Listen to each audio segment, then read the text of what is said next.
Treasure Island by Robert Louis Stevenson. To the hesitating purchaser. If sailor tales to sailor tunes, storm and adventure, heat and cold, if schooners, islands and maroons, and buccaneers and buried gold, and all the old romance retold, exactly in the ancient way, can please as me they pleased of old, the wiser youngsters of today, so be it, and fall on. If not, if studious youth no longer crave, his ancient appetites forgot, Kingston or Ballantyne the brave, or Cooper of the Wood and Wave, so be it also, and may I and all my pirates share the grave where these and their creations lie. To Lloyd Osborne, an American gentleman, in accordance with whose classic taste the following narrative has been designed. It is now, in return for numerous delightful hours, and with the kindest wishes, dedicated by his affectionate friend, the author. Part 1. The Old Buccaneer. Chapter 1. At the Admiral Benbow. Squire Trelawney, Dr. Livesey, and the rest of these gentlemen, having asked me to write down the whole particulars about Treasure Island from the beginning to the end, keeping nothing back but the bearings of the island, and that only because there is still treasure not yet lifted, I take up my pen in the year of grace 17 and go back to the time when my father kept the Admiral Benbow Inn, and the brown old seaman with the sabre cut first took up his lodging under our roof. I remember him as if it were yesterday, as he came plodding to the inn door, his sea-chest following behind him in a hand-barrow. A tall, strong, heavy, nut-brown man, his tarry pigtail falling over the shoulders of his soiled blue coat, his hands ragged and scarred with dirty broken nails, and the sabre cut across one cheek, a dirty, livid white. I remember him looking round the cove and whistling to himself as he did so, and then breaking out in that old sea song that he sang so often afterwards. 50 men on a dead man's chest, yo-ho-ho, and a bottle of rum, in the high old tottering voice that seemed to have been tuned and broken at the capstan bars. Then he rapped on the door with a bit of a stick like a handspike that he carried, and when my father appeared, called roughly for a glass of rum.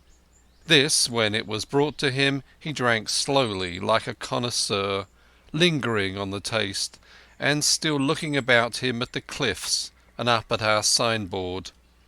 "This is a handy cove," says he at length, "and a pleasant situated grog shop. Much company, mate?" My father told him no, very little company, the more was the pity. "Well, then," says he, "this is the berth for me. Here, you matey," he cried to the man who trundled the barrow, "bring up alongside and help up my chest. I'll stay here a bit," he continued.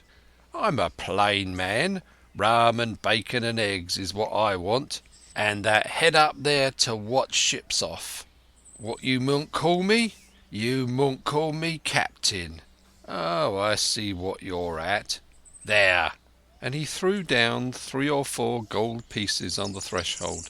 "You can tell me when I've worked through that," said he, looking as fierce as a commander.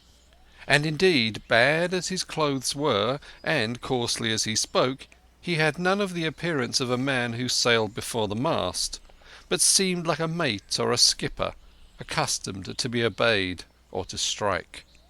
The man who came with the barrow told us the mail had set him down the morning before at the Royal George, that he had inquired what inns were along the coast, and hearing ours well spoken of, I suppose, and described as lonely, had chosen it from the others for his place of residence.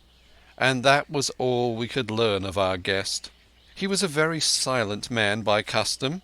All day he hung round the cove or upon the cliffs with a brass telescope. All evening he sat in the corner of the parlour next the fire and drank rum and water, very strong. Mostly he would not speak when spoken to, only look up sudden and fierce, and blow through his nose like a foghorn, and we and the people who came about our house soon learned to let him be.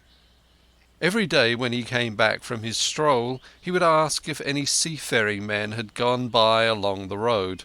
At first we thought it was the want of company of his own kind that made him ask this question, but at last we began to see he was desirous to avoid them.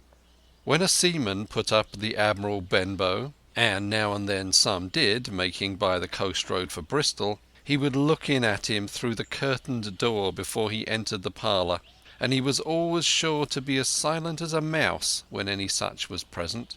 For me, at least, there was no secret about the matter, for I was, in a way, a sharer in his alarms.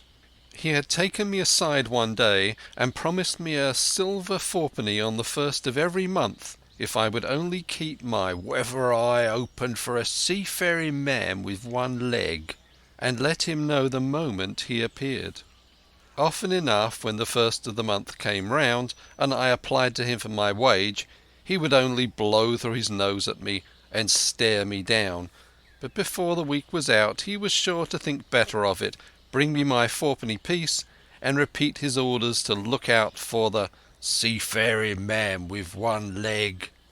How that personage haunted my dreams I need scarcely tell you.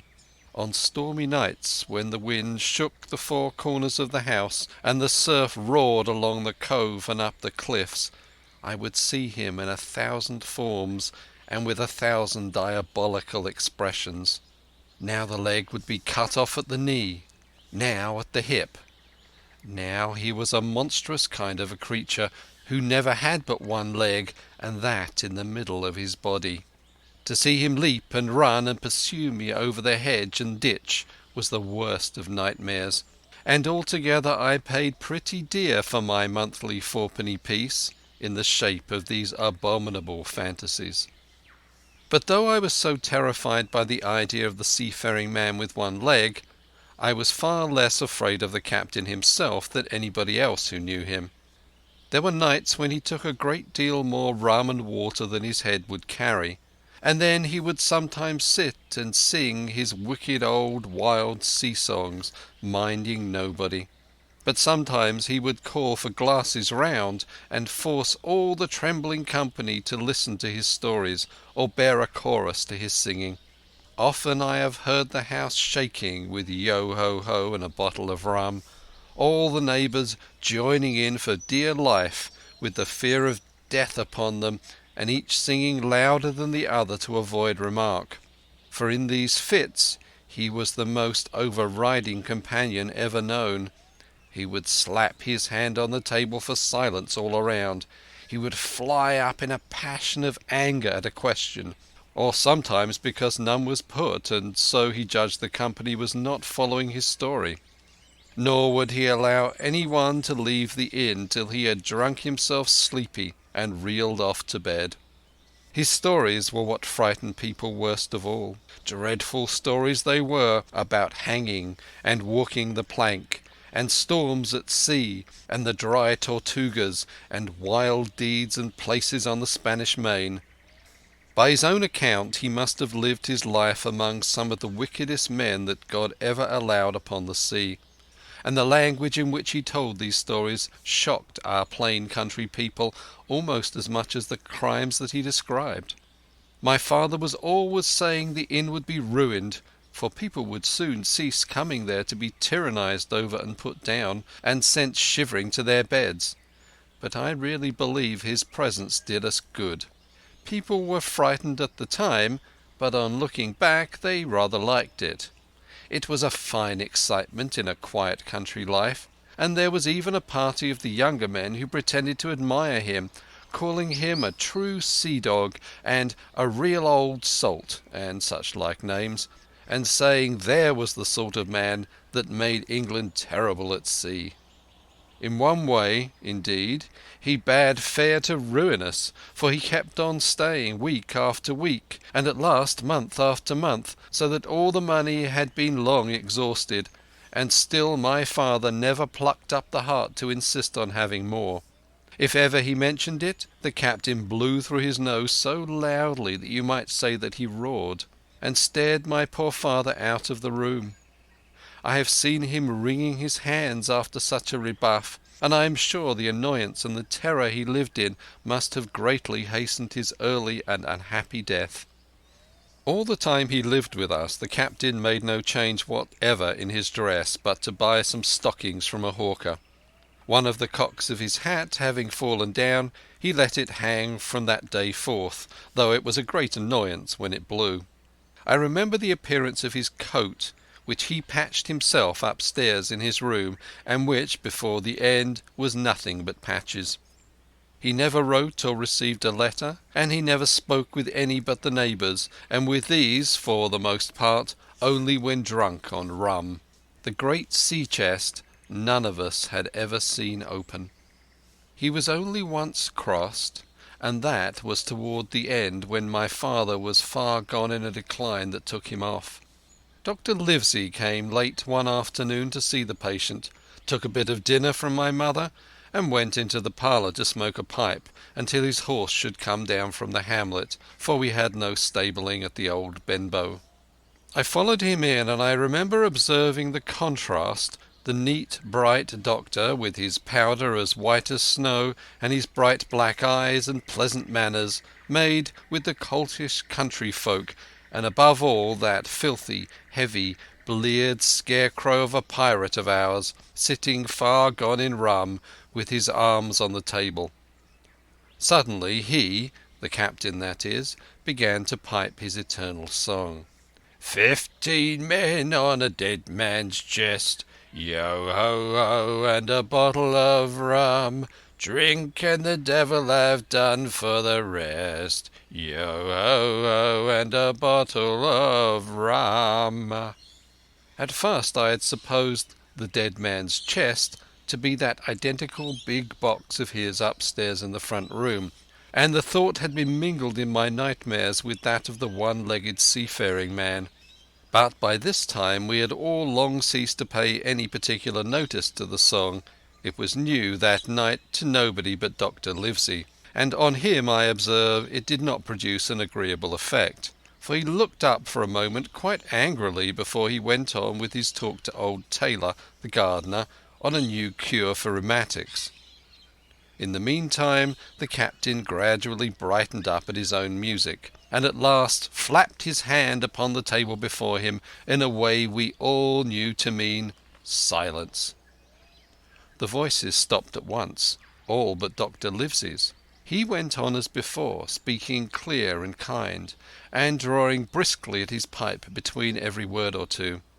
The captain glared at him for a while, flapped his hand again, glared still harder, and at last broke out with a villainous oath. "Silence there between decks!" "You were addressing me, sir?"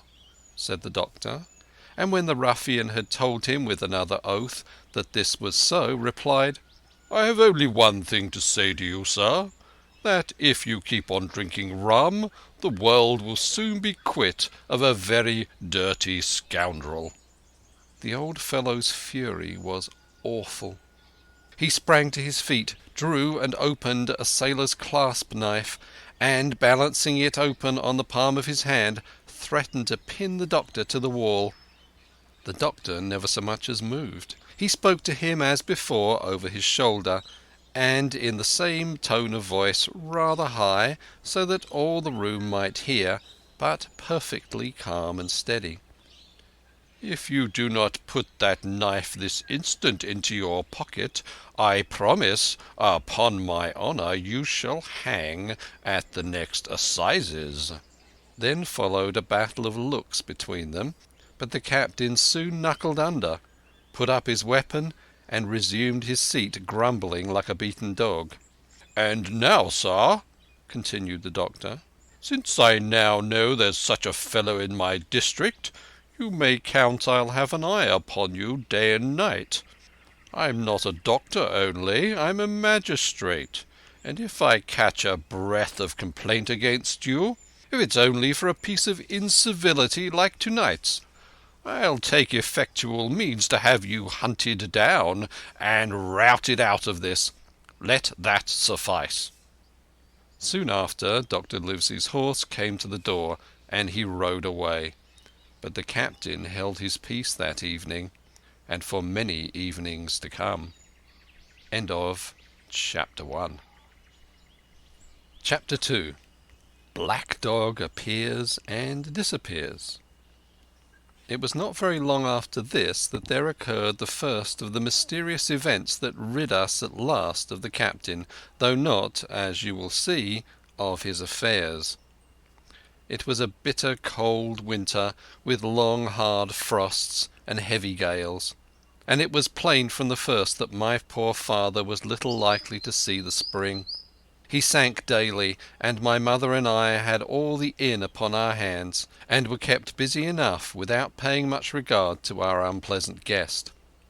It was one January morning, very early, a pinching, frosty morning, the cove all grey with hoarfrost, the ripple lapping softly on the stones, the sun still low and only touching the hilltops, and shining far to seaward. The captain had risen earlier than usual, and set out down the beach, his cutlass swinging under the broad skirts of the old blue coat, his brass telescope under his arm, his hat tilted back upon his head. I remember his breath hanging like smoke in his wake as he strode off, and the last sound I heard of him, as he turned the big rock, was a loud snort of indignation, as though his mind was still running upon Dr. Livesey. Well, mother was upstairs with father, and I was laying the breakfast table against the captain's return, when the parlour door opened, and a man stepped in on whom I had never set my eyes before. He was a pale, tallowy creature, wanting 2 fingers of the left hand, and though he wore a cutlass, he did not look much like a fighter.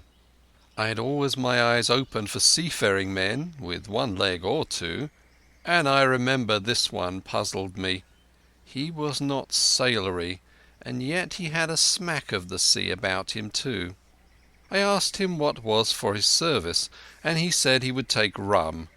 But as I was going out of the room to fetch it, he sat down upon a table and motioned to me to draw near.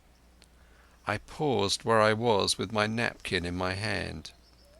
"Come here, sonny," said he. "Come nearer here." I took a step nearer. "Is this here table for my mate Bill?" he asked with a kind of leer. I told him I did not know his mate Bill, and this was for a person who stayed at our house, whom we called the captain. "Well," said he, "my mate Bill would be called the captain, like as not. He has a cut on 1 cheek, and a mighty pleasant way with him, particularly in drink, has my mate Bill. We'll put it, for argument like, that your captain has a cut on 1 cheek, and we'll put it, if you like, that cheek's the right one. Ah, well, I told you. Now, is my mate Bill in this here house?" I told him he was out walking. "Which way, sonny? Which way is he gone?" And when I pointed out the rock and told him how the captain was likely to return, and how soon, and answered a few other questions, "Oh," said he, "this'll be as good as drink to my mate Bill." The expression of his face as he said these words was not at all pleasant, and I had my own reasons for thinking that the stranger was mistaken, even supposing he meant what he said. But it was no affair of mine, I thought, and besides, it was difficult to know what to do. The stranger kept hanging about just inside the inn door, peering round the corner like a cat waiting for a mouse. Once I stepped out myself into the road, but he immediately called me back, and as I did not obey quick enough for his fancy, a most horrible change came over his tallowy face, and he ordered me in with an oath that made me jump. As soon as I was back again he returned to his former manner, half fawning, half sneering, patted me on the shoulder and told me I was a good boy, and he had taken quite a fancy to me. I have a son of my own," said he, "as like to you as two blocks, and he's all the pride of my heart. But the great thing for boys is discipline, sonny. Discipline. Now, if you had sailed along of Bill, you wouldn't have stood there to be spoke to twice, not you. That was never Bill's way, nor the way of sich as sailed with him. And here, sure enough, is my mate Bill, with a spyglass under his arm. Bless his old heart, to be sure. You and me just go back into the parlour, sonny, and get behind the door, and we'll give Bill a little surprise. Bless his heart, I say again." So saying, the stranger backed along with me into the parlour, and put me behind him into the corner, so that we were both hidden by the open door. I was very uneasy and alarmed, as you may fancy, but it rather added to my fears to observe that the stranger was certainly frightened himself. He cleared the hilt of his cutlass and loosened the blade in the sheath, and all the time we were waiting there he kept swallowing as if he felt what we used to call a lump in the throat. At last in strode the captain, slammed the door behind him without looking to the right or left, and marched straight across the room to where his breakfast waited him. "Bill," said the stranger, in a voice that I thought he had tried to make bold and big. The captain spun round on his heel and fronted us. All the brown had gone out of his face, and even his nose was blue, and he had the look of a man who sees a ghost, or the evil one, or something worse, if anything can be. And upon my word I felt sorry to see him all in a moment turn so old and sick. "Come, Bill, you know me. You know an old shipmate, Bill, surely," said the stranger. The captain made a sort of gasp. "Black dog," said he. "And who else?" returned the other, getting more at his ease. "Black dog as ever was, come for to see his old shipmate Billy at the Admiral Benbow Inn. Oh, Bill, Bill, we have seen a sight of times, us two, since I lost them 2 talons," holding up his mutilated hand. "Now look here," said the captain. "You've run me down. Here I am. Well then, speak up. What is it?" "That's you, Bill," returned Black Dog. "You're in the right of it, Billy. I'll have a glass of rum from this dear child here, as I've took such a liking to, and we'll sit down, if you please, and talk square, like old shipmates." When I returned with the rum, they were already seated on either side of the captain's breakfast table. Black Dog next to the door, and sitting sideways so as to have one eye on his shipmate and one, as I thought, on his retreat. He bade me go and leave the door wide open. "None of your keyholes for me, sonny," he said, and I left them together and retired into the bar. For a long time, though, I certainly did my best to listen. I could hear nothing but low gabbling, and at last the voices began to grow higher, and I could pick up a word or two, mostly oaths, from the captain. "No, no, no, no, and an end of it," he cried once, and again, "If it comes to swinging, swing all, say I." Then all of a sudden there was a tremendous explosion of oaths and other noises. The chair and table went over in a lump. A clash of steel followed, and then a cry of pain, and the next instant I saw Black Dog in full flight, and the captain hotly pursuing, both with drawn cutlasses, and the former streaming blood from the left shoulder. Just at the door the captain aimed at the fugitive one last tremendous cut, which would certainly have split him to the chin had it not been intercepted by our big signboard of Admiral Benbow. You may see the notch on the lower side of the frame to this day. That blow was the last of the battle. Once out upon the road, Black Dog, in spite of his wound, showed a wonderful clean pair of heels, and disappeared over the edge of the hill in half a minute. The captain, for his part, stood staring at the signboard like a bewildered man. Then he passed his hand over his eyes several times, and at last turned back into the house. "Jim," says he, "rum." and as he spoke he reeled a little and caught himself with one hand against the wall. "Are you hurt?" cried I. "Rum!" he repeated. "I must get away from here. Rum! Rum!" I ran to fetch it, but I was quite unsteadied by all that had fallen out, and I broke one glass and fouled the tap, and while I was still getting in my own way I heard a loud fall in the parlour, and running in beheld the captain lying full length upon the floor. At the same instant my mother, alarmed by the cries and fighting, came running downstairs to help me. Between us we raised his head. He was breathing very loud and hard, but his eyes were closed and his face was a horrible colour. "Dear, dearie me!" cried my mother. "What a disgrace upon the house! And your poor father sick!" In the meantime we had no idea what to do to help the captain, nor any other thought but that he had got his death hurt in the scuffle with the stranger.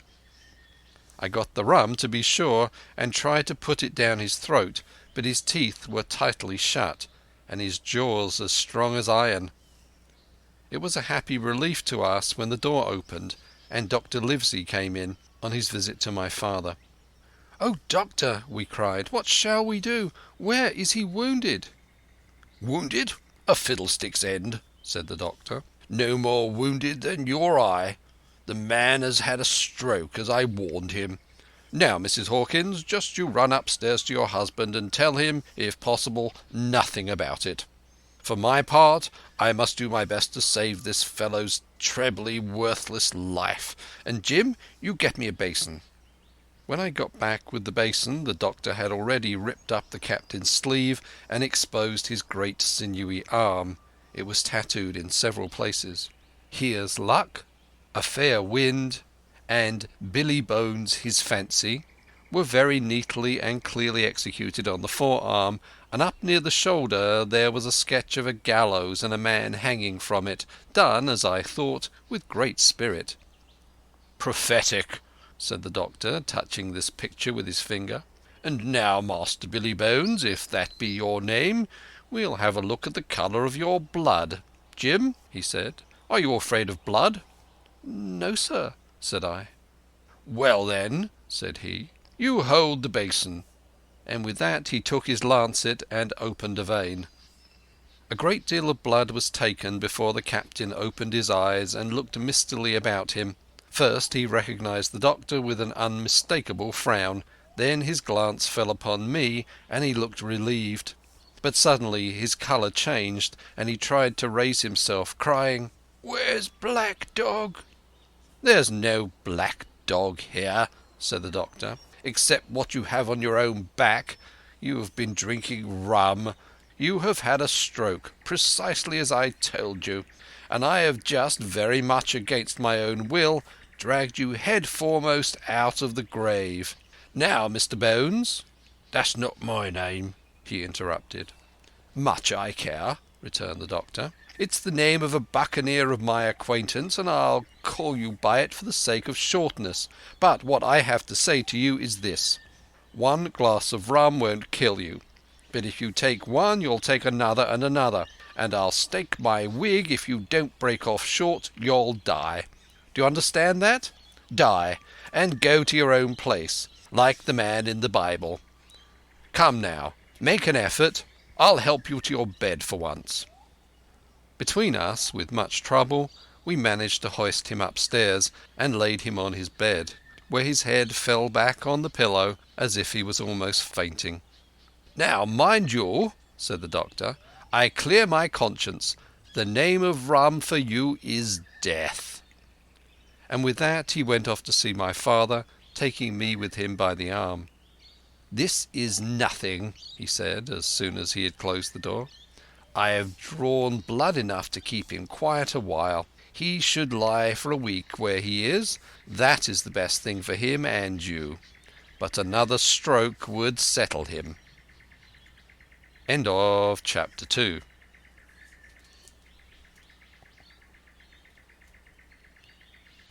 Chapter 3. The Black Spot. About noon I stopped at the captain's door with some cooling drinks and medicines. He was lying very much as we had left him, only a little higher, and he seemed both weak and excited. "Jim," he said, "you're the only one here that's worth anything, and you know I've always been good to you. Never a month but I've given you a silver fourpenny for yourself. And now, you see, mate, I'm pretty low and deserted by all. And, Jim, you'll bring me one noggin of rum now, won't you, matey?" "The doctor," I began, but he broke in, cursing the doctor in a feeble voice, but heartily. "Doctors is all swabs," he said.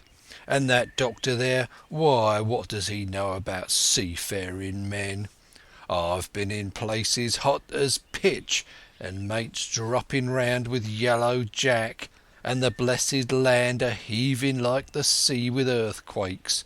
What do the doctor know of lands like that? And I've lived on rum, I can tell you. It's been meat and drink and man and wife to me, and if I'm not to have my rum now, I'm a poor old hulk on a lee shore. My blood'll be on you, Jim, and that Dr. Swab." And he ran on again for a while with curses. "Look, Jim, how my fingers fidges," he continued in the pleading tone. "I can't keep 'em still, not I. I haven't had a drop this blessed day. That doctor's a fool, I tell you. If I don't have a drain of rum, Jim, I'll have the horrors. I seen some on 'em already. I seen old Flint in the corner there behind you. Plain as print I seen him. And if I get the horrors, I'm a man that has lived rough, and I'll raise Cain. Your doctor himself said one glass wouldn't hurt me. I'll give you a golden guinea for a noggin, Jim." He was growing more and more excited, and this alarmed me, for my father, who was very low that day, needed quiet. Besides, I was reassured by the doctor's words, now quoted to me, and rather offended by the offer of a bribe. "I want none of your money," said I, "but what you owe my father. I'll get you one glass and no more." When I brought it to him, he seized it greedily and drank it out. "Ay, ay," said he, "that's some better sure enough. And now, matey, did that doctor say how long I was to lie here in this old berth?" "A week at least," said I. "Thunder!" he cried. "A week? I can't do that. They'd have the black spot on me by then. The lubbers is going to get the wind of me this blessed moment. Lubbers as couldn't keep what they got and want to nail what is another's. Is that seemingly behaviour now, I want to know? But I'm a saving soul. I never wasted good money of mine, nor lost it neither. And I'll trick 'em again. I'm not afraid on them. I'll shake out another reef, matey, and dandle 'em again." As he was thus speaking, he had risen from bed with great difficulty, holding to my shoulder with a grip that almost made me cry out, and moving his legs like so much dead weight. His words, spirited as they were in meaning, contrasted sadly with the weakness of the voice in which they were uttered. He paused when he had got into a sitting position on the edge. "That doctor's done me," he murmured. "My ears is singing. Lay me back." Before I could do much to help him, he had fallen back again to his former place, where he lay for a while silent. "Jim," he said at length, "you saw that seafaring man today?" "Black Dog?" I asked. "Ah, Black Dog," said he. "He's a bad un, but there's worse that put him on. Now if I can't get away nohow, and they tip me the black spot, mind you, it's my old sea chest they're after. You get on a horse. You can, can't you? Well then, you get on a horse and go to, well, yes, I will, to that eternal Dr. Swab, and tell him to pipe all hands, magistrates and sich, and he'll lay 'em aboard at the Admiral Benbow. All old Flint's crew, man and boy, all on 'em that's left. I was first mate, I was, old Flint's first mate, and I'm the only one as knows the place. He gave it me to Savannah. when he lay a-dying, like as if I was to now, you see. But you won't peach unless they got the black spot on me, or unless you see that black dog again, or a seafaring man with one leg, Jim, him above all." "But what is the black spot, Captain?" I asked. "That's a summons, mate. I'll tell you if they get that. But you'll keep your weather eye open, Jim, and I'll share with you equals upon my honour." He wandered a little longer, his voice growing weaker, but soon after I had given him his medicine, which he took like a child, with the remark, "If ever a seaman wanted drugs, it's me." He fell at last into a heavy swoon-like sleep, in which I left him. What I should have done had all gone well I do not know. Probably I should have told the whole story to the doctor, for I was in mortal fear lest the captain should repent of his confessions and make an end of me. But as things fell out, my poor father died quite suddenly that evening, which put all other matters on one side. Our natural distress, the visits of the neighbours, the arranging of the funeral, and all the work of the inn to be carried on in the meanwhile, kept me so busy that I had scarcely time to think of the captain, far less to be afraid of him. He got downstairs next morning, to be sure, and had his meals as usual, though he ate little, and had more, I'm afraid, than his usual supply of rum, for he helped himself out of the bar, scowling and blowing through his nose, and no one dared to cross him. On the night before the funeral he was as drunk as ever, and it was shocking in that house of mourning to hear him singing away his ugly old sea-song. But weak as he was, we were all in fear of death for him, and the doctor was suddenly taken up with a case many miles away, and was never near the house after my father's death. I have said the captain was weak, and indeed he seemed rather to grow weaker than to regain his strength. He clambered up and down stairs, and went from the parlour to the bar and back again, and sometimes put his nose out of door to smell the sea, holding on to the walls as he went for support, and breathing hard and fast like a man on a steep mountain. He never particularly addressed me, and it is my belief that he had as good as forgotten his confidences, but his temper was more flighty, and, allowing for his bodily weaknesses, more violent than ever. He had an alarming way now, when he was drunk, of drawing his cutlass and laying it bare before him on the table. But with all that he minded people less, and seemed shut up in his own thoughts and rather wandering. Once, for instance, to our extreme wonder, he piped up to a very different air, a kind of country love song that he must have learned in his youth before he had begun to follow the sea.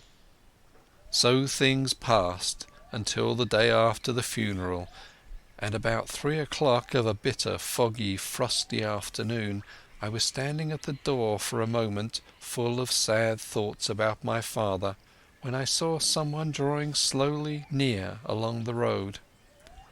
He was plainly blind, for he tapped before him with a stick, and wore a great green shade over his eyes and nose, and he was hunched as if with age or weakness, and wore a huge old tattered sea-cloak with a hood that made him appear positively deformed. I never saw in my life a more dreadful-looking figure. He stopped a little from the inn, and, raising his voice in an old sing-song, addressed the air in front of him. "Will any kind friend inform a poor blind man who has lost the precious sight of his eyes in the gracious defence of his native country, England, and God bless King George, where or in what part of this country he may now be?" "You are at the Admiral Benbow, Black Hill Cove, my good man," said I. "I hear a voice," said he, "a young voice. Will you give me your hand, my kind young friend, and lead me in?" I held out my hand, and the horrible, soft-spoken, eyeless creature gripped it in a moment like a vice.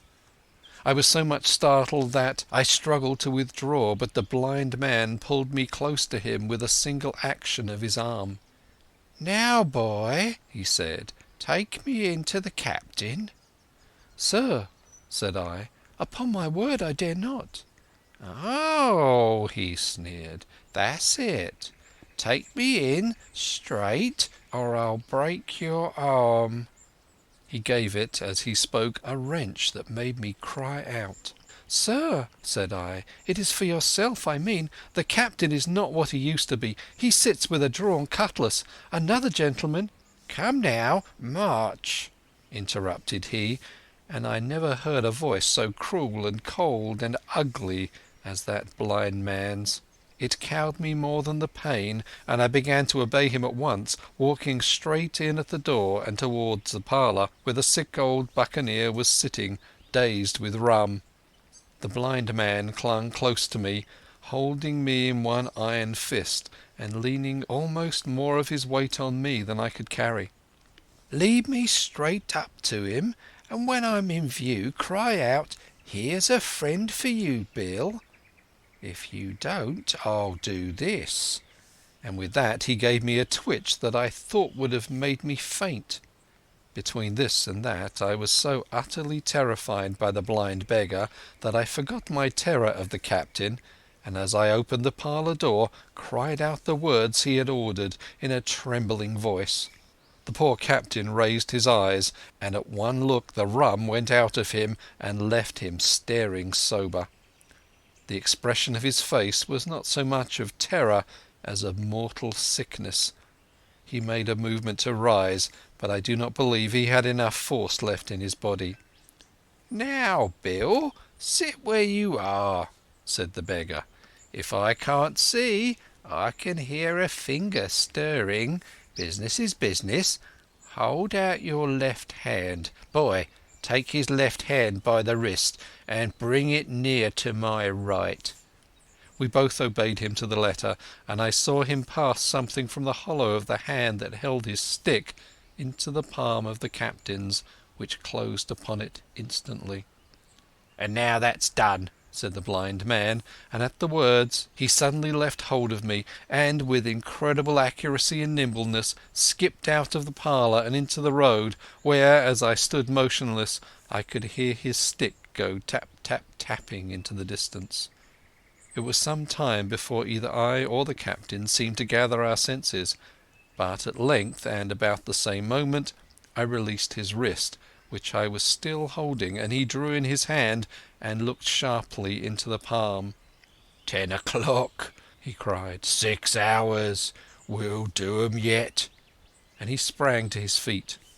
Even as he did so he reeled, put his hand to his throat, stood swaying for a moment, and then, with a peculiar sound, fell from his whole height face foremost to the floor.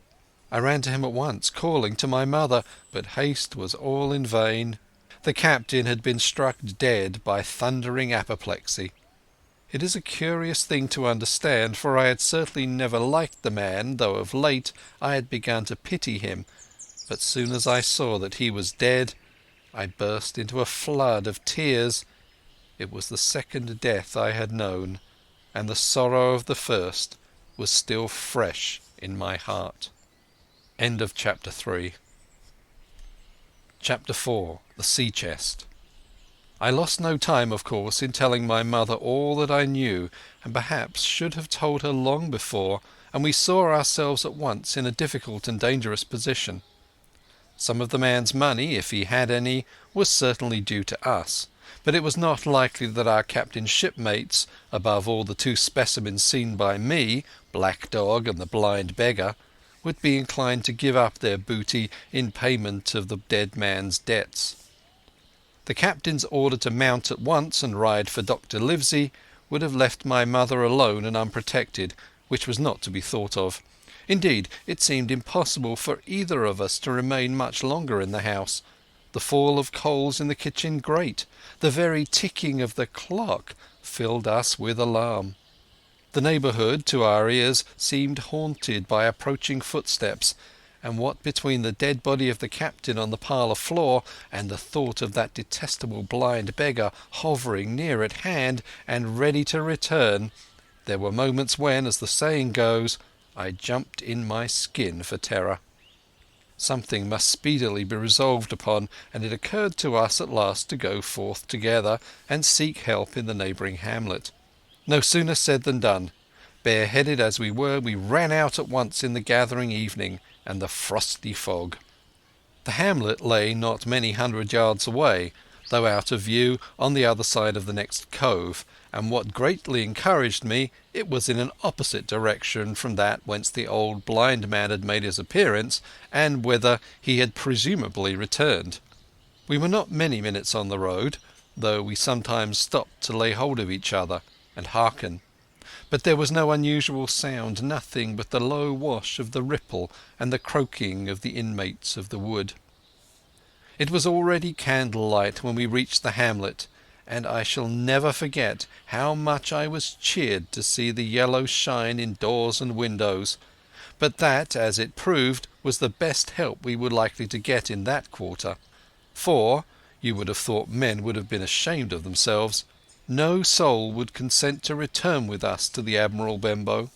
The more we told of our troubles, the more, man, woman and child, they clung to the shelter of their houses.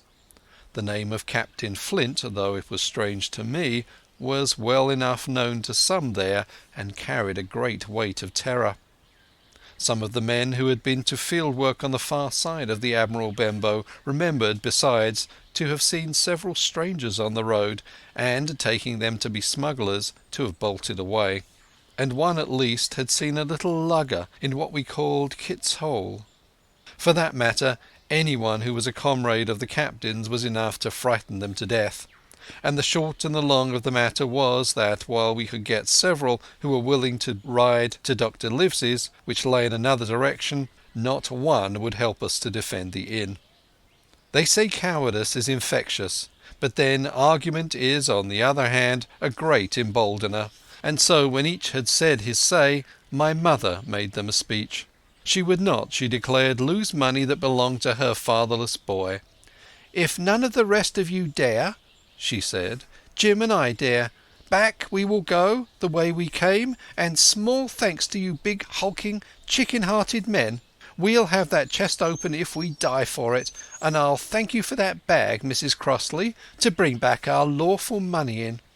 Of course I said I would go with my mother, and of course they all cried out at our foolhardiness, but even then not a man would go along with us. All they would do was to give me a loaded pistol lest we were attacked, and to promise to have horses ready saddled in case we were pursued on our return, while one lad was to ride forward to the doctor's in search of armed assistance.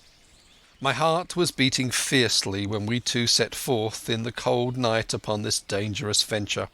A full moon was beginning to rise and peered redly through the upper edges of the fog, and this increased our haste, for it was plain, before we came forth again, that all would be bright as day and our departure exposed to the eyes of any watchers. We slipped along the hedges, noiseless and swift, nor did we see anything to increase our terrors till, to our huge relief, the door of the Admiral Benbow had closed behind us. I slipped the bolt at once, and we stood and panted for a moment in the dark, alone in the house with the dead captain's body. Then my mother got a candle in the bar, and, holding each other's hands, we advanced into the parlour. He lay as we had left him, on his back, with his eyes open and one arm stretched out. "Draw down the blind, Jim," whispered my mother. "They might come and watch outside. And now," said she when I had done so, "we have to get the key off that. And who's to touch it, I should like to know?" And she gave a kind of sob as she said the words. I went down on my knees at once. On the floor, close to his hand, there was a little round of paper, blackened on one side. I could not doubt that this was the black spot, and taking it up I found written on the other side in a very good clear hand this short message: "You have till 10 tonight." "He had till 10, mother," said I, and just as I said it our old clock began striking. This sudden noise startled us shockingly, but the news was good, for it was only 6. "Now, Jim," she said, "that key." I felt in his pockets, one after another. A few small coins, a thimble, and some thread and big needles. a piece of pigtail tobacco bitten away at the end, his gully with the crooked handle, a pocket compass and a tinder box were all that they contained, and I began to despair. "Perhaps it's round his neck," suggested my mother. Overcoming a strong repugnance, I tore open his shirt at the neck, and there, sure enough, hanging to a bit of tarry string which I cut with his own gully, we found the key. At this triumph we were filled with hope, and hurried downstairs without delay to the little room where he had slept so long, and where his box had stood since the day of his arrival. It was like any other seaman's chest on the outside, the initial B burned on top of it with a hot iron, and the corners somewhat smashed and broken as by long rough usage. "Give me the key," said my mother, and though the lock was very stiff, she had turned it and thrown back the lid in a twinkling. A strong smell of tobacco and tar arose from the interior, but nothing was to be seen on the top except a suit of very good clothes, carefully brushed and folded. They had never been worn, my mother said. Under that the miscellany began. A quadrant, a tin cannikin, several sticks of tobacco, 2 brace of very handsome pistols, a piece of bar silver, an old Spanish watch, and some other trinkets of little value and mostly foreign make, a pair of compasses mounted with brass, and 5 or 6 curious West Indian shells. I've often wondered since why he should have carried about those shells with him in his wandering, guilty and hunted life. In the meantime we found nothing of any value but the silver and the trinkets, and neither of these were in our way. Underneath there was an old boat cloak, whitened with sea salt on many a harbour bar. My mother pulled it up with impatience, and there lay before us the last things in the chest, a bundle tied up in oilcloth and looking like papers, and a canvas bag that gave forth at a touch the jingle of gold. "I'll show these rogues that I am an honest woman," said my mother. "I'll have my due and not a farthing over. Hold Mrs. Crossley's bag." And she began to count over the amount of the captain's score from the sailor's bag into the one that I was holding. It was a long, difficult business, for the coins were of all countries and sizes, doubloons and louis d'or, and guineas and pieces of 8, and I know not what besides, all shaken together at random. The guineas, too, were about the scarcest, and it was with these only that my mother knew how to make her count. When we were about halfway through, I suddenly put my hand under her arm, for I had heard in the silent frosty air a sound that brought my heart into my mouth. The tip-tapping of the blind man's stick upon the frozen road. It drew nearer and nearer while we sat holding our breath. Then it struck sharp at the inn door, and then we could hear the handle being turned and the bolt rattling as the wretched being tried to enter. And then there was a long time of silence both within and without. At last the tapping recommenced, and to our indescribable joy and gratitude died slowly away again till it ceased to be heard. "Mother," said I, "take the whole and let's be going." For I was sure the bolted door must have seemed suspicious, and would bring the whole hornet's nest about our ears, though how thankful I was that I had bolted it, none could tell who had never met that terrible blind man. But my mother, frightened as she was, would not consent to take a fraction more than was her due, and was obstinately unwilling to be content with less. It was not yet 7, she said, by a long way. She knew her rights, and she would have them, and she was still arguing with me when a little low whistle sounded a good way off upon the hill. That was enough, and more than enough, for both of us. "I'll take what I have," she said, jumping to her feet. "And I'll take this to square the count," said I, picking up the oilskin packet.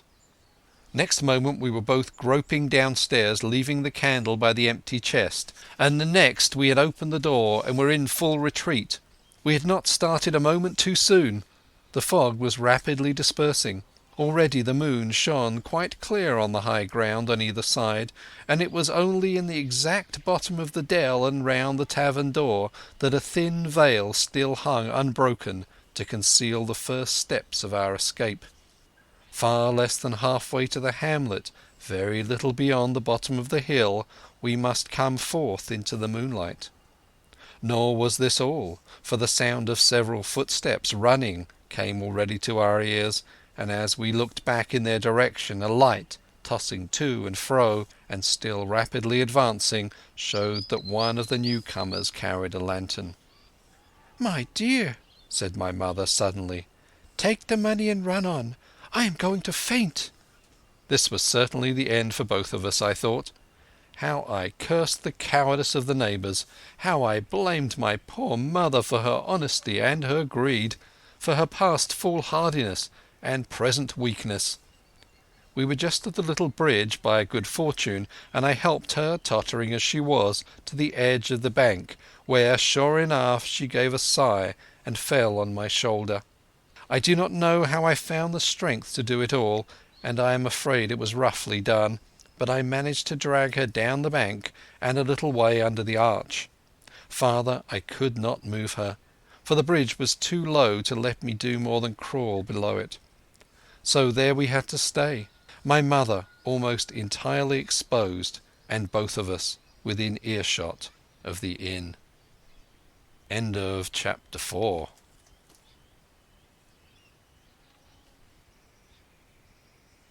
Chapter 5. The Last of the Blind Man. My curiosity, in a sense, was stronger than my fear, for I could not remain where I was, but crept back to the bank again, whence, sheltering my head behind a bush of broom, I might command the road before our door. I was scarcely in position ere my enemies began to arrive, 7 or 8 of them, running hard, their feet beating out of time along the road, and the man with the lantern some paces in front. 3 men ran together, hand in hand, and I made out, even through the mist, that the middleman of this trio was the blind beggar. The next moment his voice showed me I was right. "Down with the door!" he cried. "Aye, aye, sir," answered 2 or 3, and a rush was made upon the Admiral Benbow, the lantern-bearer following. And then I could see them pause and hear speeches passed in a lower key, as if they were surprised to find the door open. But the pause was brief, for the blind man again issued his commands. His voice sounded louder and higher, as if he were afire with eagerness and rage. "In! In! In!" he shouted, and cursed them for their delay. 4 or 5 of them obeyed at once, 2 remaining on the road with the formidable beggar. There was a pause, then a cry of surprise, then a voice shouting from the house, "Bill's dead!" But the blind man swore at them again for their delay. "Search him, some of you shrinking lubbers, and the rest of you, aloft and get the chest!" he cried. I could hear their feet rattling up our old stairs, so that the house must have shook with it. Promptly afterwards fresh sounds of astonishment arose.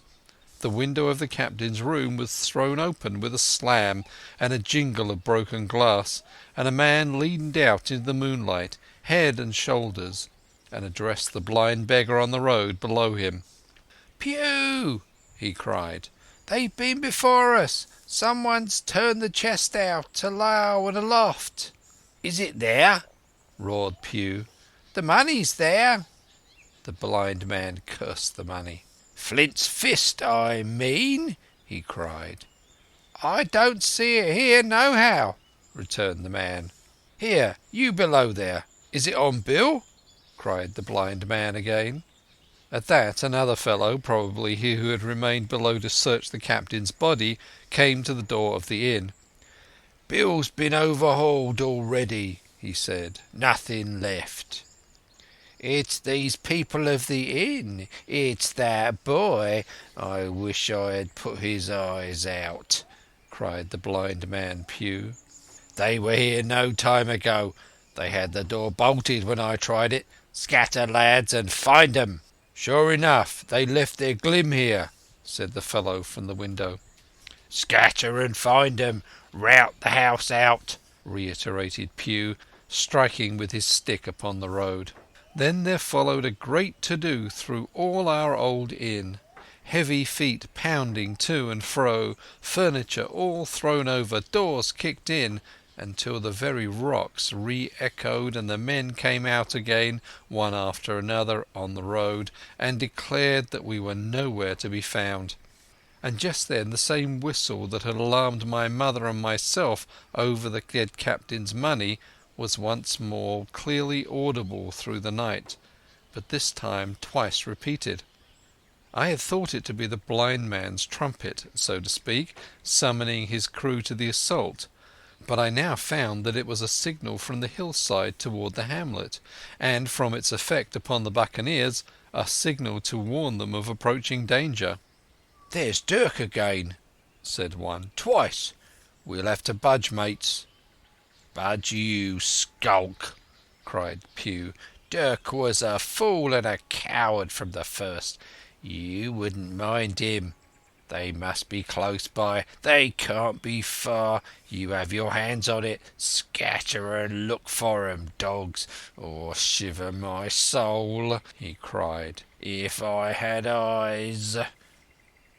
This appeal seemed to produce some effect, for two of the fellows began to look here and there among the timber, but half-heartedly, I thought, and with half an eye to their own danger all the time, while the rest stood irresolute on the road. "You have your hands on thousands, you fools, and you hang a leg. You'll be as rich as kings if you could find it, and you stand there skulking.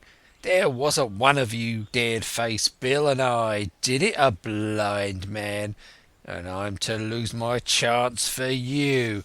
I'm to be a poor crawling beggar, sponging for rum when I might be rolling in a coach. If you had the pluck of a weevil in a biscuit, you would catch them still." "Hang it, Pugh, we've got the doubloons," grumbled one.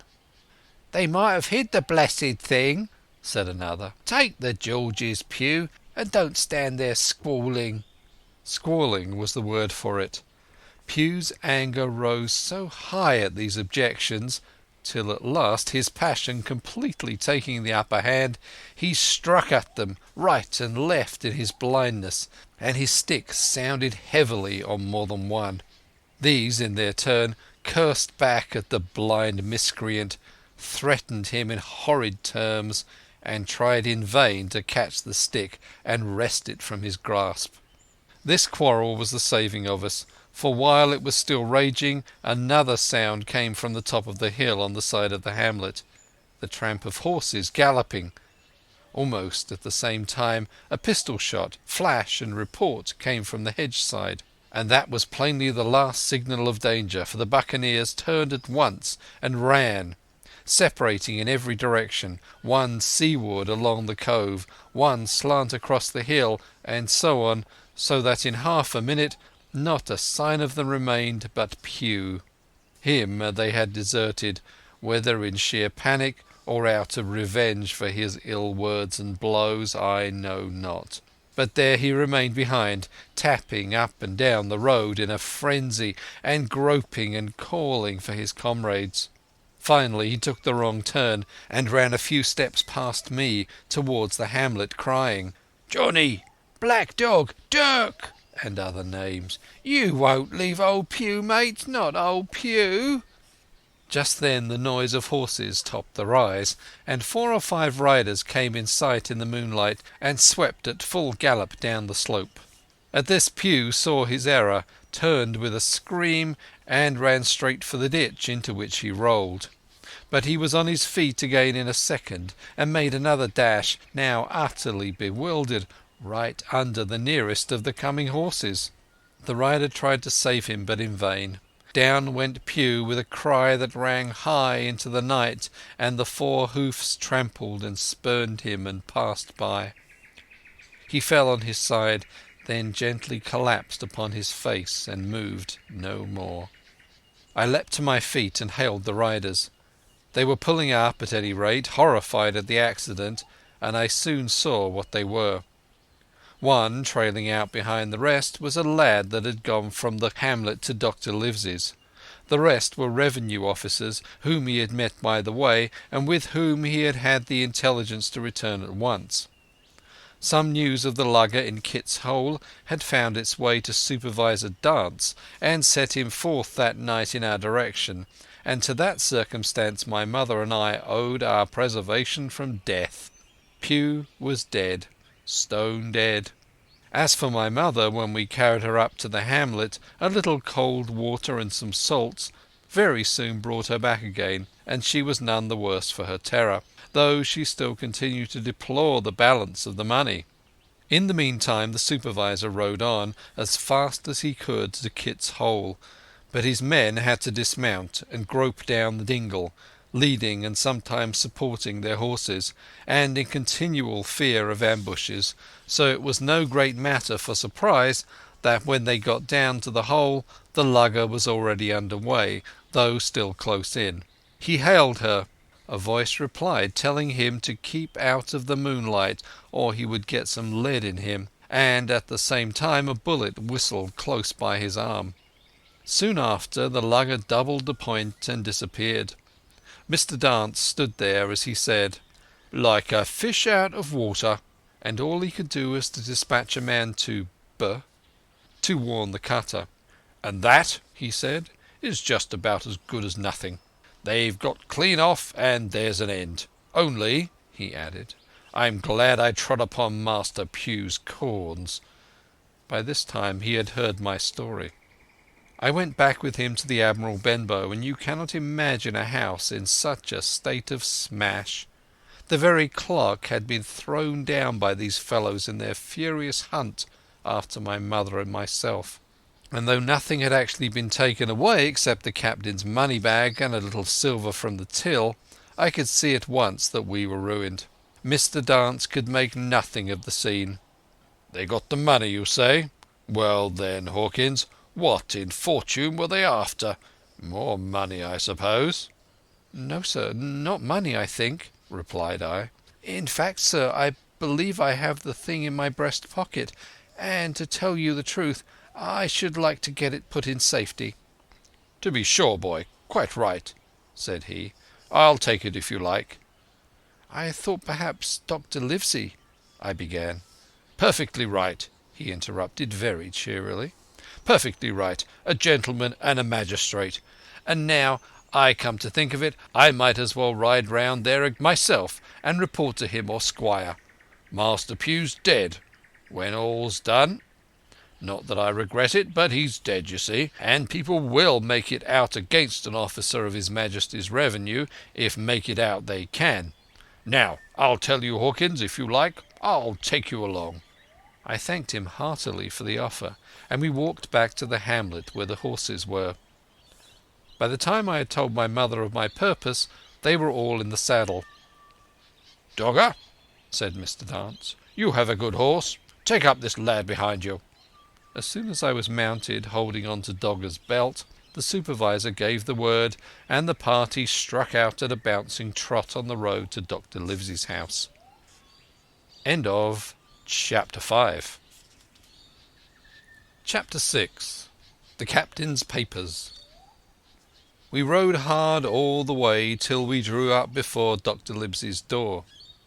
The house was all dark to the front.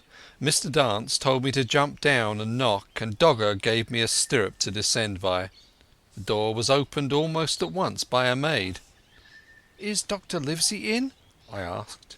"No," she said. He had come home in the afternoon, but had gone up to the hall to dine and pass the evening with the squire. "So there we go, boys," said Mr. Dance. This time, as the distance was short, I did not mount, but ran with Dogger's stirrup leather to the lodge gates, and up the long leafless moonlit avenue to where the white line of the hall buildings looked on either hand on great old gardens. There Mr. Dance dismounted, and taking me along with him was admitted at a word into the house. The servant led us down a matted passage and showed us at the end into a great library, all lined with bookcases and busts on top of them, where the squire and Dr. Livesey sat, pipe in hand, on either side of a bright fire. I had never seen the squire so near at hand. He was a tall man, over 6 feet high and broad in proportion, and he had a bluff, rough and ready face, all roughened and redded and lined in his long travels. His eyebrows were very black and moved readily, and this gave him a look of some temper, not bad, you would say, but quick and high. "Come in, Mr. Dance," said he, very stately and condescending. "Good evening, Dance," said the doctor with a nod, "and good evening to you, friend Jim. What good wind brings you here?" The supervisor stood up straight and stiff, and told his story like a lesson. But you should have seen how the two gentlemen leaned forward and looked at each other and forgot to smoke in their surprise and interest. When they heard how my mother went back to the inn, Dr. Livesey fair slapped his thigh, and the squire cried "Bravo!" and broke his long pipe against the grate. Long before it was done, Mr. Trelawney, that you will remember was the squire's name, had got up from his seat and was striding about the room, and the doctor, as if to hear the better, had taken off his powdered wig and sat there looking very strange indeed with his own close-cropped black poll. At last Mr. Dance finished the story. "Mr. Dance," said the squire, "you are a very noble fellow, and as for riding down that black atrocious miscreant, I regard it as an act of virtue, sir, like stamping on a cockroach. This lad Hawkins is a trump, I perceive. Hawkins, will you ring that bell? Mr. Dance must have some ale." "And so, Jim," said the doctor, "you have the thing that they were after, have you?" "Here it is, sir," said I, and gave him the oilskin packet. The doctor looked it all over, as if his fingers were itching to open it, but instead of doing that he put it quietly in the pocket of his coat. "Squire," said he, "when Dance has had his ale he must of course be off on his Majesty's service, but I mean to keep Jim Hawkins here to sleep at my house, and, with your permission, I propose we should have up the cold pie and let him sup." "As you will, Livesey," said the squire. "Hawkins has earned better than cold pie." So a big pigeon pie was brought in and put on a side table, and I made a hearty supper, for I was as hungry as a hawk, while Mr. Dance was further complimented and at last dismissed. "And now, squire," said the doctor. "And now, Livesey," said the squire in the same breath. "One at a time, one at a time," laughed Dr. Livesey. "You have heard of this Flint, I suppose?" "Heard of him?" cried the squire. "Heard of him, you say? He was the bloodthirstiest buccaneer that sailed. Blackbeard was a child to Flint. The Spaniards were so prodigiously afraid of him that, I tell you, sir, I was sometimes proud that he was an Englishman. I have seen his topsails with these eyes off Trinidad, and the cowardly son of a rum puncheon that I sailed with put back, sir, into the port of Spain." "Well, I've heard of him myself in England," said the doctor. "But the point is, had he money?" "Money?" cried the squire. "Have you heard the story? What were these villains after but money? What do they care for but money? For what would they risk their rascal carcasses but money?" "That we shall soon know," replied the doctor. "But you are so confoundedly hot-headed and exclamatory that I cannot get a word in. What I want to know is this. Suppose that I have here in my pocket some clue to where Flint buried his treasure. Will that treasure amount to much?" "Amount, sir?" cried the squire. "It will amount to this. If we have the clue you talk about, I'll fit out a ship in Bristol Dock and take you and Hawkins here along, and we'll have that treasure if I search for a year." "Very well," said the doctor. Now then, if Jim is agreeable, we'll open the packet." And he laid it before him on the table. The bundle was sewn together, and the doctor had to get out his instrument case and cut the stitches with his medical scissors. It contained two things, a book and a sealed paper. "First of all, we'll try the book," observed the doctor. The squire and I were both peering over his shoulder as he opened it, for Dr. Livesey had kindly motioned to me to come round from the side table where I had been eating to enjoy the sport of the search. On the first page there were only some scraps of writing, such as a man with a pen in his hand might make for idleness or practice. One was the same as the tattoo mark, "Billy Bones his fancy." Then there was "Mr. W. Bones' mate," "No more rum," "Off Palm Key he got it," and some other snatches, most single words and unintelligible. But I could not help wondering who it was that had got it, and what it was he got. A knife in his back, as likely as not. "Not much instruction there," said Dr. Livesey as he passed on. The next 10 or 12 pages were filled with a curious series of entries. There was a date at one end of the line, and at the other end a sum of money, as in common account books, but instead of explanatory writing, only a varying number of crosses between the two. On the 12th of June, 1745, for instance, a sum of £70 had plainly become due to someone, and there was nothing but 6 crosses to explain the cause. In a few cases, to be sure, the name of a place would be added, as of "Off Caracas," or a mere entry of latitude or longitude, as 62 degrees 17 minutes 20 seconds, 19 degrees 2 minutes 40 seconds.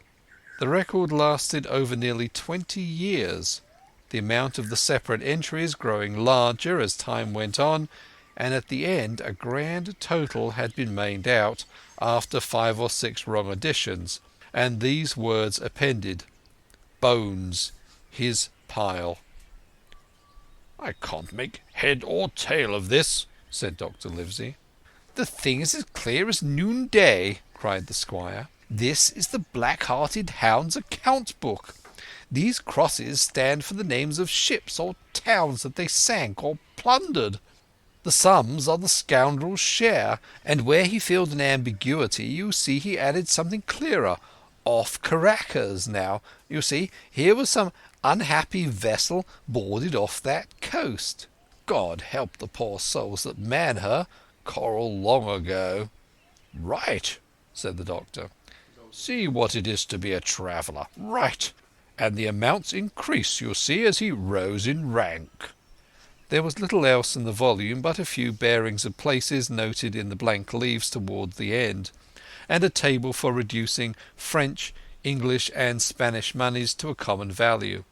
"Thrifty man," cried the doctor. "He wasn't the one to be cheated." "And now," said the squire, "for the other." The paper had been sealed in several places with a thimble by way of seal, the very thimble, perhaps, that I had found in the captain's pocket. The doctor opened the seals with great care, and there fell out the map of an island, with latitude and longitude, soundings, names of hills and bays and inlets, and every particular that would be needed to bring a ship to a safe anchorage upon its shores. It was about 9 miles long and 5 across, shaped, you might say, like a fat dragon standing up, and had 2 fine landlocked harbours and a hill in the centre part, marked the Spyglass.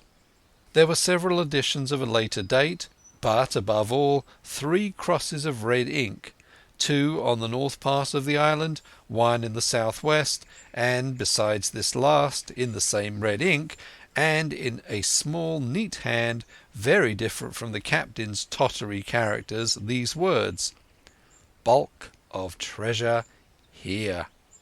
Over the back the same hand had written this further information: "Tall tree, spyglass shoulder, bearing a point to the north of north-northeast, Skeleton Island, south-southeast by east, 10 feet. The bar silver is in the North Cache. You can find it by the trend of the East Hummock, 10 fathoms south of the black crag with the face on it. The arms are easy found in the sandhill north point of North Inlet, Cape, bearing east and a quarter north. J.F. That was all. But brief as it was, and to me incomprehensible, it filled the squire and Dr. Livesey with delight. "Livesey," said the squire, "you will give up this wretched practice at once. Tomorrow I start for Bristol. In 3 weeks' time, 3 weeks, 2 weeks, 10 days, we'll have the best ship, sir, and the choicest crew in England. Hawkins shall come as cabin boy. You'll make a famous cabin boy, Hawkins. You, Livesey, are ship's doctor. I am admiral. We'll take Redruth, Joyce and Hunter. We'll have favourable winds, a quick passage, and not the least difficulty in finding the spot, and money to eat, to roll in, to play duck and drake with ever after." "Trelawney," said the doctor, "I'll go with you, and I'll go bail for it, so with Jim, and be a credit to the undertaking. There's only one man I am afraid of." "And who's that?" cried the squire. "Name the dog, sir." "You," replied the doctor, "for you cannot hold your tongue. We are not the only men who know of this paper. These fellows who attacked the inn tonight, bold, desperate blades to be sure, and the rest who stayed aboard that lugger, and more, I dare say, not far off, are, one and all, through thick and thin, bound that they will get that money. We must none of us go alone till we get to sea. Jim and I shall stick together in the meantime, and you'll take Joyce and Hunter when you ride to Bristol, and from first to last not one of us must breathe a word of what we've found." "Livesey," returned the squire, "you are always in the right of it. I'll be silent as the grave." End of chapter 6.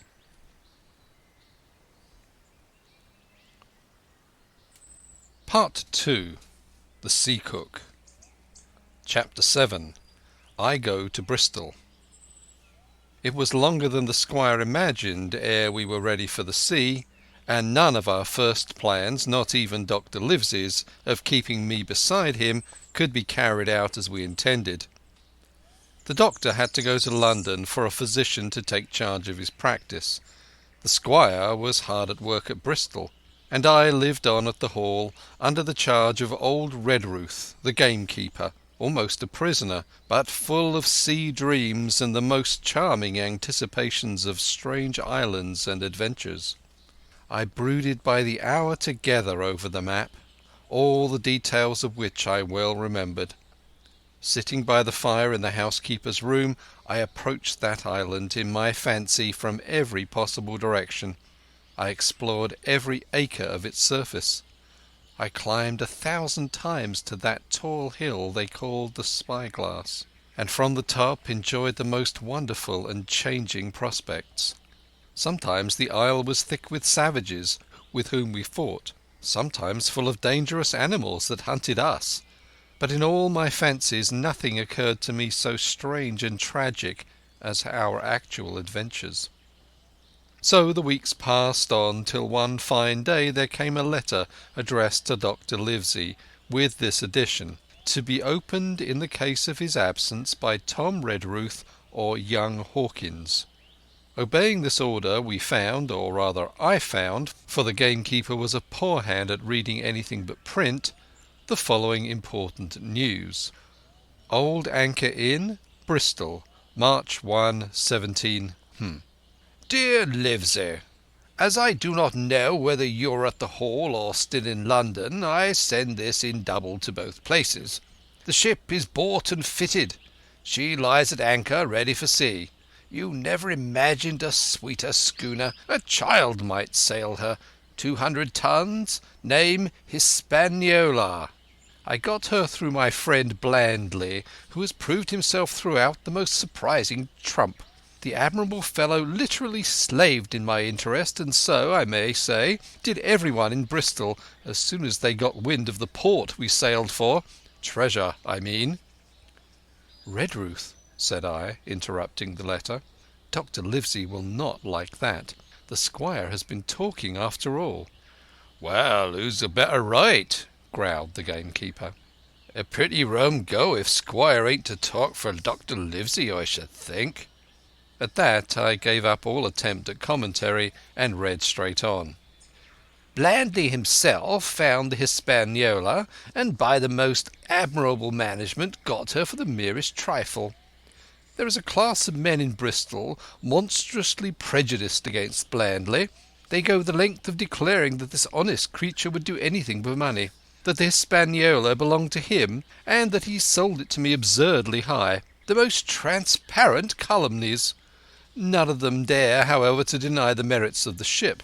So far there was not a hitch. The workpeople, to be sure, riggers and what not, were most annoyingly slow, but time cured that. It was the crew that troubled me. I wished to round up a score of men, in case of navies, buccaneers, or the odious French, and I had the worry of the deuce itself to find so much as half a dozen, till the most remarkable stroke of fortune brought me the very man that I required. I was standing on the dock when, by the merest accident, I fell into talk with him. I found he was an old sailor, kept a public house, knew all the seafaring men in Bristol, had lost his health ashore, and wanted a good berth as cook to get to sea again. He had hobbled down there that morning, he said, to get a smell of the salt. I was monstrously touched, so would you have been, and out of pure pity I engaged him on the spot to be ship's cook. Long John Silver he is called, and has lost a leg, but that I regarded as a recommendation, since he lost it in his country's service under the immortal Hawk. He has no pension, Livesey. Imagine the abominable age we live in. Well, sir, I thought I had only found a cook, but it was a crew I had discovered. Between Silver and myself we got together in a few days a company of the toughest old salts imaginable, not pretty to look at, but fellows, by their faces, of the most indomitable spirit. I declare we could fight a frigate. Long John even got rid of 2 out of the 6 or 7 I had already engaged. He showed me in a moment that they were of just the sort of freshwater swabs we had to fear in an adventure of importance. I am in the most magnificent health and spirits, eating like a bull, sleeping like a tree, yet I shall not enjoy a moment till I hear my old tarpaulins tramping around the capstan. Seaward ho! Hang the treasure! It's the glory of the sea that has turned my head. So now, Livesey, come post. Do not lose an hour, if you respect me. Let young Hawkins go at once to see his mother with Redruth for a guard, and then both come full speed to Bristol. John Trelawney. P.S. I did not tell you that Blandly, who, by the way, is to send a consort after us if we don't turn up by the end of August, had found an admirable fellow for sailing master, a stiff man, which I regret, but in all other respects a treasure. Long John Silver unearthed a very competent man for a mate, a man called Arrow. I have a boatswain who pipes, Livesey, so things shall go man-of-war fashion on board the good ship Hispaniola. I forgot to tell you that Silver is a man of substance. I know of my own knowledge that he has a banker's account which has never been overdrawn. He leaves his wife to manage the inn, and as she is a woman of colour, a pair of old bachelors like you and I may be excused for guessing that it is the wife, quite as much as the health, that sends him back to roving. J.T. P.P.S. Hawkins may stay 1 night with his mother. J.T. You can fancy the excitement into which that letter put me. I was half beside myself with glee, and if ever I despised a man, it was old Tom Redruth, who could do nothing but grumble and lament. Any of the under gamekeepers would gladly have changed places with him, but such was not the squire's pleasure, and the squire's pleasure was like law among them all. Nobody but old Redruth would have dared so much as even to grumble. The next morning he and I set out on foot for the Admiral Benbow, and there I found my mother in good health and spirits. The captain, who had so long been the cause of so much discomfort, was gone where the wicked cease from troubling. The squire had had everything repaired and the public rooms and the sign repainted, and had added some furniture. Above all, a beautiful armchair for my mother in the bar. He had found her a boy as an apprentice also, so that she should not want help when I was gone. It was on seeing that boy that I understood for the first time my situation. I had thought up to that moment of the adventures before me, not at all of the home that I was leaving. And now, at sight of this clumsy stranger who was to stay here in my place beside my mother, I had my first attack of tears. I am afraid I led that boy a dog's life, for he was new to the work. I had 100 opportunities for setting him right and putting him down, and I was not slow to profit by them. The night passed, and the next day after dinner Redruth and I were afoot again and on the road. I said goodbye to my mother and the cove where I had lived since I was born, and the dear old Admiral Benbow, since he was repainted, not longer quite so dear. One of my thoughts was of the captain, who had so often strode along the beach with his cocked hat, his sabre-cut cheek, and his old brass telescope. Next moment we had turned the corner, and my home was out of sight. The mail picked us up about dusk at the Royal George on the heath. I was wedged in between Redruth and a stout old gentleman, and in spite of the swift motion and the cold night air, I must have dozed a great deal from the very first, and then slept like a log, up hill and down dale, through stage after stage. But when I was awakened at last, it was by a punch in the ribs, and I opened my eyes to find that we were standing still before a large building in a city street, and that the day had already broken a long time. "Where are we?" I asked. "Bristol," said Tom. "Get down." Mr. Trelawney had taken up his residence at an inn far down the docks to superintend the work upon the schooner. Thither we had now to walk, and our way, to my great delight, lay upon the quays and besides the great multitude of ships of all sizes and rigs and nations. In one, sailors were singing at their work. In another there were men aloft, high over my head, hanging to threads that seemed no thicker than a spider's. Though I had lived by the shore all my life, I seemed never to have been near the sea till then. The smell of tar and salt was something new. I saw the most wonderful figureheads that had all been far over the ocean. I saw besides many old sailors with rings in their ears and whiskers curled in ringlets and tarry pigtails and their swaggering clumsy sea walk. And if I had seen as many kings or archbishops, I could not have been more delighted. And I was going to see myself, to sea in a schooner, and a piping boatswain, and pig-tailed singing seamen, to sea, bound for an unknown island, and to seek for buried treasure. While I was still in this delightful dream, we came suddenly in front of a large inn, and met Squire Trelawney, all dressed out like a sea officer, in stout blue cloth, coming out of the door with a smile on his face and a capital imitation of a sailor's walk. "Here you are!" he cried. "And the doctor came last night from London. Bravo! The ship's company complete." "Oh, sir," cried I, "when do we sail?" "Sail?" says he. "We sail tomorrow." End of Chapter 7.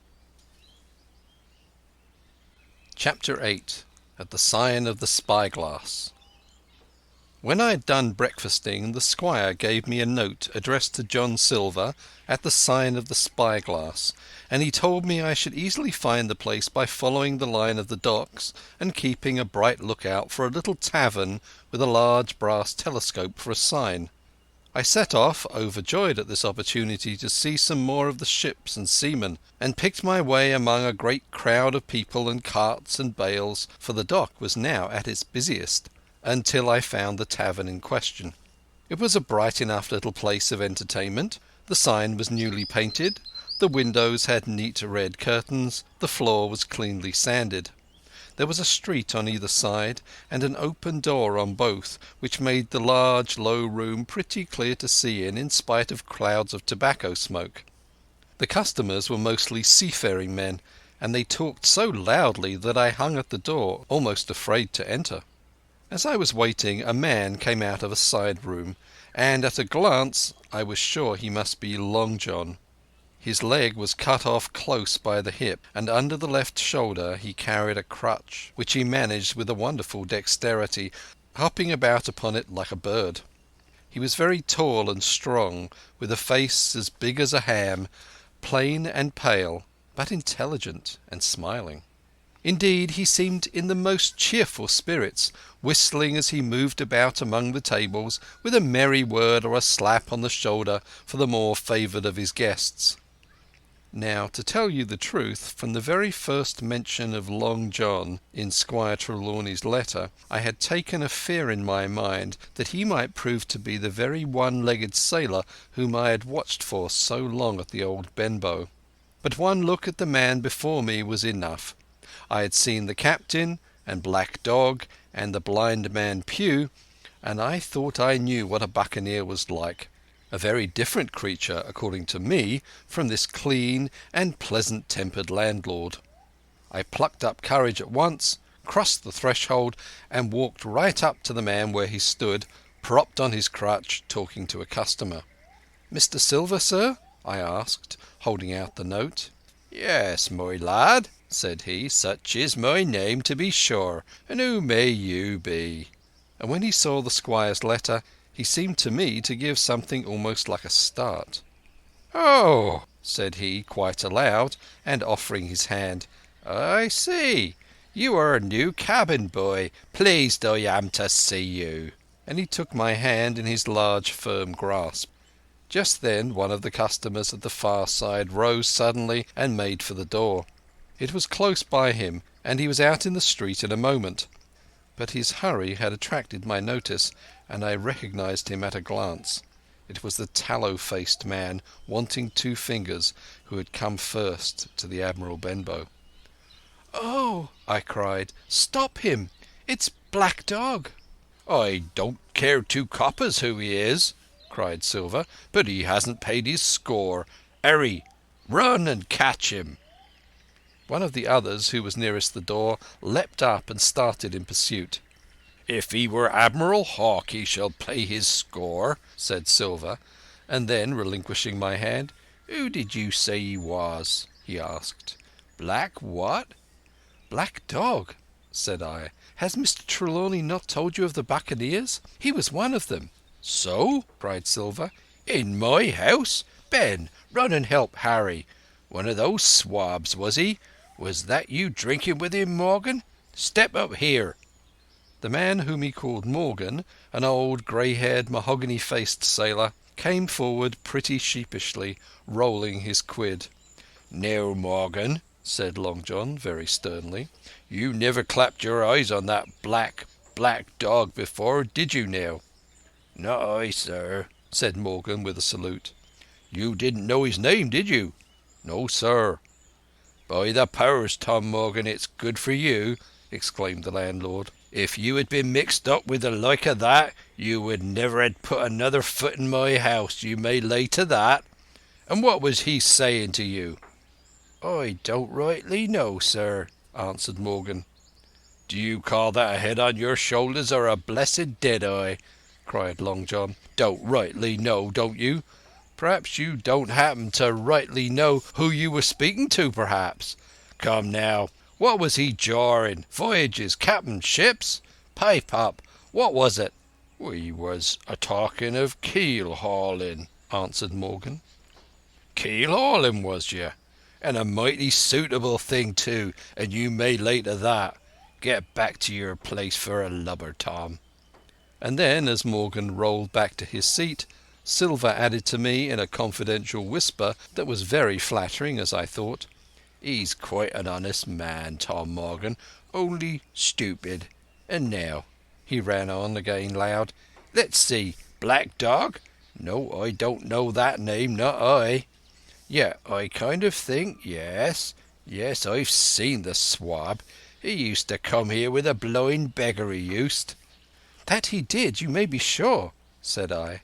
"I knew that blind man too. His name was Pugh." "It was!" cried Silver, now quite excited. "Pugh! That was his name for certain. Ah, he looked a shark, he did. And if we run down this black dog now, there'll be news for Captain Trelawney. Ben's a good runner. Few seamen run better than Ben. He should have run him down hand over hand, by the powers. He talked of keel-hauling, did he? I'll keel-haul him."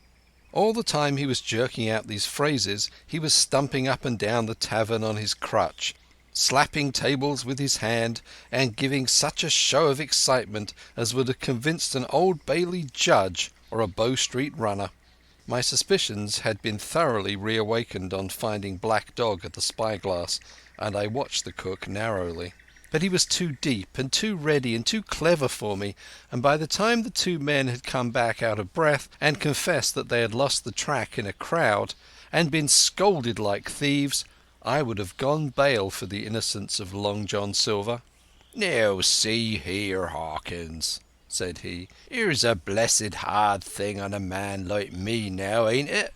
There's Captain Trelawney. What's he to think? Here I have this confounded son of a Dutchman sitting here in my own house, drinking of my own rum. Here you comes and tells me of it plain, and here I let him give us all the slip before my blessed deadlights. Now, Hawkins, you do me justice with the captain. You're a lad, you are, but you're as smart as paint. I see that when you first came in. Now, here it is.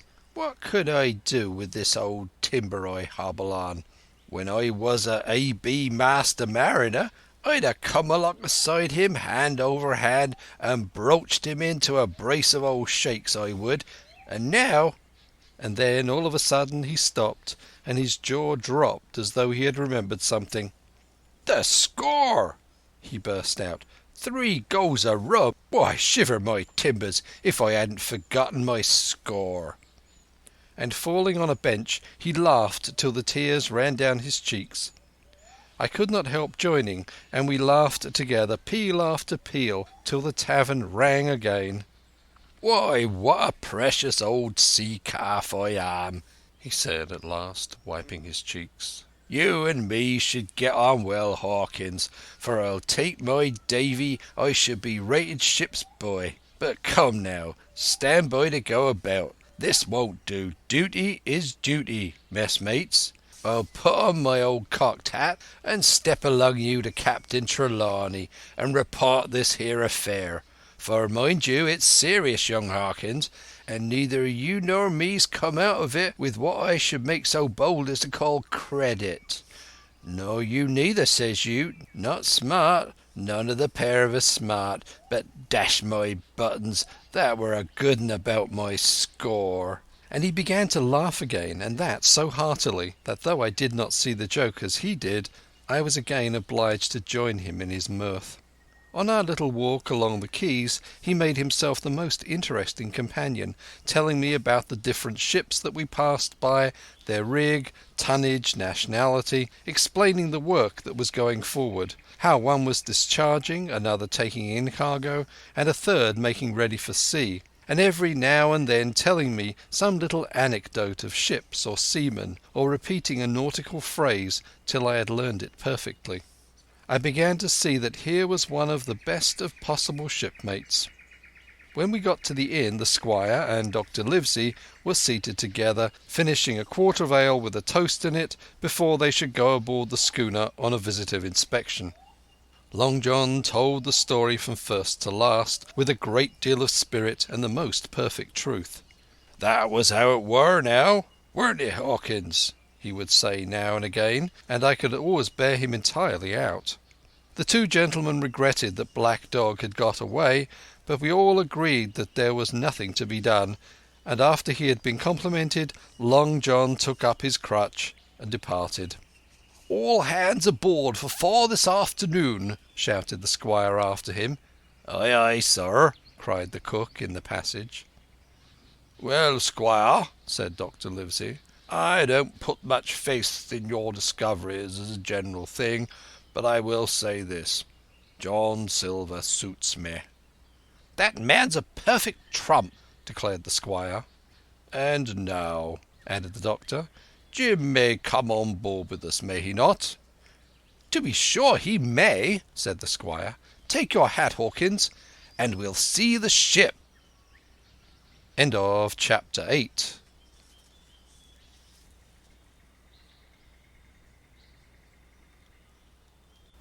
Chapter 9. Powder and Arms. The Hispaniola lay some way out, and we went under the figureheads and around the sterns of many other ships, and their cables sometimes grated beneath our keel and sometimes swung above us. At last, however, we swung alongside, and were met and saluted as we stepped aboard by the mate, Mr. Arrow, a brown old sailor with earrings in his ears and a squint. He and the squire were very thick and friendly, but I soon observed that things were not the same between Mr. Trelawney and the captain. This last was a sharp-looking man who seemed angry with everything on board, and was soon to tell us why, for we had hardly got down into the cabin when a sailor followed us. "Captain Smollett, sir, axing to speak with you," said he. "I'm always at the captain's orders. Show him in," said the squire. The captain, who was close behind his messenger, entered at once and shut the door behind him. "Well, Captain Smollett, what have you to say? All well, I hope, all ship-shape and seaworthy?" "Well, sir," said the captain, "better speak plain, I believe, at the risk of offence. I don't like this cruise. I don't like the men, and I don't like my officer. That's short and sweet." "Perhaps, sir, you don't like the ship?" inquired the squire, very angry, as I could see. "I can't speak to that, sir, not having seen her tried," said the captain. "She seems a clever craft. More I can't say." "Possibly, sir, you may not like your employer either," said the squire. But here Dr. Livesey cut in. "Stay a bit," said he. "Stay a bit. No use of such questions as that, but to produce ill feeling. The captain has said too much, or he has said too little, and I'm bound to say that I require an explanation of his words. You don't, you say, like this cruise. Now why?" "I was engaged, sir, on what we call sealed orders, to sail this ship for that gentleman where he should bid me," said the captain. "So far, so good. But now I find that every man before the mast knows more than I do. I don't call that fair. Now, do you?" "No," said Dr. Livesey, "I don't." "Next," said the captain, "I learn that we are going after treasure. Hear it from my own hands, mind you. Now, treasure is ticklish work. I don't like treasure voyages on any account, and I don't like them above all when they are secret and when, begging your pardon, Mr. Trelawney, the secret has been told to the parrot."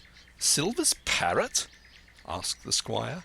"It's a way of speaking," said the captain. "Blabbed, I mean. It's my belief neither of you gentlemen know what you are about, but I'll tell you my way of it, life or death, and a close run."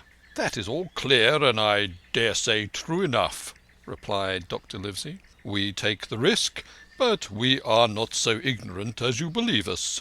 Next, you say you don't like the crew. Are they not good seamen?" "I don't like them, sir," returned Captain Smollett, "and I think I should have had the choosing of my own hands, if you go to that." "Perhaps you should," replied the doctor. "My friend should perhaps have taken you along with him, but the slight, if there be one, was unintentional. And you don't like Mr. Arrow?" "I don't, sir. I believe he's a good seaman, but he's too free with the crew to be a good officer. A mate should keep himself to himself, shouldn't drink with the men before the mast." "Do you mean he drinks?" cried the squire. "No, sir. replied the captain. "Only that he's too familiar." "Well now, and the short and the long of it, Captain?" asked the doctor. "Tell us what you want." "Well, gentlemen, are you determined to go on this cruise?" "Like iron," answered the squire. "Very good," said the captain. "Then, as you've heard me very patiently saying things that I could not prove, hear me a few words more.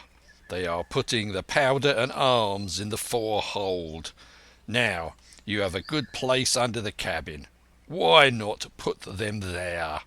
First point.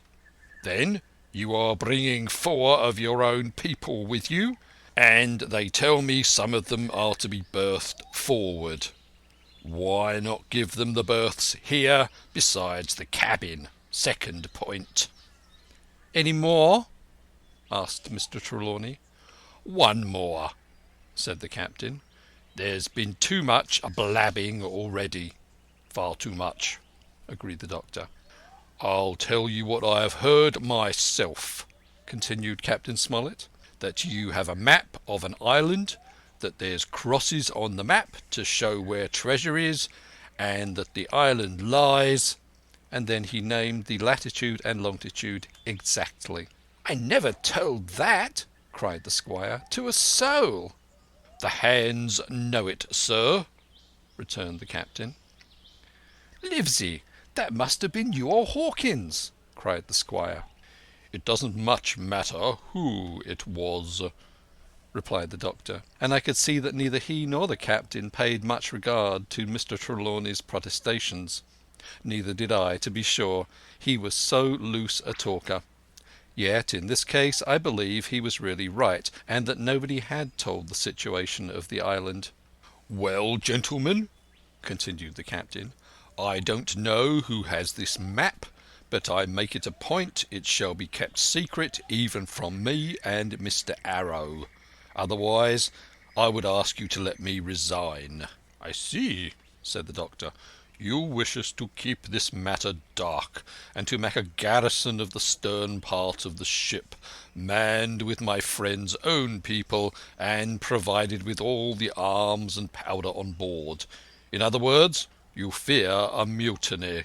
"Sir," said Captain Smollett, "with no intention to take offence, I deny your right to put words into my mouth. No captain, sir, would be justified in going to sea at all if he had ground enough to say that. As for Mr. Arrow, I believe him thoroughly honest. Some of the men are the same, all may be, for what I know, but I am responsible for the ship's safety and the life of every man jack aboard of her. I see things going, as I think, not quite right, and I ask you to take certain precautions, or let me resign my berth, and that's all." "Captain Smollett," began the doctor with a smile, "did you ever hear the fable of the mountain and the mouse? You'll excuse me, I dare say, but you remind me of that fable. When you came in here, I'll stake my wig you meant more than this." "Doctor," said the captain, "you are smart.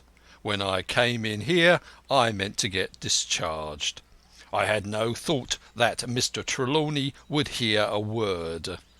"No more I would," cried the squire. "Had Livesey not been here, I should have seen you to the deuce. As it is, I have heard you. I will do as you desire, but I think the worst of you." "That's as you please, sir," said the captain. "You'll find I do my duty." And with that he took his leave. "Trelawney," said the doctor, "contrary to all my notions, I believe you have managed to get 2 honest men on board with you. That man and John Silver." "Silver, if you like," cried the squire. "But as for that intolerable humbug, I declare I think his conduct unmanly, unsailorly, and downright un-English." "Well," said the doctor, "we shall see." When we came on deck, the men had begun already to take out the arms and powder, yo-hoing at their work. while the captain and Mr. Arrow stood by superintending. The new arrangement was quite to my liking. The whole schooner had been overhauled. 6 berths had been made astern out of what had been the after part of the main hold, and this set of cabins was only joined to the galley and forecastle by a sparred passage on the port side. It had been originally meant that the captain, Mr. Arrow, Hunter, Joyce, the doctor and the squire were to occupy these 6 berths. Now Redruth and I were to get 2 of them, and Mr. Arrow and the captain were to sleep on deck in the companion, which had been enlarged on either side till you might almost have called it a roundhouse. Very low it was still, of course, but there was room to swing 2 hammocks, and even the mate seemed pleased with the arrangement. Even he, perhaps, had been doubtful as to the crew, but that is only guess, for, as you shall hear, we had not long the benefit of his opinion. We were all hard at work changing the powder and the berths, when the last man or 2, and Long John along with them, came off in a shore boat. The cook came up the side like a monkey for cleverness, and as soon as he saw what was doing, "So ho, mates," said he. "What's this?" "We're a-changing the powder, Jack," answers one. "Why, by the powers," cried Long John, "if we do, we'll miss the morning tide." "My orders," said the captain shortly. "You may go below, my man. Hands will want supper." "Aye, aye, sir," answered the cook, and touching his forelock he disappeared at once in the direction of his galley. "That's a good man, Captain," said the doctor. "Very likely, sir," replied Captain Smollett. "Easy with that, men, easy." He ran on to the fellows who were shifting the powder, and then, suddenly observing me examining the swivel we carried amidships, a long brass 9, "Here you, ship's boy," he cried, "out of that. Off with you to the cook and get some work." And then, as I was hurrying off, I heard him say quite loudly to the doctor, "I'll have no favourites on my ship." I assure you I was quite of the squire's way of thinking, and hated the captain deeply. End of Chapter 9. Chapter 10. The Voyage. All that night we were in a great bustle getting things stowed in their place, and boatfuls of the squire's friends, Mr. Blandley and the like, coming off to wish him a good voyage and a safe return. We never had a night at the Admiral Benbow when I had half the work, and I was dog-tired when, a little before dawn, the boatswain sounded his pipe and the crew began to man the capstan bars. I might have been twice as weary, yet I would not have left the deck. All was so new and interesting to me, the brief commands, the shrill notes of the whistle, the men bustling to their places in the glimmer of the ship's lanterns. "Now, Barbecue, tip us a stave," cried one voice. "The old one," cried another. "Aye, aye, mates," said Long John, who was standing by with his crutch under his arm, and at once broke out in the air and words I knew so well. 15 men on a dead man's chest. And then the whole crew bore chorus. Yo ho ho and a bottle of rum. And at the third ho drove the bars before them with a will. Even at that exciting moment it carried me back to the old Admiral Benbow in a second, and I seemed to hear the voice of the captain piping in the chorus.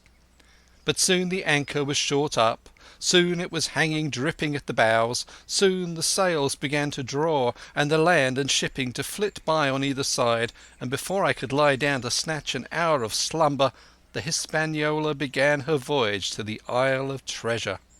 I am not going to relate the voyage in detail. It was fairly prosperous. The ship proved to be a good ship, and the crew were capable seamen, and the captain thoroughly understood his business. But before we came the length of Treasure Island, 2 or 3 things had happened which require to be known. Mr. Arrow, first of all, turned out even worse than the captain had feared. He had no command among the men, and people did what they pleased with him. But that was by no means the worst of it, for after a day or 2 at sea he began to appear on deck with hazy eye, red cheeks, stuttering tongue, and other marks of drunkenness. Time after time he was ordered below in disgrace. Sometimes he fell and cut himself, sometimes he lay all day long in his little bunk at one side of the companion. Sometimes for a day or two he would be almost sober and attend to his work at least passably. In the meantime we could never make out where he got the drink. That was the ship's mystery. Watch him as we pleased, we could do nothing to solve it, and when we asked him to his face, he would only laugh if he were drunk, and if he were sober, deny solemnly that he ever tasted anything but water. He was not only useless as an officer and a bad influence among the men, but it was plain that at this rate he must soon kill himself outright, so nobody was much surprised nor very sorry when one dark night, with a head sea, he disappeared entirely and was seen no more. "Overboard," said the captain. "Well, gentlemen, that saves the trouble of putting him in irons." And there we were without a mate, and it was necessary, of course, to advance one of the men. The boatswain, Job Anderson, was the likeliest man aboard, and though he kept his old title, he served in a way as mate. Mr. Trelawney had followed the sea, and his knowledge made him very useful, for often he took a watch himself in easy weather. And the coxswain, Israel Hands, was a careful, wily, old, experienced seaman, who could be trusted at a pinch with almost anything. He was a great confidant of Long John Silver, and so the mention of his name leads me on to speak of our ship's cook, Barbecue, as the men called him. Aboard ship he carried his crutch by a lanyard around his neck, to have both hands as free as possible. It was something to see him wedge the foot of the crutch against a bulkhead, and, propped against it, yielding to every movement of the ship, get on with his cooking like someone safe ashore. Still more strange was it to see him in the heaviest of weather cross the deck. He had a line or two rigged up to help him across the widest spaces. Long John's earrings they were called, and he would hand himself from one place to another, now using the crutch, now trailing it alongside by the lanyard, as quickly as another man could walk. Yet some of the men who had sailed with him before expressed their pity to see him so reduced. "He's no common man, Barbecue," said the coxswain to me. "He had a good schooling in his young days, and can speak like a book when he's so minded. And brave! A lion's nothing longside of Long John. I've seen him grapple 4 and knock their heads together, him unarmed." All the crew respected and even obeyed him. He had a way of talking to each and doing everybody some particular service. To me he was unweariedly kind, and always glad to see me in the galley, which he kept as clean as a new pin, the dishes hanging up burnished, and his parrot in a cage in the corner. "Come away, young Hawkins," he would say. "Come and have a yarn with John. Nobody more welcome than yourself, my son. Sit you down and hear the news. Here's Captain Flint. I calls my parrot Captain Flint, after the famous buccaneer. Here's Captain Flint, predicting success to our voyage. Wasn't you, Captain?" And the parrot would say with great rapidity, "Pieces of 8, pieces of 8, pieces of 8, till you wondered that it was not out of breath, or till John threw his handkerchief over the cage. "Now that bird," he would say, "is maybe 200 years old, Hawkins. They live forever mostly, and if anybody see more wickedness, it must be the devil himself. She's sailed with England, the great Captain England, the pirate. She's been at Madagascar and at Malabar and Suriname and Providence and Portobello. She was at the fishing up of the wrecked plate ships. It's there she learned pieces of 8, and little wonder, 350,000 of 'em, Hawkins. She was at the boarding of the Viceroy of the Indies, out of Goa she was, and to look at her you would think she was a babby. But you smelt powder, didn't you, Captain?" "Stand by to go about," the parrot would scream. "Ah, she's handsome craft, she is," the cook would say, and give her sugar from his pocket. And then the bird would peck at the bars and swear straight on, passing belief for wickedness. "There," John would add, "you can't pitch and not be mucked, lad. Here's the poor old innocent bird of mine swearing blue fire, and none the wiser you may lay to that. She would swear the same, in a manner of speaking, before the chaplain." And John would touch his forelock with a solemn way he had that made me think he was the best of men. In the meantime the squire and Captain Smollett were still on pretty distant terms with one another. The squire made no bones about the matter. He despised the captain. The captain, on his part, never spoke but when he was spoken to, and then sharp and short and dry, and not a word wasted. He owned, when driven into a corner, that he seemed to have been wrong about the crew, that some of them were as brisk as he wanted to see, and all had behaved fairly well. As for the ship, he had taken a downright fancy to her. "She'll lie a point nearer the wind than a man has the right to expect of his own married wife, sir. But," he would add, "all I say is, we're not home again, and I don't like the cruise." The squire at this would turn away and march up and down the deck, chin in air. "A trifle more of that, man," he would say, "and I should explode." We had some heavy weather, which only proved the qualities of the Hispaniola. Every man on board seemed well content, and they must have been hard to please if they had been otherwise, for it is my belief that there was never a ship's company so spoiled since Noah put to sea. Double grog was going at the least excuse. There was duff on odd days, as, for instance, if the squire heard it was any man's birthday, and always a barrel of apples standing broached in the waist for anyone to help himself that had a fancy. "Never knew good to come of it yet," the captain said to Dr. Livesey. "Spoil forecastle hands, make devils. That's my belief." But good did come of the apple barrel, as you shall hear, for if it had not been for that we should have had no note of warning, and might all have perished by the hand of treachery. This is how it came about. We had run up the trades to get wind of the island we were after. I am not allowed to be more plain, and now we were running down for it with a bright lookout day and night. It was about the last day of our outward voyage, by the last computation. Some time that night, or latest before noon of the morrow, we should sight the Treasure Island. We were heading southwest, and had a steady breeze abeam and a quiet sea. The Hispaniola rolled steadily, dipping her bowsprit now and then with a whiff of spray. All was drawing alow and aloft. Everyone was in the bravest spirits because we were now so near an end of the first part of our adventure. Now, just after sundown, when all my work was over and I was on my way to my berth, it occurred to me that I should like an apple.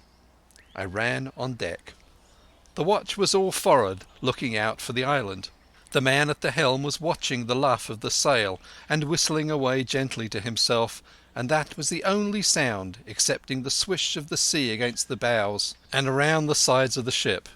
In I got bodily into the apple barrel, and found there was scarce an apple left, but sitting down there in the dark, what with the sound of the waters and the rocking movement of the ship, I had either fallen asleep or was on the point of doing so, when a heavy man sat down with rather a clash close by.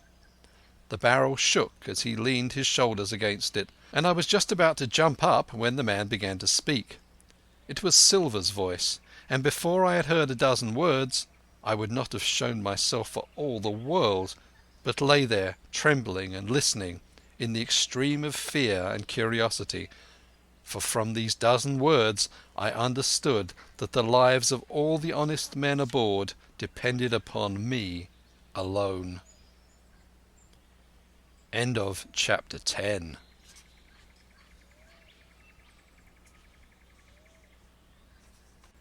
Chapter 11. What I Heard in the Apple Barrel. "No, not I," said Silver. "Flint was captain. I was quartermaster along of my timbered leg. The same side I lost my leg, old Pew lost his daylights. It was a master surgeon, him that amputated me, out of college and all, Latin by the bucket and what not. But he was hanged like a dog and sun-dried like the rest at Corso Castle. That was Robert's men, that was, and comed of changing names to their ships, Royal Fortune, and so on. Now, what a ship was christened, so let her stay, I says. So it was with the Cassandra, as brought us all safe home from Malabar, after England took the Viceroy of the Indies.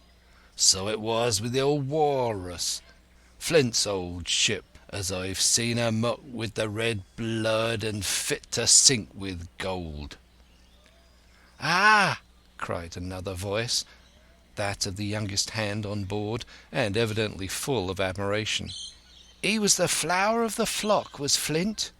"Davis was a man too, by all accounts," said Silver. "I never sailed along of him. First with England, then with Flint, that's my story. And now here on my own account, in a manner of speaking. I laid by 900 safe from England and 2,000 after Flint. That ain't bad for a man before the mast. All safe in bank. 'Tain't earning now. It's saving does it, you may lay to that. Where's all England's men now, I dunno? Where's Flint's? Why, most of 'em aboard here and glad to get the duff. Been begging before that, some of 'em. Old Pugh is as lusty as sight, and might have thought shame, spends £1,200 in a year like a lord in Parliament. Where is he now? Well, he's dead now and under hatches. But for 2 years before that, shiver my timbers, the man was starving. He begged and he stole and he cut throats, and starved at that, by the powers." "Well, it ain't much use after all," said the young seaman. "'Tain't much use for fools, you may lay to it, that nor nothing," cried Silver. "But now, you look here. You're young, you are, but you're smart as paint. I see that when I set my eyes on you, and I'll talk to you like a man." You can imagine how I felt when I heard this abominable old rogue addressing another in the very same words of flattery he had used to myself. I think if I had been able that I would have killed him through the barrel. Meantime he ran on, little supposing he was overheard. "Here it is about gentlemen of fortune. They lives rough and they risks swinging, but they eat and drink like fighting cocks. And when a cruise is done, why, it's hundreds of pounds instead of hundreds of farthings in their pockets. Now, the most goes for rum and a good fling, and to see again in their shirts. But that's not the course I lay. I puts it all away, some here, some there, and none too much anywheres by reason of suspicion. I'm 50, mark you. Once back from this cruise, I set up gentleman in earnest. Time enough too, says you. Ah, but I've lived easy in the meantime, never denied myself a nothing the heart desires, and slept soft and ate dainty all my days but when at sea. And how did I begin? Before the mast, like you." "Well," said the other, "but all the other money's gone now, ain't it? You daren't show face in Bristol after this." "Why, where might you suppose it was?" asked Silver derisively. "At Bristol, in banks and places," answered his companion. "It were," said the cook.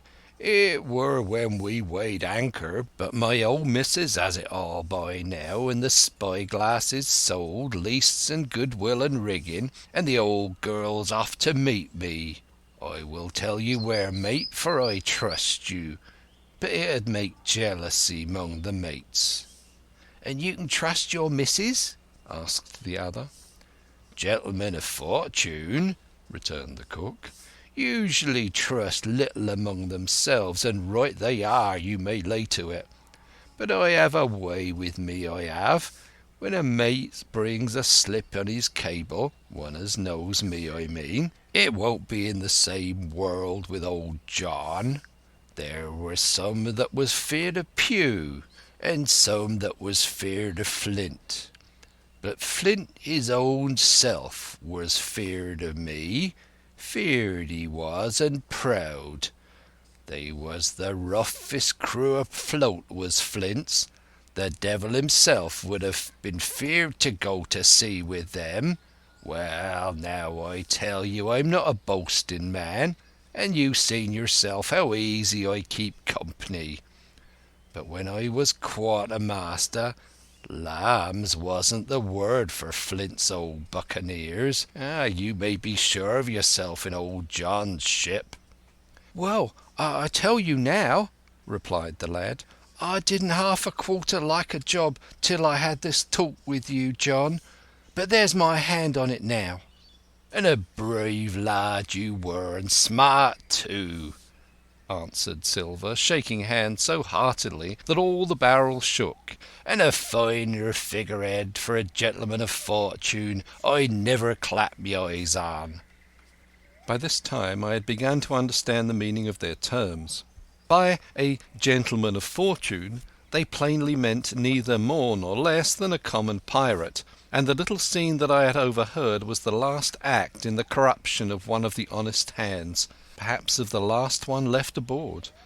But on this point I was soon to be relieved, for Silver, giving a little whistle, a third man strolled up and sat down by the party. "Dick square," said Silver.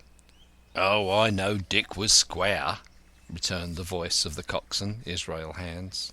"He's no fool, is Dick." He turned his quid and spat. "But look here," he went on.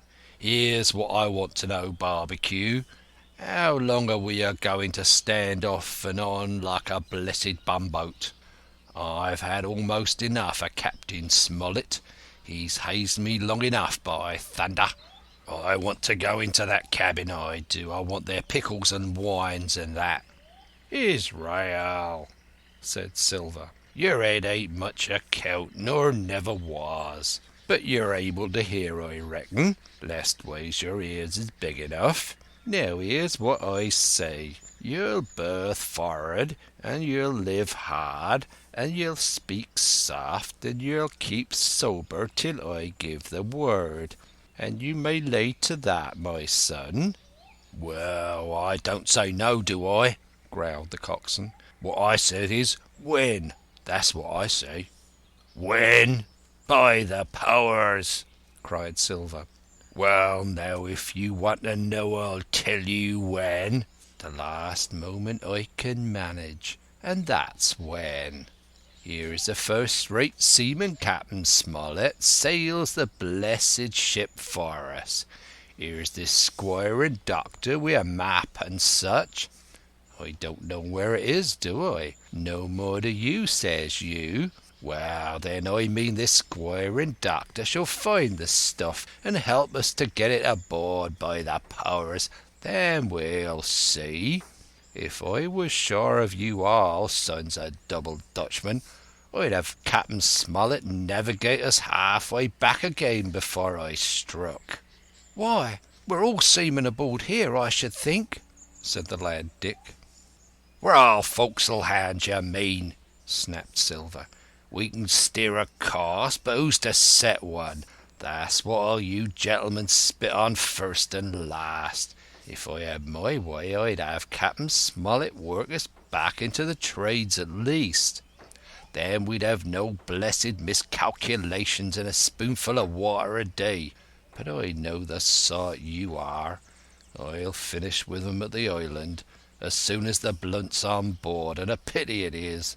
But you're never happy till you're drunk. Split my sides, I've a sick heart to sail with the likes of you." "Easy all, Long John," cried Israel. "Who's a crossing of you?" "Why, how many tall ships, think ye now, have I seen laid aboard, and how many brisk lads drawing the sun execution dock?" cried Silver. "And all for this same hurry and hurry and hurry. You hear me? I've seen a thing or two at sea, I have. If you would only lay your course and a point to windward, you would ride in carriages, you would, but not you. I know you. You'll have your mouthful of rum tomorrow and go hang. Everybody knowed how you was a kind of a chaplain, John. But there's others who could hand and steer as well as you," said Israel. "They liked a bit of fun, they did. They wasn't so high and dry nohow, but took their fling like jolly companions, every one." "So?" said Silver. "Well, and where are they now? Pew was that sort, and he died a beggar man, Flint was, and he died of rum at Savannah. They was a sweet crew, they was, only where are they?" "But," asked Dick, "when we do lay them athwart, what are we going to do with them, anyhow?" "There's the man for me," cried the cook admiringly. "That's what I call business. Well, what would you think? Put 'em ashore like maroons? That would have been England's way. Or cut 'em down like that much pork? That would have been Flint's or Billy Bones." "Billy was the man for that," said Israel. "Dead men don't bite," says he. Well, he's dead now hisself. He knows the long and short on it now, and if ever a rough hand come to port, it was Billy." "Right you are," said Silver, "rough and ready. But mark you here, I'm a easy man. I'm quite the gentleman, says you, but this time it's serious. Duty is duty, mates. I give my vote. Death. When I'm in Parliament and riding in my coach, I don't want none of these sea lawyers in the cabin a-coming home unlooked for like the devil at prayers. Wait is what I say, and when the time comes, why, let her rip." "John," cried the coxswain, "you're a man." "You'll say so, Israel, when you see," said Silver. "Only one thing I claim. I claim Trelawney. I'll wring his calf's head off his body with these hands.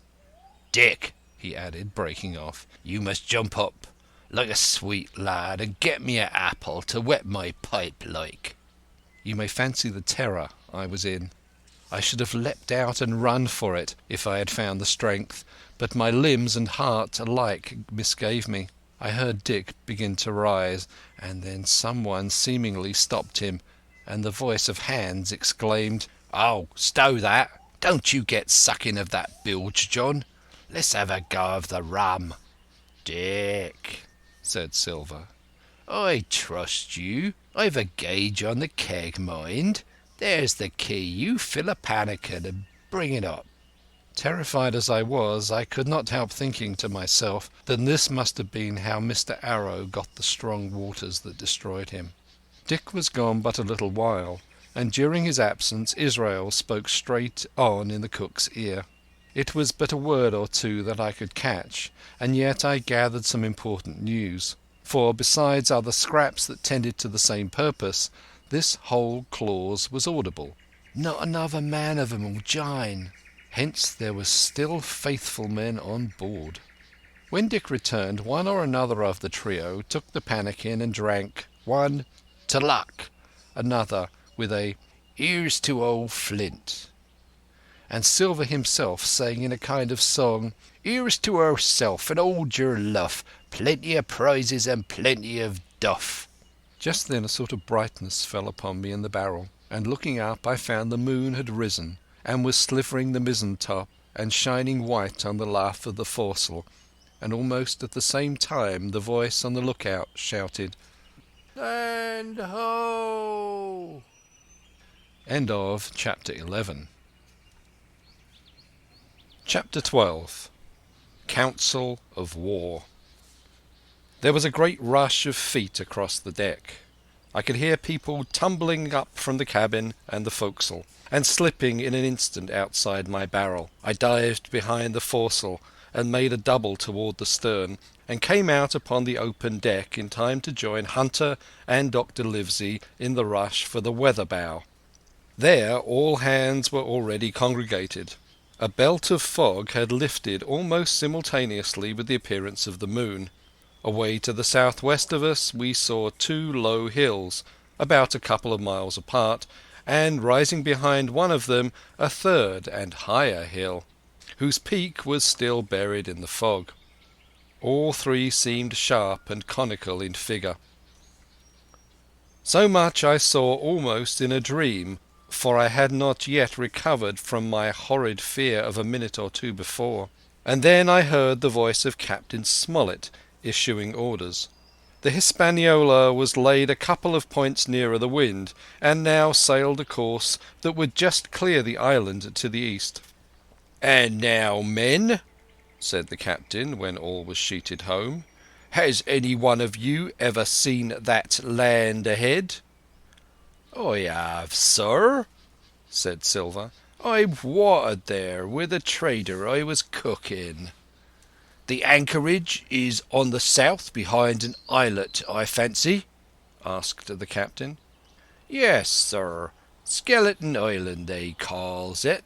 It were a main place for pirates once, and a hand we had on board knowed all their names for it. That hill to the nor'ard they calls Foremast Hill. There are 3 hills in a row running south'ard, fore, main, and mizzen, sir. But the main, that's the big un with the cloud on it, they usually calls the Spy Glass, by reason of a lookout they kept when they was in the anchorage cleaning. For it's there they clean their ships, sir, asking your pardon." "I have a chart here," said Captain Smollett. "See if that's the place." Long John's eyes burned in his head as he took the chart, but by the fresh look of the paper I knew he was doomed to disappointment. This was not the map we found in Billy Bones' chest, but an accurate copy, complete in all things, names and heights and soundings, with the single exception of the red crosses and the written notes. Sharp as must have been his annoyance, Silver had the strength of mind to hide it. "Yes, sir," said he, "this is the spot to be sure, and very prettily drawed out. Who might have done that, I wonder? The pirates were too ignorant, I reckon. Here it is, Captain Kidd's anchorage, just the name my shipmate called it.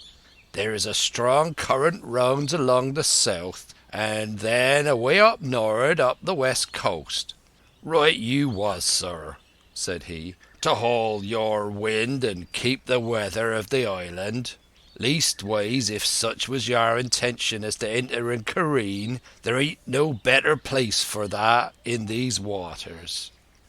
"Thank you, my man," said Captain Smollett. "I'll ask you later on to give us a help. You may go." I was surprised at the coolness with which John avowed his knowledge of the island, and I own I was half frightened when I saw him drawing nearer to myself. He did not know, to be sure, that I had overheard his counsel from the apple barrel, and yet I had by this time taken such a horror of his cruelty, duplicity, and power that I could scarce conceal a shudder when he laid his hand upon my arm. "Ah," said he, "this here is a sweet spot, this island. A sweet spot for a lad to get ashore on. You'll bathe and you'll climb trees and you'll hunt goats, you will, and you'll get aloft on them hills like a goat yourself. Why, it makes me young again. I was going to forget my timber leg, I was. It's a pleasant thing to be young, and have 10 toes you may lay to that. When you want to go a bit of exploring, you ask old John, and he'll put up a snack for you to take along." And clapping me in the friendliest way upon the shoulder, he hobbled off forward and went below. Captain Smollett, the squire, and Dr. Livesey were talking together on the quarter-deck, and, anxious as I was to tell them my story, I durst not interrupt them openly. While I was still casting about in my thoughts to find some probable excuse, Dr. Livesey called me to his side. He had left his pipe below, and, being a slave to tobacco, had meant that I should fetch it. But as soon as I was near enough to speak and not be overheard, I broke out immediately. "Doctor, let me speak. Get the captain and squire down to the cabin, and then make some pretence to send for me. I have terrible news." The doctor changed countenance a little, but next moment he was master of himself. "Thank you, Jim," said he quite loudly. "That was all I wanted to know," as if he had asked me a question. And with that he turned on his heel and rejoined the other two. They spoke together for a little, and though none of them started or raised his voice, or so much as whistled, it was plain enough that Dr. Livesey had communicated my request, for the next thing that I heard was the captain giving an order to Job Anderson, and all hands were piped on deck. "My lads," said Captain Smollett, "I've a word to say to you. This land that we have sighted is the place we have been sailing to. Mr. Trelawney, being a very open-handed gentleman, as we all know, has just asked me a word or two, and as I was able to tell him that every man on board had done his duty, alow and aloft, as I never asked to see it done better, why, he and I and the doctor are going below to the cabin to drink your health and luck, and you'll have grog served out to you to drink our health and luck. I'll tell you what I think of this. I think it handsome, and if you think as I do, you'll give a good sea cheer for the gentleman that does it." The cheer followed. That was a matter of course, but it rang out so full and hearty that I confess I could hardly believe these same men were plotting for our blood. "One more cheer for Captain Smollett," cried Long John, when the first had subsided, and this was given with a will. On the top of that the three gentlemen went below, and not long after word was sent forward that Jim Hawkins was wanted in the cabin. I found them all three seated around the table, a bottle of Spanish wine and some raisins before them, and the doctor smoking away with his wig on his lap, and that I knew was a sign that he was agitated. The stern window was open, for it was a warm night, and you could see the moon shining behind on the ship's wake. "Now, Hawkins," said the squire, "you have something to say. Speak up." I did as I was bid, and, short as I could make it, told the whole details of Silver's conversation. Nobody interrupted me till I was done, nor did any one of the three of them make so much as a movement, but they kept their eyes upon my face from first to last. "Jim," said Dr. Livesey, "take a seat." And they made me sit down at a table beside them, poured me out a glass of wine, filled my hands with raisins, and all three, one after the other, and each with a bow, drank my good health and their service to me for my luck and courage. "Now, Captain," said the squire, "you were right and I was wrong. I own myself an ass, and I await your orders." "No more an ass than I, sir," returned the captain. "I never heard of a crew that meant to mutiny, but that what signs before, for any man that had an eye in his head to see the mischief and take steps accordingly. But this crew," he added, "beats me." "Captain," said the doctor, "with your permission, that's Silver, a very remarkable man." "He'd look remarkably well from a yard-arm, sir," returned the captain. "But this is talk. This don't lead to anything. I see 3 or 4 points, and with Mr. Trelawney's permission, I'll name 'em." "You, sir, are the captain. It is for you to speak," said Mr. Trelawney grandly. "First point," began Mr. Smollett. "We must go on because we can't turn back. If I gave the word to turn about, they would rise at once. Second point, we have time before us, at least until this treasure's found. Third point, there are faithful hands. Now, sir, it's got to come to blows sooner or later, and what I propose is to take time by the forelock, as the saying is, and to come to blows some fine day when they least expect it. We can count, I take it, on your own home servants, Mr. Trelawney." "As upon myself," declared the squire. 3, reckoned the captain. Ourselves make 7, counting Hawkins there. Now, about the honest hands? Most likely are Trelawney's own men, said the doctor. Those he picked up for himself before he lit on silver. Nay, replied the squire. Hans was one of mine. I did think I could have trusted Hans, added the captain. And to think that they're all Englishmen, broke out the squire. Sir, I could find it in my heart to blow the ship up. Well, gentlemen, said the captain, the best that I can say is not much. We must lay to, if you please, and keep a bright lookout. It's trying on a man, I know. It would be pleasanter to come to blows. But there's no help for it till we know our men. Lay to and whistle for a wind. That's my view. Jim here, said the doctor, can help us more than anyone. The men are not shy with him, and Jim is a noticing lad. Hawkins, I put prodigious faith in you, added the squire. I began to feel pretty desperate at this, for I felt altogether helpless, and yet by an odd train of circumstances it was indeed through me that safety came. In the meantime, talk as we pleased, there were only 7 out of the 26 on whom we knew we could rely, and out of these 7, 1 was a boy, so that the grown men on our side were 6 to their 19. End of chapter 12.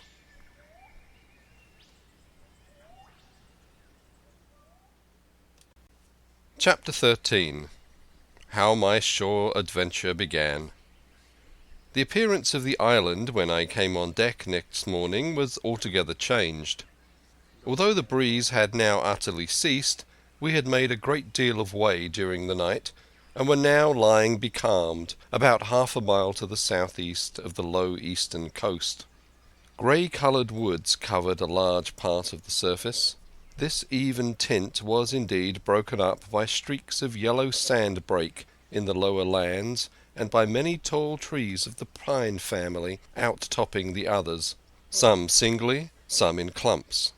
But the general colouring was uniform and sad. The hills ran up clear above the vegetation in spires of naked rock.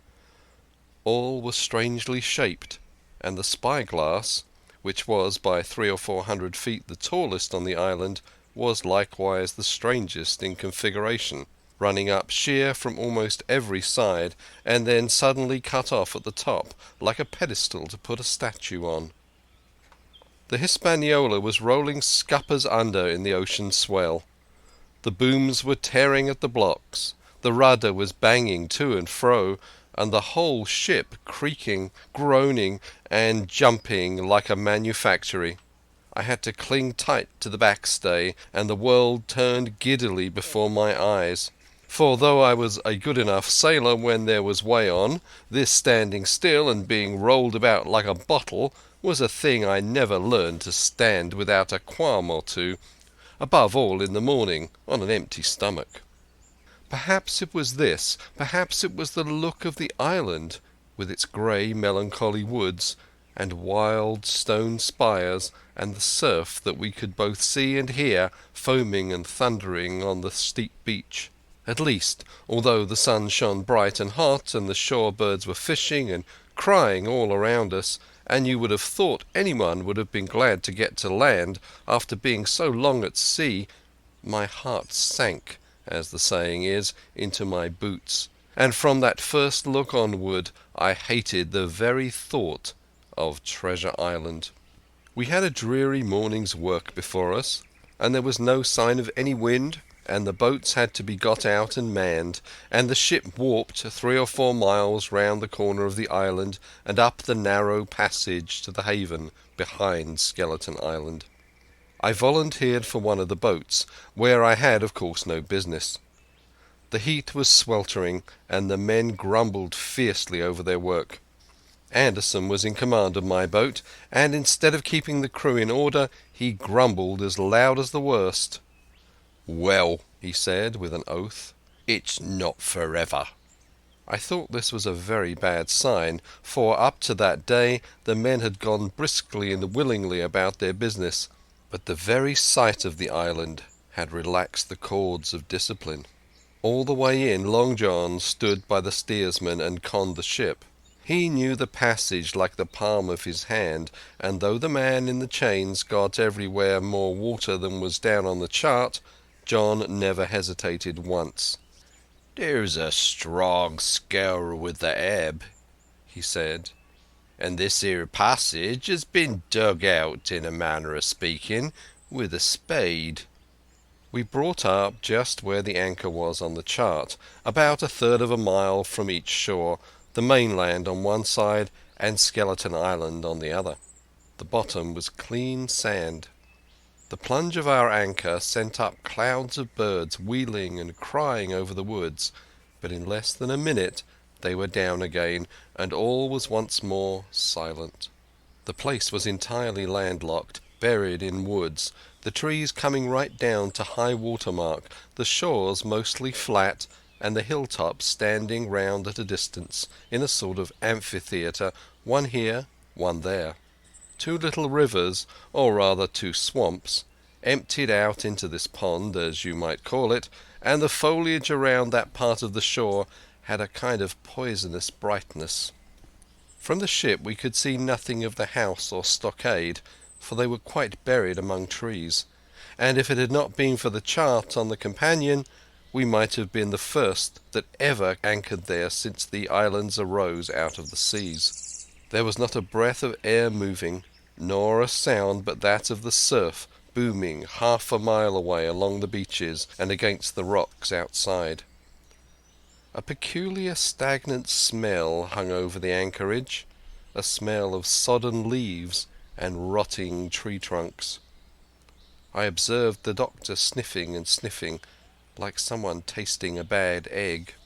"I don't know about treasure," he said, "but I'll stake my wig there's fever here." If the conduct of the men had been alarming in the boat, it became truly threatening when they had come aboard. They lay about the deck, growling together in talk. The slightest order was received with a black look, and grudgingly and carelessly obeyed. Even the honest hands must have caught the infection, for there was not one man aboard to mend another. Mutiny, it was plain, hung over us like a thundercloud. And it was not only we of the cabin party who perceived the danger. Long John was hard at work, going from group to group, spending himself in good advice, and as for example, no man could have shown a better. He fairly outstripped himself in willingness and civility. He was all smiles to everyone. If an order were given, John would be on his crutch in an instant, with the cheeriest "Aye, aye, sir," in the world. And when there was nothing else to do, he kept up one song after another, as if to conceal the discontent of the rest. Of all the gloomy features of that gloomy afternoon, this obvious anxiety on the part of Long John appeared the worst. We held a council in the cabin. "Sir," said the captain, "if I risk another order, the whole ship will come about our ears by the run. You see, sir, here it is. I get a rough answer, do I not? Well, if I speak back, pikes will be going in 2 shakes. If I don't, Silver will see there's something under that, and the game's up. Now we've only one man to rely on." "And who's that?" asked the squire. "Silver, sir," returned the captain. "He's as anxious as you and I to smother things up. This is a tiff. He'd soon talk 'em out of it if he had the chance, and what I propose to do is to give him the chance. Let's allow the men an afternoon ashore. If they all go, why, we'll fight the ship. If they none of them go, well then, we hold the cabin, and God defend the right. If some go, you mark my words, sir, Silver'll bring 'em aboard again as mild as lambs." It was so decided. Loaded pistols were served out to all the shore men. Hunter, Joyce and Redruth were taken into our confidence, and received the news with no less surprise and a better spirit than we had looked for, and then the captain went on deck and addressed the crew. "My lads," said he, "we've had a hot day, and are all tired and out of sorts. A turn ashore'll hurt nobody. The boats are still in the water. You can take the gigs, and as many as please can go ashore for the afternoon. I'll fire a gun half an hour before sundown." I believe the silly fellows must have thought that they would break their shins over treasure as soon as they were landed, for they all came out of their sulks in a moment, and gave a cheer that started the echo in a far-away hill, and sent the birds once more flying and squalling round the anchorage. The captain was too bright to be in the way. He whipped out of sight in a moment, leaving Silver to arrange the party, and I fancy it was as well he did so. Had he been on deck, he could no longer so much as have pretended not to understand the situation. It was as plain as day. Silver was the captain, and a mighty rebellious crew he had of it. The honest hands, and I was soon to see it proved that there were such on board, must have been very stupid fellows. Or rather, I suppose the truth was this, that all hands were disaffected by the example of the ringleaders, only some more, some less, and a few, being good fellows in the main, could neither be led nor driven any farther. It is one thing to be idle and skulk, and quite another to take a ship and murder a number of innocent men. At last, however, the party was made up. 6 fellows were to stay on board, and the remaining 13, including Silver, began to embark. Then it was that there came into my head the first of the mad notions that contributed so much to save our lives. If 6 men were left by Silver, it was plain our party could not take and fight the ship, and since only 6 were left, it was equally plain that the cabin party had no present need of my assistance. It occurred to me at once to go ashore. In a jiffy I had slipped over the side and curled up in the foresheets of the nearest boat, and almost at the same moment she shoved off. No one took notice of me, only the bow oar saying, "Is that you, Jim? Keep your head down." But Silver, from the other boat, looked sharply over, and called out to know if that were me, and from that moment I began to regret what I had done. The crews raced for the beach, and in the boat I was in, having some start and being at once the lighter and the better manned, shot far ahead of her consort, and the bow had struck among the shoreside trees, and I had caught a branch and swung myself out and plunged into the nearest thicket, while Silver and the rest were still 100 yards away. "Jim! Jim!" I heard him shouting. But you may suppose I paid no heed. Jumping, ducking and breaking through, I ran straight before my nose till I could run no longer. End of chapter 13. Chapter 14. The First Blow. I was so pleased at having given the slip to Long John that I began to enjoy myself and look around me with some interest on the strange land that I was in. I had crossed a marshy tract full of willows, bulrushes and odd, outlandish, swampy trees, and now had come out upon the skirts of an open piece of undulating sandy country, about a mile long, dotted with a few pines and a great number of contorted trees, not unlike the oak in growth, but pale in the foliage, like willows. On the far side of the open stood one of the hills, with 2 quaint craggy peaks shining vividly in the sun. I now felt for the first time the joy of exploration. The isle was uninhabited, but my shipmates I have left behind, and nothing lived in front of me but dumb brutes and fowls. I turned hither and thither among the trees. Here and there were flowering plants unknown to me. Here and there I saw snakes, and one raised his head from a ledge of rock and hissed at me with a noise not unlike the spinning of a top. Little did I suppose that he was a deadly enemy, and the noise was the famous rattle. Then I came to a long thicket of these oak-like trees, live or evergreen oaks I heard afterward they should be called, which grew low along the sand like brambles, the boughs curiously twisted, the foliage compact like thatch. The thicket stretched down from the top of one of the sandy knolls, spreading and growing taller as it went, until it reached the margin of the broad reedy fen through which the nearest of the little rivers soaked its way into the anchorage. The marsh was streaming in the strong sun, and the outline of the spyglass trembled through the haze. All at once there began to go a sort of bustle among the bulrushes. A wild duck flew up with a quack, another followed, and soon over the whole surface of the marsh a great cloud of birds hung screaming and circling in the air.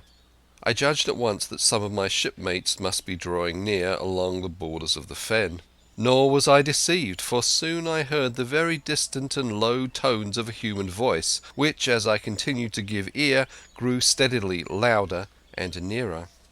This put me in great fear, and I crawled under cover of the nearest live oak and squatted there, hearkening, as silent as a mouse. Another voice answered, and then the first voice, which I now recognized to be Silver's, once more took up the story and ran on for a long while in a stream, only now and again interrupted by the other. By the sound they must have been talking earnestly and almost fiercely, but no distinct word came to my hearing.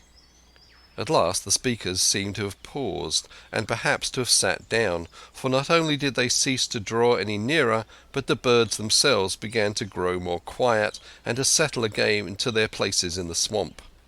And now I began to feel that I was neglecting my business, that since I had been so foolhardy as to come ashore with these desperadoes, the least I could do was to overhear them at their councils, and that my plain and obvious duty was to draw as close as I could manage under the favourable ambush of the crouching trees. I could tell the direction of the speakers pretty exactly, not only by the sound of their voices, but by the behaviour of the few birds that still hung in alarm above the heads of the intruders. Crawling on all fours, I made steadily but slowly towards them, till at last, raising my head to an aperture among the leaves, I could see clear down into a little green dell beside the marsh, and closely set about with trees, where Long John Silver and another of the crew stood face to face in conversation. The sun beat full upon them.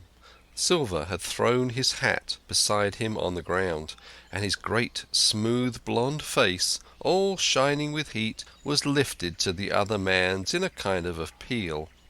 "Mate," he was saying, "that's because I thinks gold dust of you, gold dust, and you may lay to that, and if I hadn't took to you like pitch, do you think I'd have been here a warning of you? All's up. You can't make nor mend. It's to save your neck that I'm a-speaking, and if one of the wild uns knew it, where'd I be, Tom? Now tell me, where'd I be?" "Silver," said the other man, and I observed he was not only red in the face, but spoke as hoarse as a crow, and his voice shook too like a taut rope. "Silver," says he, "you're old, and you're honest, or has the name of it, and you've money too, which lots of poor sailors hasn't, and you're brave or I'm mistook. And will you tell me you'll let yourself be led away with that kind of a mess of swabs? Not you. As sure as God sees me, I'd sooner lose my hand. If I turn again my duty—" And then, all of a sudden, he was interrupted by a noise. I had found one of the honest hands. Well, here at that same moment came news of another. Far away out in the marsh there arose all of a sudden a sound like the cry of anger, then another on the back of it, and then one horrid, long-drawn scream. The rocks of the spyglass re-echoed it a score of times. The whole troop of marsh birds rose again, darkening heaven with a simultaneous whir, and long after that death yell was still ringing in my brain, silence had re-established its empire, and only the rustle of the redescending birds and the boom of the distant surges disturbed the languor of the afternoon. Tom had leapt at the sound, like a horse at the spur, but Silver had not winked an eye. He stood where he was, resting lightly on his crutch, watching his companion like a snake about to spring. "John," said the sailor, stretching out his hand. "Hands off!" cried Silver, leaping back a yard, as it seemed to me, with the speed and security of a trained gymnast. "Hands off if you like, John Silver," said the other. "It's a black conscience that can make you feared of me, but in heaven's name, tell me what was that?" "That?" returned Silver, smiling away, but warier than ever, his eye a mere pinpoint in his big face, but gleaming like a crumb of glass. "That? Oh, I reckon that'll be Alan." And at this poor Tom flashed out like a hero.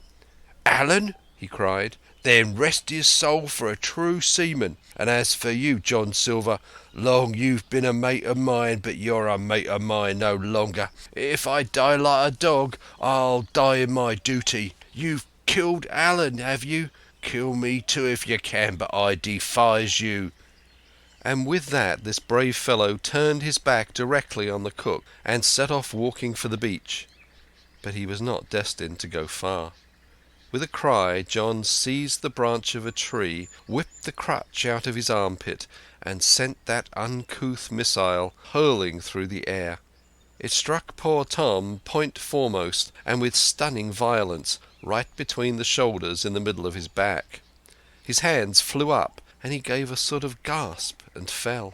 Whether he was injured much or little, none could ever tell.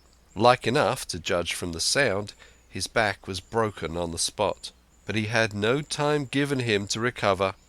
Silver, agile as a monkey, even without leg or crutch, was on the top of him next moment, and had twice buried his knife up to the hilt in that defenceless body. From my place of ambush I could hear him pant aloud as he struck the blows. I do not know what it rightly is to faint, but I do know that for the next little while the whole world swam away from before me in a whirling mist. Silver and the birds and the tall spyglass hilltop going round and topsy-turvy before my eyes, and all manner of bells ringing and distant voices shouting in my ear. When I came again to myself, the monster had pulled himself together, his crutch under his arm, his hat upon his head. Just before him, Tom lay motionless upon the sward, but the murderer minded him not a whit, cleansing his blood-stained knife the while upon a wisp of grass. Everything else was unchanged, the sun still shining mercilessly upon the steaming marsh and the tall pinnacle of the mountain, and I could scarcely persuade myself that the murder had actually been done, and a human life cruelly cut short a moment since, before my eyes. And now John put his hand into his pocket, brought out a whistle, and blew upon it several modulated blasts that rang far across the heated air. I could not tell, of course, the meaning of the signal, but it instantly awoke my fears. More men would be coming. I might be discovered. They had already slain 2 of the honest people. After Tom and Alan, might not I come next? Instantly I began to extricate myself and crawl back again, with what speed and silence I could manage, to the more open portion of the wood. And as I did so I could hear hails coming and going between the old buccaneer and his comrades, and this sound of danger lent me wings. As soon as I was clear of the thicket, I ran as I never ran before, scarce minding the direction of my flight, so long as it led me from the murderers, and as I ran fear grew and grew upon me, until it turned into a kind of frenzy. Indeed, could anyone be more entirely lost than I? When the gun fired, how should I dare to go down to the boats among those fiends still smoking from their crime? Would not the first of them who saw me wring my neck like a snipe's? Would not my absence itself be an evidence to them of my alarm, and therefore of my fatal knowledge? It was all over, I thought. Goodbye to the Hispaniola, goodbye to the squire, the doctor, and the captain. There was nothing left for me but death by starvation or death by the hands of the mutineers. All this while, as I say, I was still running, and without taking any notice I had drawn near to the foot of the little hill with the two peaks, and had got into a part of the island where the wild oaks grew more widely apart, and seemed more like forest trees in their bearing and dimensions. Mingled with these there were a few scattered pines, some 50, some nearer 70 feet high. The air too smelled more fresh than down beside the marsh. And here a fresh alarm brought me to a standstill with a thumping heart. End of chapter 14.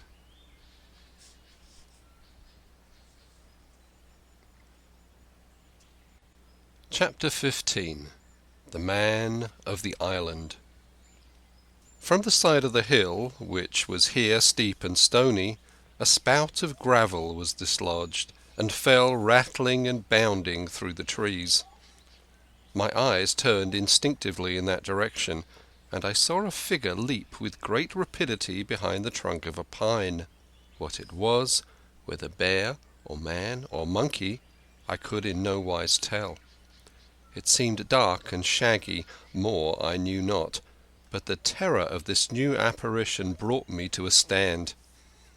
I was now, it seemed, cut off upon both sides, behind me the murderers, before me this lurking nondescript, and immediately I began to prefer the dangers that I knew to those I knew not. Silver himself appeared less terrible in contrast with this creature of the woods, and I turned on my heel, and looking sharply behind me over my shoulder, began to retrace my steps in the direction of the boats. Instantly the figure reappeared, and, making a wide circuit, began to head me off. I was tired, at any rate, but had I been as fresh as when I rose, I could see it was in vain for me to contend in speed with such an adversary. From trunk to trunk the creature flitted like a deer, running man-like on two legs, but unlike any man that I had ever seen, stooping almost double as it ran. Yet a man it was. I could no longer be in doubt about that. I began to recall what I had heard of cannibals. I was within an ace of calling for help, but the mere fact that he was a man, however wild, had somewhat reassured me, and my fear of Silver began to revive in proportion. I stood still, therefore, and cast about for some method of escape, and as I was so thinking the recollection of my pistol flashed into my mind. As soon as I remembered I was not defenceless, courage glowed again in my heart, and I set my face resolutely for this man of the island, and walked briskly toward him. He was concealed by this time behind another tree trunk, but he must have been watching me closely, for as soon as I began to move in his direction he reappeared and took a step to meet me. Then he hesitated, drew back, came forward again, and at last, to my wonder and confusion, threw himself on his knees and held out his clasped hands in supplication. At that I once more stopped. "Who are you?" I asked. "Ben Gunn," he answered, and his voice sounded hoarse and awkward, like a rusty lock. "I'm poor Ben Gunn, I am, and I haven't spoke with a Christian these 3 years." I could now see that he was a white man like myself, and that his features were even pleasing. His skin, wherever it was exposed, was burned by the sun. Even his lips were black, and his fair eyes looked quite startling in so dark a face. Of all the beggar men that I had seen or fancied, he was the chief for raggedness. He was clothed with tatters of old ship's canvas and old sea-cloth, and this extraordinary patchwork was all held together by a system of the most various and incongruous fastenings, brass buttons, bits of stick, and loops of tarry gaskin. About his waist he wore an old brass-buckled leather belt, which was the one thing solid in his whole accoutrement. 3 years? I cried. Were you shipwrecked? Nay, mate, said he, marooned. I had heard that word, and I knew it stood for a horrible kind of punishment common enough among the buccaneers, in which the offender is put ashore with a little powder and shot and left behind on some desolate and distant island. Marooned 3 years agone, he continued, and lived on goats since then, and berries and oysters. Wherever a man is, says I, a man can do for himself. But, mate, my heart is sore for Christian diet.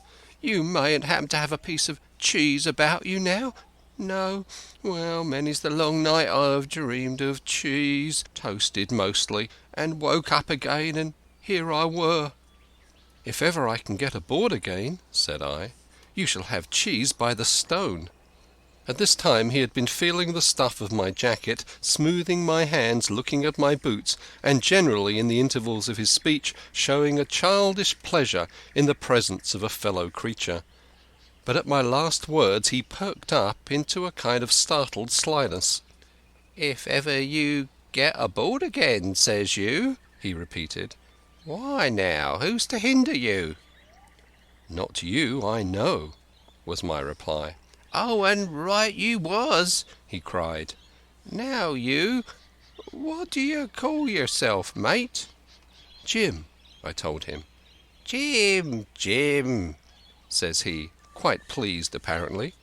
"Well now, Jim, I've lived that rough as you'd be ashamed to hear of. Now, for instance, you wouldn't think I had had a pious mother to look at me?" he asked. "Why, no, not in particular," I answered. "Ah, well," said he, "but I had, remarkably pious, and I was a civil pious boy, and could rattle off my catechism that fast you couldn't tell one word from another. And here's what it come to, Jim, and it begun with chuck farthing on the blessed gravestones. That's what it begun with. And it went farther than that, and so my mother told me and predicted the whole she did, the pious woman. But it were Providence that put me here. I've thought it all out in this here lonely island, and I'm back on piety. You can't catch me tasting rum so much, but just a thimbleful for luck, of course, the first chance I have. I'm bound I'll be good, and I see the way to. And Jim," looking all round him and lowering his voice to a whisper, "I'm rich." I now felt sure that the poor fellow had gone crazy in his solitude, and I suppose I must have shown the feeling in my face, for he repeated the statement hotly. "Rich, rich, I says. And I'll tell you what, I'll make a man of you, Jim. Ah, Jim, you'll bless your stars, you will. You was the first that found me." And at this there came suddenly a lowering shadow over his face, and he tightened his grasp upon my hand and raised a forefinger threateningly before my eyes. "Now, Jim, you tell me true. That ain't Flint's ship?" he asked. At this I had a happy inspiration. I began to believe that I had found an ally, and I answered him at once. "It's not Flint's ship, and Flint is dead. But I'll tell you true, as you ask me. There are some of Flint's hands aboard, worse luck for the rest of us." "Not a man with one leg?" he gasped. "Silver?" I asked. "Ah, Silver," says he. "That were his name." "He's the cook, and the ringleader too." He was still holding me by the wrist, and at that he gave it quite a wring. "If you was sent by Long John," he said, "I'm as good as pork, and I know it. But where was you, do you suppose?" I had made up my mind in a moment, and by way of answer told him the whole story of our voyage and the predicament in which we found ourselves. He heard me with the keenest interest, and when I had done he patted me on the head. "You're a good lad, Jim," he said, "and you're all in a clove hitch, ain't you? Well, you just put your trust in Ben Gunn. Ben Gunn's the man to do it. Would you think it likely now that your squire would prove a liberal-minded one in case of help, him being in a clove hitch, as you remark?" I told him the squire was the most liberal of men. "Ah, but you see," returned Ben Gunn, "I didn't mean giving me a gate to keep and a suit of livery clothes and such. That's not my mark, Jim. What I mean is, would he be likely to come down to the tune of, say, £1,000 out of money that's as good as a man's own already?" "I'm sure he would," said I. "As it is, all hands were to share." "And a passage home?" he added with a look of great shrewdness. "Why," I cried, "the squire's a gentleman, and besides, if we got rid of the others, we should want you to help work the vessel home." "Oh," said he, "so you would." And he seemed very much relieved. "Now, I'll tell you what," he went on. "So much I'll tell you and no more. I were in Flint's ship when he buried the treasure, he and 6 along, 6 strong seamen. They was ashore nigh on a week, and us standing off and on in the old walrus. One fine day up went the signal, and here come Flint by himself in a little boat, and his head done up in a blue scarf. The sun was getting up, and mortal white he looked about the cutwater. But there he was, you mind, and the 6 all dead, dead and buried. How had he done it? Not a man aboard us could make out. It was battle, murder, and sudden death, leastways, him against 6. Billy Bones was the mate, Long Johnny was quartermaster, and they asked him where the treasure was. 'Ah,' he says, 'you can go ashore if you like and stay,' he says, 'but as for the ship, she'll be up for more, by thunder.' That's what he said. Well, I was in another ship 3 years back, and we sighted this island. 'Boys,' said I, 'here's Flint's treasure. Let's land and find it.' The captain was displeased at that, but my messmates were all of a mind and landed. 12 days they looked for it, and every day they had the worst word for me, until one fine morning all hands went aboard. 'As for you, Benjamin Gunn,' says they, 'here's a musket,' they says, 'and a spade and a pickaxe. You can stay here and find Flint's money for yourself,' they says. Well, Jim, 3 years have I been here, and not a bite of Christian diet from that day to this. But now you look here, look at me. Do I look like a man before the mast? No, says you, nor I weren't neither, I says." And with that he winked and pinched me hard. "Just you mention them words to your squire, Jim," he went on. "Nor he weren't neither, that's the words. 3 years he were the man of this island, light and dark, fair and rain, and sometimes he would, maybe, think upon a prayer, says you, and sometimes he would, maybe, think of his old mother. So be as she's alive, you'll say. But the most part of Gunn's time, this is what you'll say, the most part of his time was took up with another matter. And then you'll give him a nip, like I do." And he pinched me again in the most confidential manner. "Then," he continued, "then you'll up and you'll say this. Gunn is a good man, you'll say, and he puts a precious sight more confidence, a precious sight, mind that, in a gentleman born than in these gentlemen of fortune, having been one hisself." "Well," I said, "I don't understand one word that you've been saying, but that's neither here nor there, for how am I to get on board?" "Ah," said he, "that's the hitch for sure. Well, there's my boat that I made with my 2 hands. I keep her under the White Rock. If the worst come to the worst, we might try that after dark. Hey," he broke out, "what's that?" For just then, although the sun had still an hour or two to run, all the echoes of the island awoke and bellowed to the thunder of a cannon. "They have begun to fight," I cried. "Follow me."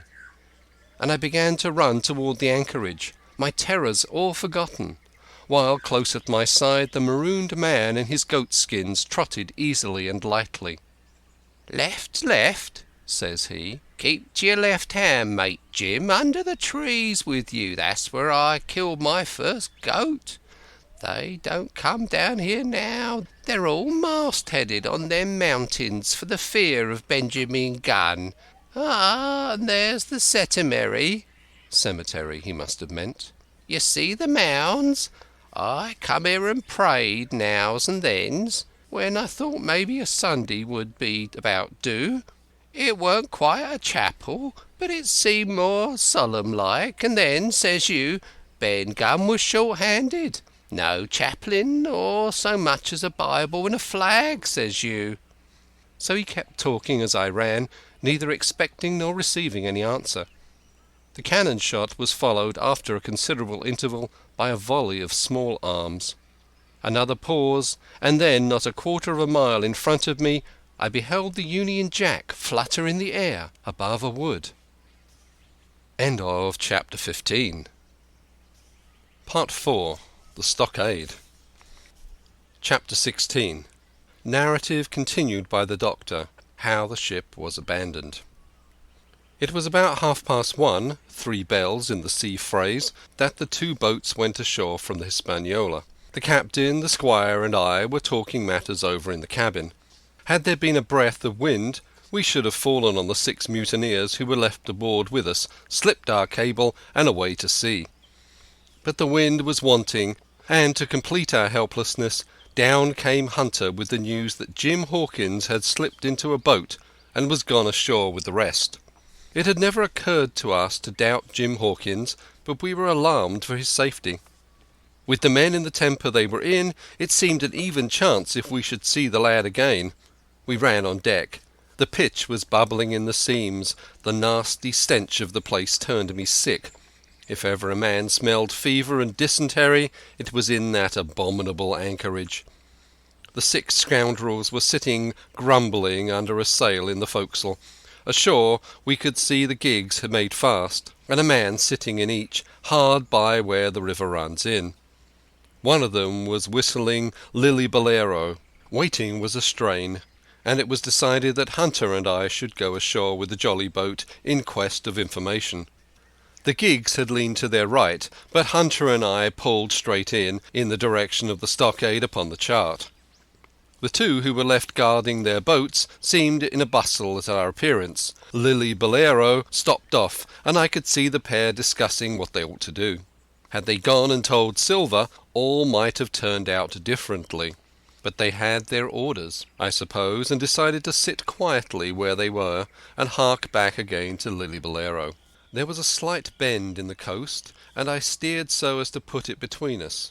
Even before we had landed we had thus lost sight of the gigs. I jumped out and came as near running as I durst, with a big silk handkerchief under my hat for coolness' sake, and a brace of pistols ready primed for safety. I had not gone 100 yards when I came on the stockade. This was how it was. A spring of clear water arose at the top of a knoll. Well on the knoll, and enclosing the spring, they had clapped a stout log house, fit to hold 20 people in a pinch, and loopholed for musketry on every side.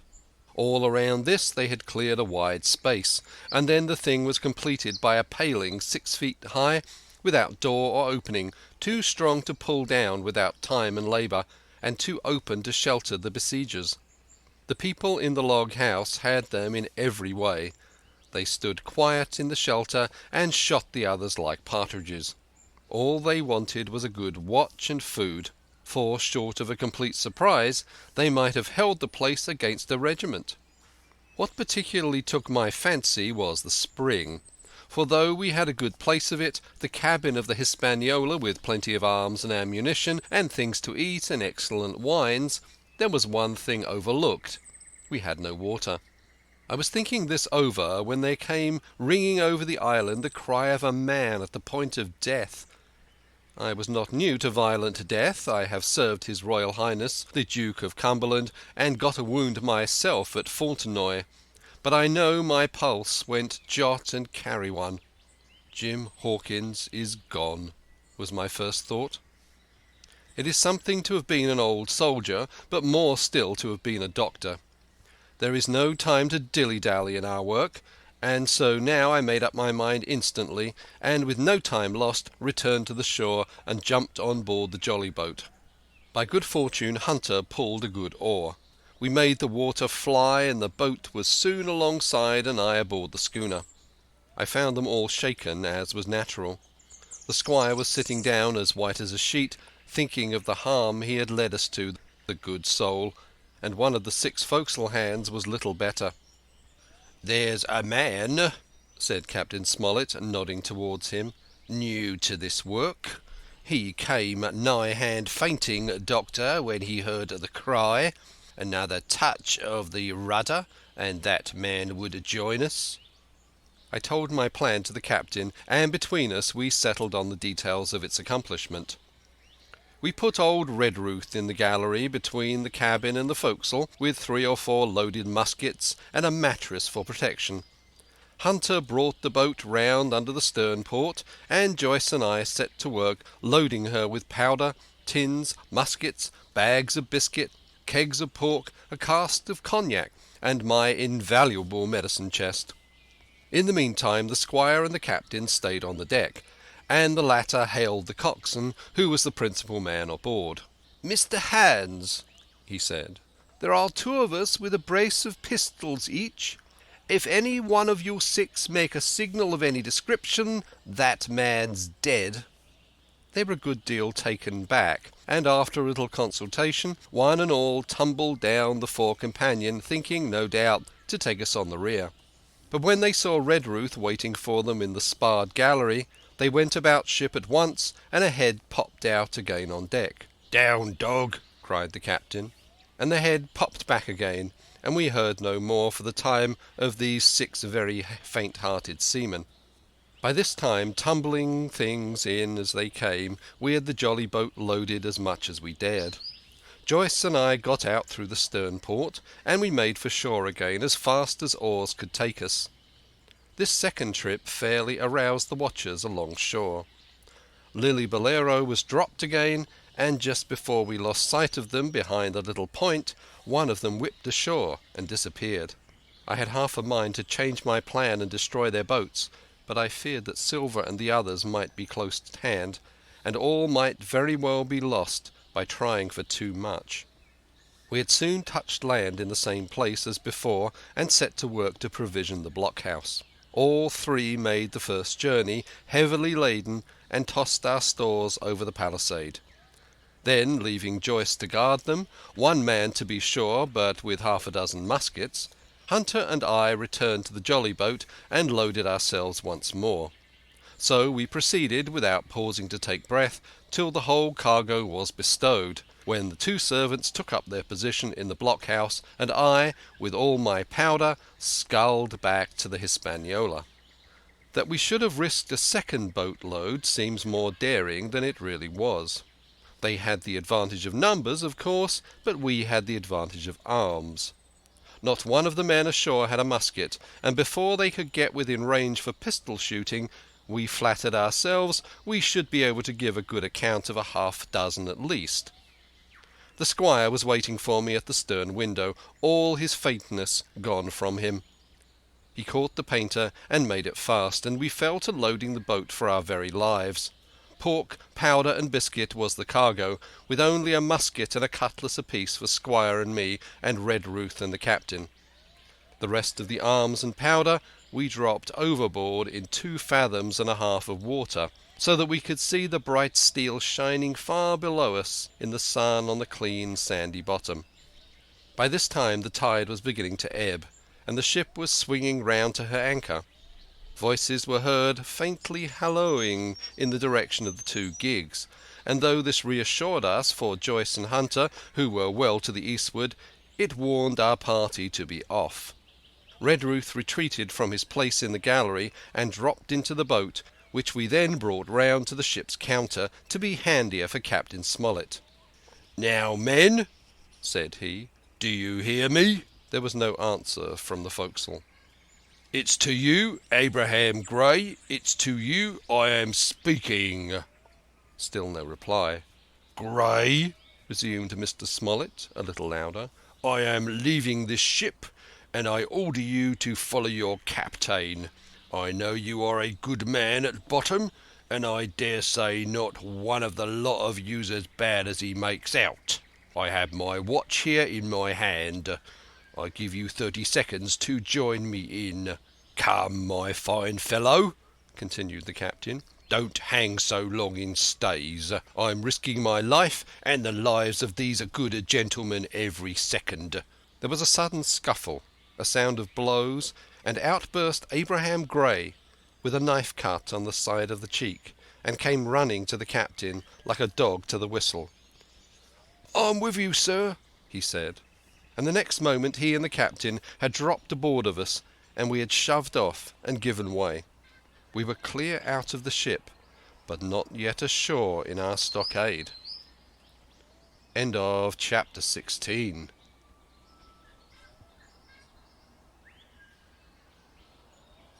Chapter 17. Narrative continued by the Doctor, the jolly boat's last trip. This 5th trip was quite different from any of the others. In the first place, the little galley-pot of a boat that we were in was gravely overloaded. 5 grown men, and 3 of them, Trelawney, Redruth and the captain, over 6 feet high, was already more than she was meant to carry. Add to that the powder, pork and the bread bags.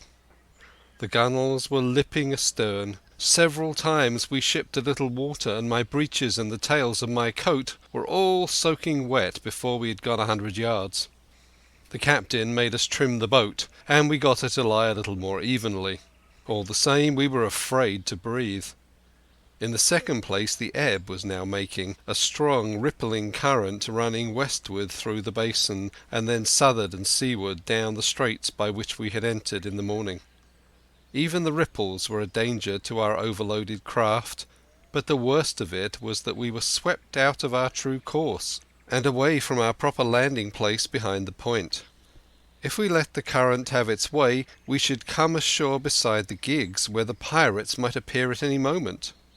"I cannot keep her head for the stockade, sir," said I to the captain. I was steering, while he and Redruth, 2 fresh men, were at the oars. "The tide keeps washing her down. Could you pull a little stronger?" "Not without swamping the boat," said he. "You must bear up, sir, if you please, bear up until you see you're gaining." I tried, and found by experiment that the tide kept sweeping us westward till I had laid her head due east, or just about right angles to the way we ought to go. "We'll never get ashore at this rate," said I. "If it's the only course we can lie, sir, we must even lie it," returned the captain. "We must keep upstream. You see, sir," he went on, "if once we drop to leeward of the landing place, it's hard to say where we should get ashore, besides the chance of being boarded by the gigs. Whereas the way we go, the current must slacken, and then we can dodge back along the shore." "The current's less already, sir," said the man Gray, who was sitting in the foresheets. "You can ease her off a bit." "Thank you, my man," said I, as if nothing had happened, for we had all quietly made up our minds to treat him like one of ourselves. Suddenly the captain spoke up again, and I thought his voice was a little changed. "The gun," said he. "I have thought of that," said I, for I made sure he was thinking of a bombardment of the fort. They could never get the gun ashore, and if they did, they could never haul it through the woods. "Look astern, Doctor," replied the captain. We had entirely forgotten the long 9, and there, to our horror, were the 5 rogues busy about her, getting off her jacket, as they called the stout tarpaulin cover under which she sailed. Not only that, but it flashed into my mind at the same moment that the round shot and the powder for the gun had been left behind, and the stroke of an axe would put it all into the possession of the evil ones aboard. Israel was Flint's gunner, said Gray hoarsely. At any risk, we put the boat's head directly for the landing place.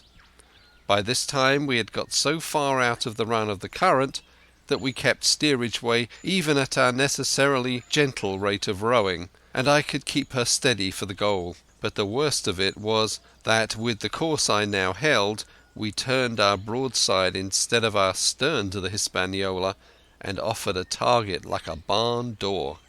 I could hear, as well as see, that brandy-faced rascal, Israel Hands, plumping down a round shot on the deck. "Who's the best shot?" asked the captain. "Mr. Trelawney, out and away," said I. "Mr. Trelawney, will you please pick me off one of those men, sir? Hands, if possible," said the captain. Trelawney was as cold as steel. He looked to the priming of his gun. "Now," cried the captain, "easy with that gun, sir, or you'll swamp the boat. All hands stand by to trim her when he aims." The squire raised his gun, the rowing ceased, and we leaned over to the other side to keep the balance, and all was so nicely contrived that we did not ship a drop. They had the gun by this time slewed around upon the swivel, and Hands, who was at the muzzle with the rammer, was in consequence the most exposed. However, we had no luck, for just as Trelawney fired, down he stooped, the ball whistling over him, and it was one of the other 4 who fell. The cry he gave was echoed not only by his companions on board, but by a great number of voices from the shore, and looking out in that direction I saw the other pirates trooping out from among the trees and tumbling into their places in the boats. "Here come the gigs, sir," said I. "Give way, then," said the captain. "We mustn't mind if we swamp her now. If we can't get ashore, all's up." "Only one of the gigs is being manned, sir," I added. "The crew of the other is most likely going around by shore to cut us off." "They'll have a hot run, sir," returned the captain. "Jack ashore, you know. If it's not there, my mind, it's the round shot. Carpet bowls! My lady's maid couldn't miss. Tell us, squire, when you see the match, and we'll hold water." In the meantime we had been making headway at a good pace for a boat so overloaded, and we had shipped but little water in the process. We were now close in. 30 or 40 strokes and we should beach her, for the ebb had already disclosed a narrow belt of sand below the clustering trees. The gig was no longer to be feared. The little point had already concealed it from our eyes. The ebb tide, which had so cruelly delayed us, was now making reparation and delaying our assailants. The one source of danger was the gun. "If I durst," said the captain, "I'd stop and pick off another man." It was plain that they meant nothing should delay their shot. They had never so much as looked at their fallen comrade, though he was not dead, and I could see him trying to crawl away. "Ready!" cried the squire. "Hold!" cried the captain, quick as an echo, and he and Redruth backed with a great heave that sent her astern bodily under water. The report fell into the same instant of time. This was the first that Jim heard, the sound of the squire's shot not having reached him. When the ball passed, not one of us precisely knew, but I fancy it must have been over our heads, and that the wind of it may have contributed to our disaster. At any rate, the boat sunk by the stern quite gently in 3 feet of water, leaving the captain and myself facing each other on our feet. The other 3 took complete headers and came up again drenched and bubbling. So far there was no great harm, no lives were lost, and we could wade ashore in safety. But there were all our stores at the bottom, and to make things worse, only 2 guns out of 5 remained in a state for service. Mine I had snatched from my knees and held over my head by a sort of instinct. As for the captain, he had carried his over his shoulder by a bandolier and, like a wise man, lock uppermost. The other 3 had gone down with the boat. To add to our concern, we heard voices already drawing near to us in the wood along the shore, and we had only the danger of being cut off from the stockade in our half-crippled state, but the fear before us whether, if Hunter and Joyce were attacked by half a dozen, they would have the sense and conduct to stand firm. Hunter was steady, that we knew. Joyce was a doubtful case. A pleasant, polite man for a valet, and to brush one's clothes, but not entirely fitted for a man-of-war. With all this in our minds, we waded ashore as fast as we could, leaving behind us the poor jolly boat and a good half of all our powder and provisions. End of Chapter 17. Chapter 18. Narrative continued by the Doctor. End of the first day's fighting. We made our best speed across the strip of wood that now divided us from the stockade, and at every step we took the voices of the buccaneers rang nearer. Soon we could hear their footfalls as they ran, and the cracking of the branches as they breasted across a bit of thicket. I began to see we should have a brush for it in earnest, and looked to my priming. "Captain," said I, "Trelawney is the dead shot. Give him your gun. His own is useless." They exchanged guns, and Trelawney, silent and cool as he had been since the beginning of the bustle, hung a moment on his heel to see that all was fit for service. At the same time, observing Gray to be unarmed, I handed him my cutlass. It did all our hearts good to see him spit in his hand, knit his brows, and make the blade sing through the air. It was plain from every line of his body that our new hand was worth his salt. 40 paces farther we came to the edge of the wood and saw the stockade in front of us. We struck the enclosure about the middle of the south side, and almost at the same time 7 mutineers, Job Anderson the boatswain at their head, appeared in full cry at the southwestern corner. They paused as if taken aback, and before they recovered, not only the squire and I, but Hunter and Joyce from the blockhouse had time to fire. The 4 shots came in rather a scattering volley, but they did the business. One of the enemy actually fell, and the rest, without hesitation, turned and plunged into the trees. After reloading, we walked down the outside of the palisade to see the fallen enemy. He was stone dead, shot through the heart. We began to rejoice over our good success, when just at that moment a pistol cracked in the bush, and a ball whistled close past my ear, and poor Tom Redruth stumbled and fell his length on the ground. Both the squire and I returned the shot, but as we had nothing to aim at, it was probable we only wasted powder. Then we reloaded and turned our attention to poor Tom. The captain and Gray were already examining him, and I saw with half an eye that all was over. I believe the readiness of our return volley had scattered the mutineers once more, for we were suffered without further molestation to get the poor old gamekeeper hoisted over the stockade and carried, groaning and bleeding, into the log-house. Poor old fellow! He had not uttered one word of surprise, complaint, fear, or even acquiescence from the very beginning of our troubles till now, when we had laid him down on the log-house to die. He had lain like a Trojan behind his mattress in the gallery. He had followed every order silently, doggedly, and well. He was the oldest of our party by a score of years, and now, sullen, old, serviceable servant, it was he that was to die. The squire dropped down beside him on his knees and kissed his hand, crying like a child. "Be I going, Doctor?" he asked. "Tom, my man," said I, "you're going home." "I wish I had had a lick at 'em with the gun first," he replied. "Tom," said the squire, "say you forgive me, won't you?" Would that be respectful like from me to you, Squire? Was the answer. Howsoever it be, Amen. After a little while of silence he said he thought somebody might read a prayer. It's the custom, sir, He added apologetically, and not long after, without another word, he passed away. In the meantime the captain, whom I had observed to be wonderfully swollen about the chest and pockets, had turned out a great many various stores: the British colours, a Bible, a coil of stoutish rope, pen, ink, the log-book, and pounds of tobacco. He had found a longish fir tree lying felled and cleared in the enclosure, and, with the help of Hunter, he had set it up at the corner of the log-house, where the trunks crossed and made an angle. Then, climbing up on the roof, he had with his own hand bent and run up the colours. This seemed mightily to relieve him.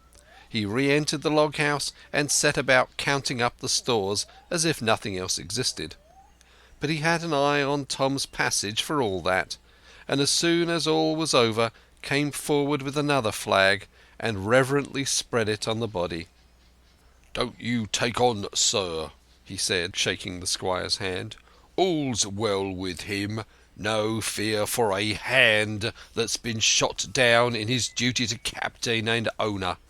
It mayn't be good divinity, but it's a fact." Then he pulled me aside. "Dr. Livesey," he said, "In how many weeks do you and Squire expect the consort?" I told him it was a question not of weeks but of months. That if we were not back by the end of August, Blandley was to send to find us, but neither sooner nor later. "You can calculate for yourself," I said. "Why, yes," returned the captain, scratching his head. "And making a large allowance, sir, for all the gifts of Providence, I should say we were pretty close hauled." "How do you mean?" I asked. "It's a pity, sir, we lost that second load, that's what I mean," replied the captain. "As for powder and shot, we'll do, but the rations are short, very short. So short, Dr. Livesey, that we're perhaps as well without that extra mouth." And he pointed to the dead body under the flag. Just then, with a roar and a whistle, a round shot passed high above the roof of the log-house and plumped far beyond us in the wood. "Oh-ho!" said the captain. "Blaze away! You've litten enough powder already, my lads." At the second trial the aim was better, and the ball descended inside the stockade, scattering a cloud of sand, but doing no further damage. "Captain," said the squire, "the house is quite invisible from the ship. It must be the flag they're aiming at. Would it not be wiser to take it in?" "Strike my colours!" cried the captain. "No, sir, not I." And as soon as he had said the word, I think we all agreed with him. For it was not only a piece of stout, seamanly good feeling, it was a good policy besides, and showed our enemies that we despised their cannonade.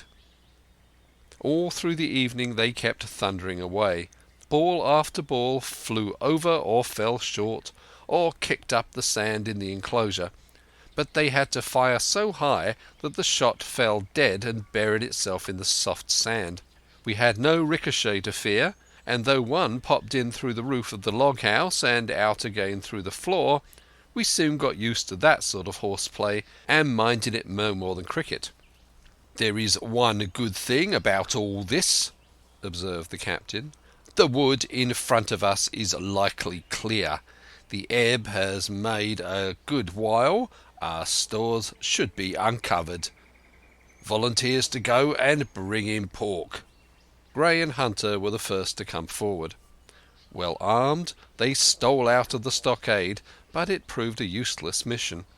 The mutineers were bolder than we fancied, or they put more trust in Israel's gunnery, for 4 or 5 of them were busy carrying off our stores and wading out with them to one of the gigs that lay close by, pulling an oar or so to hold her steady against the current. Silver was in the stern sheets in command, and every man of them was now provided with a musket from some secret magazine of their own. The captain sat down to his log, and here is the beginning of the entry. Alexander Smollett, master. David Livesey, ship's doctor. Abraham Gray, carpenter's mate. John Trelawney, owner. John Hunter and Richard Joyce, owner's servants, landsmen, being all that is left faithful of the ship's company, with stores for 10 days at short rations, came ashore this day and flew British colours on the log house in Treasure Island. Thomas Redruth, owner's servant, landsman, shot by the mutineers. James Hawkins, cabin boy. And at the same time I was wondering over poor Jim Hawkins' fate. A hail on the land side. "Somebody hailing us," said Hunter, who was on guard. "Doctor, Squire, Captain, hello, Hunter, is that you?" came the cries. And I ran to the door in time to see Jim Hawkins, safe and sound, come climbing over the stockade. End of Chapter 18.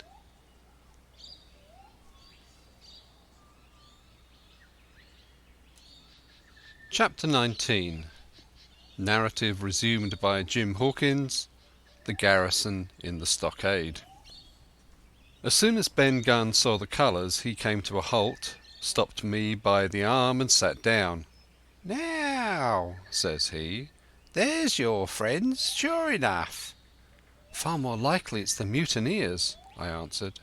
"That," he cried.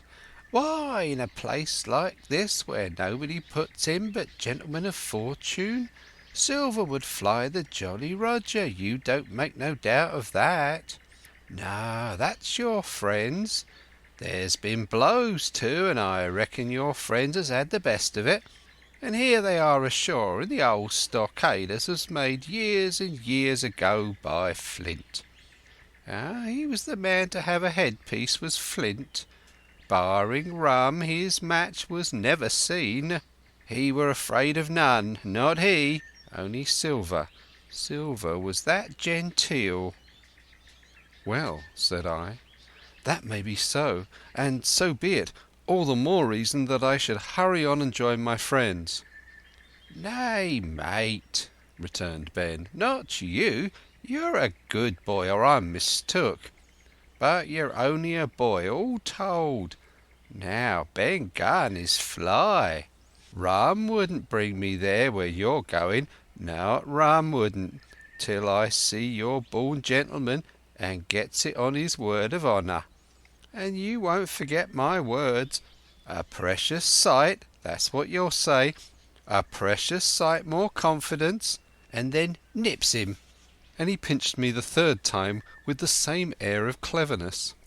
"And when Ben Gunn is wanted, you know where to find him, Jim, just where you found him today. And him that comes is to have a white thing in his hand, and he's to come alone. Oh, and you'll say this, Ben Gunn, says you, has reasons of his own." "Well," said I believe I understand. You have something to propose, and you wish to see the squire or the doctor, and you're to be found where I found you. Is that all?" "And when, says you?" he added. "Why, from about noon observation to about 6 bells." "Good," says I. "And now may I go?" "You won't forget?" he inquired anxiously. "Precious sight and reasons of his own, says you. Reasons of his own, that's the mainstay, as between man and man. Well then," still holding me, "I reckon you can go, Jim. And Jim, if you was to see silver, you wouldn't go for to sell Ben Gunn. Wild horses wouldn't draw it from you. No, says you. And if them pirates came ashore, Jim, what would you say but there'd be widows in the morning?" Here he was interrupted by a loud report, and a cannon ball came tearing through the trees and pitched in the sand, not 100 yards from where we two were talking. The next moment each of us had taken to our heels in a different direction. For a good hour to come, Frequent reports shook the island, and balls kept crashing through the woods. I moved from hiding place to hiding place, always pursued, or so it seemed to me, by these terrifying missiles. But toward the end of the bombardment, though still I durst not venture in the direction of the stockade, where the balls fell oftenest, I had begun in a manner to pluck up my heart again, and after a long detour in the east crept down among the shoreside trees. The sun had just set. The sea breeze was rustling and tumbling in the woods, and ruffling the grey surface of the anchorage, and tide too was far out, and great tracts of sand lay uncovered. The air, after the heat of the day, chilled me through my jacket. The Hispaniola still lay where she had anchored, but sure enough there was the Jolly Roger, the black flag of piracy, flying from her peak. Even as I looked there came another red flash and another report that sent the echoes clattering, and one more round shot whistled through the air. It was the last of the cannonade. I lay for some time watching the bustle which succeeded the attack. Men were demolishing something with axes on the beach near the stockade. The poor jolly boat, I afterwards discovered. Anyway, near the mouth of the river a great fire was glowing among the trees, and between that point and the ship one of the gigs kept coming and going, the men, whom I had seen so gloomy, shouting at the oars like children. But there was a sound in their voices which suggested rum. At length I thought I might return towards the stockade. I was pretty far down on the low sandy spit that encloses the anchorage to the east and is joined at half water to Skeleton Island. And now, as I rose to my feet, I saw, some distance farther down the spit, and rising from among low bushes, an isolated rock, pretty high and particularly white in colour. It occurred to me that this might be the White Rock of which Ben Gunn had spoken, and that some day or other a boat might be wanted, and I should know where to look for one. Then I skirted among the woods till I had regained the rear or shoreward side of the stockade, and was soon warmly welcomed by the faithful party. I had soon told my story and began to look about me. The log house was made of unsquared trunks of pine, roof, walls and floor. The latter stood in several places as much as a foot or a foot and a half above the surface of the sand. There was a porch at the door, and under this porch the little spring welled up into an artificial basin of a rather odd kind, no other than a great ship's kettle of iron, with the bottom knocked out and sunk to her bearings, as the captain said, among the sand. Little had been left beside the framework of the house, but in one corner there was a stone slab laid down by way of a hearth, and an old rusty iron bucket to contain the fire. The slopes of the knoll and all the inside of the stockade had been cleared of timber to build the house, and we could see by the stumps what a fine and lofty grove had been destroyed. Most of the soil had been washed away or buried in drift after the removal of the trees. Only where the streamlet ran down from the kettle, a thick bed of moss and some ferns and little creeping bushes were still green among the sand. Very close around the stockade, too close for defence, they said, the wood still flourished high and dense. All of fir on the land side, but toward the sea with a large admixture of live oaks. The cold evening breeze, of which I have spoken, whistled through every chink of the rude building and sprinkled the floor with a continual rain of fine sand. There was sand in our eyes, sand in our teeth, sand in our suppers, sand dancing in the spring at the bottom of the kettle, for all the world like porridge beginning to boil. Our chimney was a square hole in the roof, but it was but a little part of the smoke that found its way out, and the rest eddied about the house and kept us coughing and piping the eye. Add to this that Gray, the new man, had his face tied up in a bandage for a cut he had got in breaking away from the mutineers, and that poor old Tom Redruth, still unburied, lay along the wall, stiff and stark, under the Union Jack. If we had been allowed to sit idle, we should all have fallen into the blues, but Captain Smollett was never the man for that. All hands were called up before him, and he divided us into watches. the Doctor and Gray and I for one, the Squire, Hunter and Joyce upon the other. Tired as we were, 2 men were sent out for firewood, 2 more were sent to dig a grave for Redruth. The Doctor was named cook. I was put sentry at the door, and the captain himself went from one to another, keeping up our spirits and lending a hand wherever it was wanted. From time to time the Doctor came to the door for a little air and to rest his eyes, which were almost smoked out of his head, and whenever he did so he had a word for me. "That man Smollett," he said once, "is a better man than I am. And when I say that, it means a great deal, Jim." Another time he came and was silent for a while. Then he put his head on one side and looked at me. "Is this Ben Gunn a man?" he asked. I do not know, sir," said I. "I am not very sure whether he's sane." "If there's any doubt about the matter, he is," returned the Doctor. "A man who has been 3 years biting his nails on a desert island, Jim, can't expect to appear as sane as you or me. It doesn't lie in human nature. Was it cheese you said he had a fancy for?" "Yes, sir, cheese," I answered. "Well, Jim," says he, "just you see the good that comes of being dainty in your food. You've seen my snuff-box, haven't you? And you never saw me take snuff. The reason being that in my snuff-box I carry a piece of Parmesan cheese, a cheese made in Italy, very nutritious. Well, that's for Ben Gunn."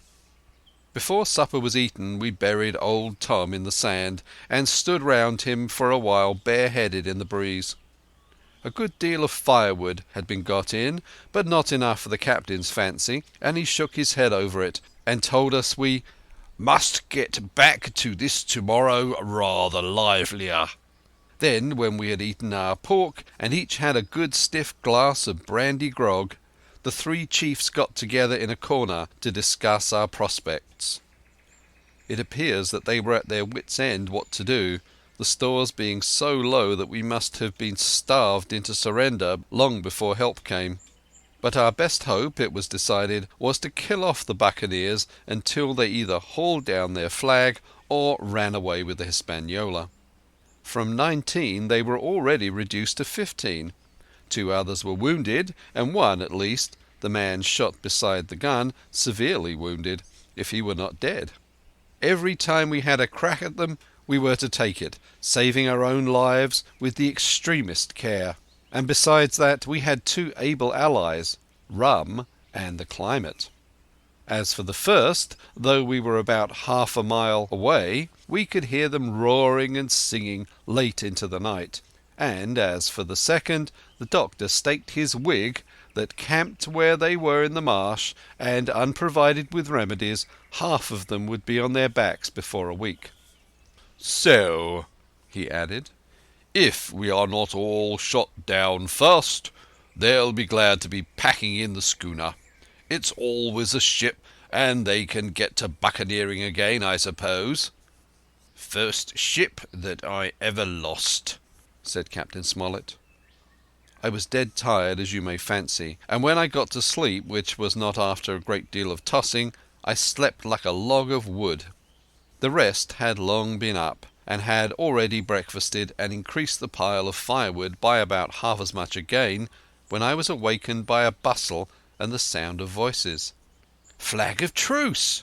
I heard someone say, and then immediately after, with a cry of surprise, "Silver himself!" And at that I jumped up and, rubbing my eyes, ran to a loophole in the wall. End of Chapter 19. Chapter 20. Silver's Embassy. Sure enough, there were 2 men just outside the stockade, one of them waving a white cloth, the other no less a person than Silver himself standing placidly by. It was still quite early, and the coldest morning that I think I was ever abroad in, a chill that pierced into the marrow. The sky was bright and cloudless overhead, and the tops of the trees shone rosily in the sun. Where Silver stood with his lieutenant all was still in shadow, and they waded knee-deep in a low white vapour that had crawled during the night out of the morass. The chill and the vapour, taken together, told a poor tale of the island. It was plainly a damp, feverish, unhealthy spot. "Keep indoors, men," said the captain. 10 to 1, this is a trick. Then he hailed the buccaneer. "Who goes? Stand or we fire." "Flag of truce!" cried Silver. The captain was in the porch, keeping himself carefully out of the way of a treacherous shot, should any be intended. He turned and spoke to us. "Doctor's watch on the lookout. Dr. Livesey, take the north side, if you please. Jim, the east. Gray, west. The watch below. All hands to load muskets. Lively, men, and careful." And then he turned to the mutineers. "And what do you want with your flag of truce?" he cried. This time it was the other man who replied. "Captain Silver, sir, to come on board and make terms," he shouted. "Captain Silver? Don't know him. Who's he?" cried the captain. And we could hear him adding to himself, "Captain, is it? My heart, and here's promotion." Long John answered for himself. "Me, sir. These poor lads have chosen me captain after your desertion, sir," laying a particular emphasis upon the word desertion. "We're willing to submit if we can come to terms and make no bones about it. All I ask is your word, Captain Smollett, to let me safe and sound out of this here stockade, and 1 minute to go get out a shot before a gun is fired." "My man," said Captain Smollett, "I have not the slightest desire to talk to you. If you wish to talk to me, you can come, that's all. If there's any treachery, it'll be on your side, and the Lord help you." "That's enough, Captain," shouted Long John cheerily. "A word from you's enough. I know a gentleman, and you may lay to that." We could see the man who carried the flag of truce attempting to hold Silver back, nor was that wonderful, seeing how cavalier had been the captain's answer. But Silver laughed at him aloud and slapped him on the back, as if the idea of alarm had been absurd. Then he advanced to the stockade, threw over his crutch, got a leg up, and with great vigour and skill succeeded in surmounting the fence and dropping safely to the other side. I will confess that I was far too much taken up with what was going on to be of the slightest use as sentry. Indeed, I had already deserted my eastern loophole and crept up behind the captain, who had now seated himself on the threshold with his elbows on his knees, his head in his hands, and his eyes fixed on the water as it bubbled out of the old iron kettle in the sand. He was whistling to himself, "Come lasses and lads." Silver had terrible hard work at getting up the knoll, what with the steepness of the incline and the thick tree stumps and the soft sand. He and his crutch were as helpless as a ship in stays, but he stuck to it like a man, in silence, and at last arrived before the captain, whom he saluted in the handsomest style. He was tricked out in his best. An immense blue coat, thick with brass buttons, hung as low as to his knees, and a fine laced hat was set on the back of his head. "Here you are, my man," said the captain, raising his head. "You had better sit down." "You ain't a-going to let me inside, Captain?" complained Long John. "It's a main cold morning, to be sure, sir, to sit outside upon the sand." "Why, Silver," said the captain, "if you had pleased to be an honest man, you might have been sitting in your galley. It's your own doing. You're either my ship's cook, and then you were treated handsome, or Captain Silver, a common mutineer and pirate, and then you can go hang." "Well, well, Captain," returned the sea cook, sitting down as he was bidden on the sand, "you'll have to give me a hand up again, that's all. A sweet pretty place you have of it here. Ah, there's Jim. The top of the morning to you, Jim. Doctor, here's my service. Why, There you all are together like a happy family, in a manner of speaking." "If you have anything to say, my man, better say it," said the captain. "Right you are, Captain Smollett," replied Silver. "Duty's duty, to be sure. Well, now, you look here. That was a good lay of yours last night. I don't deny it was a good lay. Some of you pretty handy with a handspike end. And I'll not deny neither but what some of my people was shook. Maybe all was shook. Maybe I was shook myself, and maybe that's why I'm here for terms. But you mark me, Captain, it won't do twice, by thunder. We'll have to do sentry go and ease off a pint or so on the rum. Maybe you think we were all a sheet in the wind's eye, but I'll tell you I was sober. I was only dog tired, and if I'd awoke a second sooner, I'd have caught you in the act, I would. He wasn't dead when I got round to him, not he." "Well," said Captain Smollett, as cool as could be. All that Silver said was a riddle to him, but you would never have guessed it from his tone. As for me, I began to have an inkling. Ben Gunn's last words came back to my mind. I began to suppose that he had paid the buccaneers a visit while they all lay drunk together round their fire, and I reckoned up with glee that we had only 14 enemies to deal with. "Well, here it is," said Silver. "We want that treasure, and we'll have it. That's our point. You would just as soon save your lives, I reckon, and that's yours. You have a chart, haven't you?" "That's as may be," replied the captain. "Ah, well, you have it, I know that," returned Long John. "You needn't be so husky with a man. There ain't a particle of service in that, and you may lay to it. What I mean is, we want your chart. Now, I never meant you no harm myself." "That won't do with me, my man," interrupted the captain. "We know exactly what you meant to do, and we don't care, for now you see you can't do it." And the captain looked at him calmly and proceeded to fill a pipe. "If Abe Gray—" Silver broke out. "Avast there!" cried Mr. Smollett. "Gray told me nothing, and I asked him nothing. And what's more, I would see you and him and this whole island blown clear out of the water into blazes first. So there's my mind for you, my man, on that." This little whiff of temper seemed to cool Silver down. He had been growing nettled before, but now he pulled himself together. "Like enough," said he. "I would set no limits to what gentlemen might consider ship-shape or might not, as the case were, and seeing as how you are about to take a pipe, Captain, I'll make so free as to do likewise."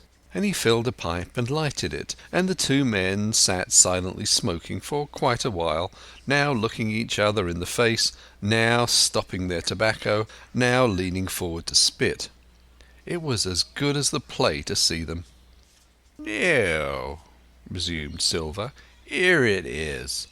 You give us the chart to get the treasure by, and drop shooting poor seamen and stoving of their heads in while asleep. You do that, and we'll offer you a choice. Either you come aboard along of us, once the treasure's shipped, and then I'll give you my affidavy upon my word of honour to clap you somewhere safe ashore. Or if that ain't to your fancy, some of my hands being rough and having old scores on account of hazing, then you can stay here, you can. We'll divide stores with you, man for man, and I'll give my affidavy as before to speak the first ship I sight and send 'em here to pick you up. Now you'll own that's talking. Handsomer you couldn't look to get, not you. And I hope," raising his voice, "that all hands in this here blockhouse will overhaul my words, for what is spoke to one is spoke to all." Captain Smollett rose from his seat and knocked out the ashes of his pipe in the palm of his left hand. "Is that all?" he asked. Every last word, by thunder," answered John. "Refuse that, and you've seen the last of me but musket balls." "Very good," said the captain. "Now you'll hear me.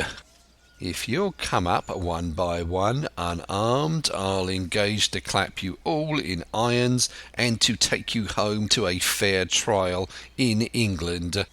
If you won't, my name is Alexander Smollett. I've flown my sovereign's colours, and I'll see you all to Davy Jones. You can't find the treasure. You can't sail the ship. There's not a man among you fit to sail the ship.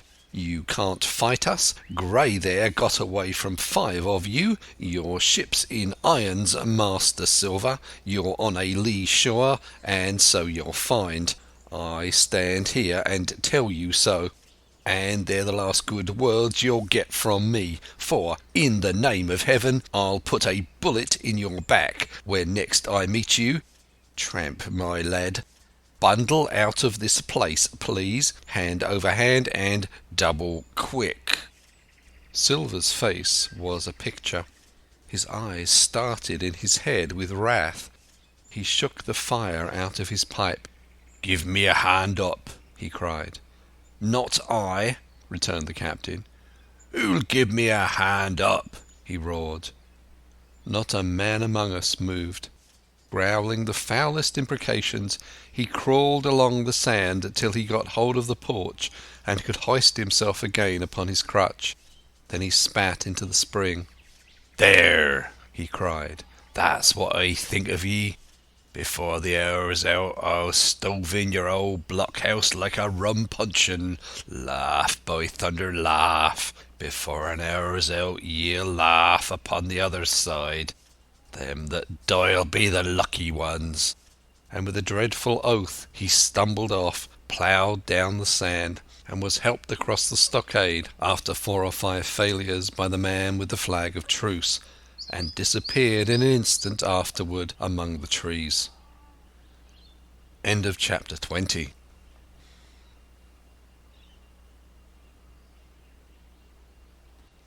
Chapter 21. The Attack. As soon as Silver disappeared, the captain, who had been closely watching him, turned toward the interior of the house and found not a man of us at his post but Gray. It was the first time we had ever seen him angry. "Quarters!" he roared, and then, as we slunk back to our places, "Gray," he said, "I'll put your name in the log. You've stood by your duty like a seaman. Mr. Trelawney, I'm surprised at you, sir. Doctor, I thought you had worn the King's coat. If that was how you served at Fontenoy, sir, you'd have been better in your berth."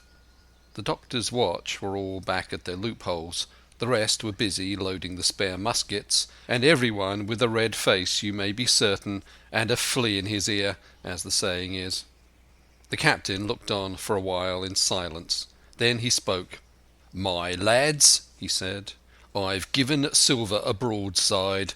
I pitched it in red hot on purpose, and before the hour's out, as he said, we shall be boarded. We are outnumbered, I needn't tell you that, but we fight in shelter, and a minute ago I would have said we fought with discipline. I've no manner of doubt that we can drub them if you choose." Then he went the round and saw, as he said, that all was clear. On the 2 short sides of the house, east and west, there were only 2 loopholes. On the south side, where the porch was, 2 again, and on the north side 5.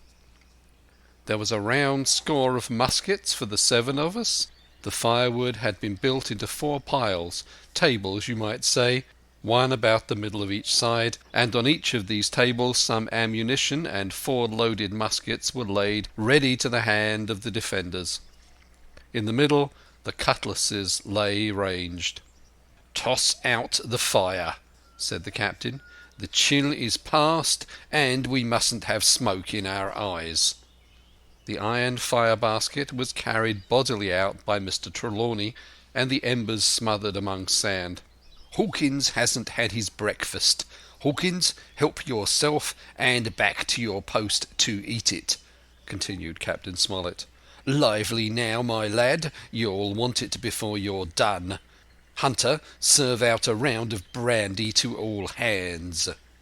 And while this was going on, the captain completed in his own mind the plan of defence. "Doctor, you will take the door," he resumed. "See, don't expose yourself. Keep within and fire through the porch. Hunter, take the east side there. Joyce, you stand by the west, my man. Mr. Trelawney, you are the best shot. You and Gray will take this long north side with the 5 loopholes. It's there the danger is. If they can get up to it and fire upon us through our own ports, things would begin to look dirty. Hawkins, neither you nor I are much account at the shooting. We'll stand by to load and bear a hand." As the captain had said, the chill was past. As soon as the sun had climbed above our girdle of trees, it fell with all its force upon the clearing and drank up the vapours at a draught. Soon the sand was baking, and the resin melting in the logs of the blockhouse. Jackets and coats were flung aside, shirts were thrown open at the neck and rolled up to the shoulders, and we stood there, each at his post, in a fever of heat and anxiety. An hour passed away. "Hang them," said the captain. "This is as dull as the doldrums. Gray, whistle for a wind." And just at that moment came the first news of the attack. "If you please, sir," said Joyce, "if I see anyone, am I to fire?" "I told you so," cried the captain. "Thank you, sir," returned Joyce with the same quiet civility. Nothing followed for a time, but the remark had set us all on the alert, straining ears and eyes. The musketeers with their pieces balanced in their hands, the captain out in the middle of the blockhouse with his mouth very tight and a frown on his face. So some seconds passed, till suddenly Joyce whipped up his musket and fired. The report had scarcely died away ere it was repeated, and repeated from without in a scattering volley, shot behind shot, like a string of geese, from every side of the enclosure. Several bullets struck the log-house, but not one entered, and as the smoke cleared away and vanished, the stockade and the woods around it looked as quiet and empty as before. Not a bough waved, not a gleam of a musket barrel betrayed the presence of our foes. "Did you hit your man?" asked the captain. "No, sir," replied Joyce. "I believe not, sir." "Next best thing to tell the truth," muttered Captain Smollett. "Load his gun, Hawkins. How many should you say were on your side, Doctor?" "I know precisely," said Dr. Livesey. 3 shots were fired on this side. I saw 3 flashes, 2 close together, 1 farther to the west." "3," repeated the captain. "And how many on yours, Mr. Trelawney?" But this was not so easily answered. There had come many from the north, 7 by the squire's computation, 8 or 9 according to Gray. From the east and west only a single shot had been fired. It was plain, therefore, that the attack would be developed from the north, and that on the other 3 sides we were only to be annoyed by a show of hostilities. But Captain Smollett made no change in his arrangements. If the mutineers succeeded in crossing the stockade, he argued, they would take possession of any protected loophole and shoot us down like rats in our stronghold. Nor had we much time left to us for thought. Suddenly, with a loud huzzah, a little cloud of pirates leapt from the woods on the north side and ran straight on the stockade. At the same moment the fire was once more opened from the woods, and a rifle ball sang through the doorway and knocked the doctor's musket into bits. The boarders swarmed over the fence like monkeys. Squire and Gray fired again and yet again. 3 men fell, 1 forward into the enclosure, 2 back on the outside. But of these 1 was evidently more frightened than hurt, for he was on his feet again in a crack and instantly disappeared among the trees. 2 had bit the dust, 1 had fled, 4 had made good their footing inside our defences, while from the shelter of the woods 7 or 8 men, each evidently supplied with several muskets, kept up a hot though useless fire on the log house. The 4 who had boarded made straight before them for the building, shouting as they ran, and the men among the trees shouted back to encourage them. Several shots were fired, but such was the hurry of the marksmen that not one appeared to have taken effect. In a moment the 4 pirates had swarmed up the mound and were upon us. The head of Job Anderson, the boatswain, appeared at the middle loophole. "At 'em, all hands!" he roared in a voice of thunder. At the same moment another pirate grasped Hunter's musket by the muzzle, wrenched it from his hands, plucked it through the loophole, and with one stunning blow laid the poor fellow senseless on the floor. Meanwhile a third, running unharmed all round the house, appeared suddenly in the doorway and fell with his cutlass on the doctor. Our position was utterly reversed. A moment since we were firing under cover at an exposed enemy. Now it was we who lay uncovered and could not return a blow. The log house was full of smoke, to which we owed our comparative safety. Cries and confusion, the flashes and reports of pistol shots, and one loud groan rang in my ears. "Out, lads, out and fight 'em in the open! Cutlasses!" cried the captain. I snatched a cutlass from the pile, and someone at the same time snatching another gave me a cut across the knuckles which I hardly felt. I dashed out of the door into the clear sunlight. Someone was close behind, I knew not whom. Right in front the doctor was pursuing his assailant down the hill, and just as my eyes fell upon him, beat down his guard and sent him sprawling on his back with a great slash across his face. "Round to the house, lads, round to the house!" cried the captain, and even in the hurly-burly I perceived a change in his voice. Mechanically I obeyed, turned eastward, and with my cutlass raised, ran round the corner of the house. Next moment I was face to face with Anderson. He roared aloud, and his hanger went up above his head, flashing in the sunlight. I had not time to be afraid, but as the blow still hung impending, leapt in a trice upon one side, and missing my footing in the soft sand, rolled headlong down the slope. When I had first sallied from the door, the other mutineers had been already swarming up the palisade to make an end of us. One man in a red nightcap, with his cutlass in his mouth, had even got upon the top and thrown a leg across. Well, so short had been the interval that, when I found my feet again, all was in the same posture, the fellow with the red nightcap still halfway over, another still showing his head above the top of the stockade. And yet, in this breath of time, the fight was over, and the victory ours. Gray, following close behind me, had cut down the big boatswain ere he had time to recover from his lost blow. Another had been shot at a loophole in the very act of firing into the house, and now lay in agony, the pistol still smoking in his hand. A third, as I had seen, the doctor had disposed of at a blow. Of the 4 who had scaled the palisade, only one remained unaccounted for, and he, having left his cutlass on the field, was now clambering out again with the fear of death upon him. "Fire! Fire from the house!" cried the doctor. "And you lads back into cover!" But his words were unheeded. No shot was fired, and the last boarder made good his escape and disappeared with the rest into the wood. In 3 seconds nothing remained of the attacking party but the 5 who had fallen, 4 on the inside and 1 on the outside of the palisade. The doctor and Gray and I ran full speed for shelter. The survivors would soon be back where they had left their muskets, and at any moment the fire might recommence. The house was by this time somewhat cleared of smoke, and we saw at a glance the price we had paid for victory. Hunter lay beside his loophole stunned. Joyce, by his, shot through the head, never to move again, while right in the centre the squire was supporting the captain, one as pale as the other.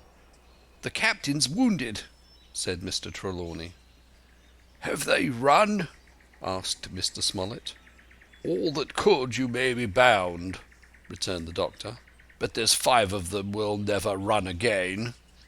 "5?" cried the captain. "Come, that's better.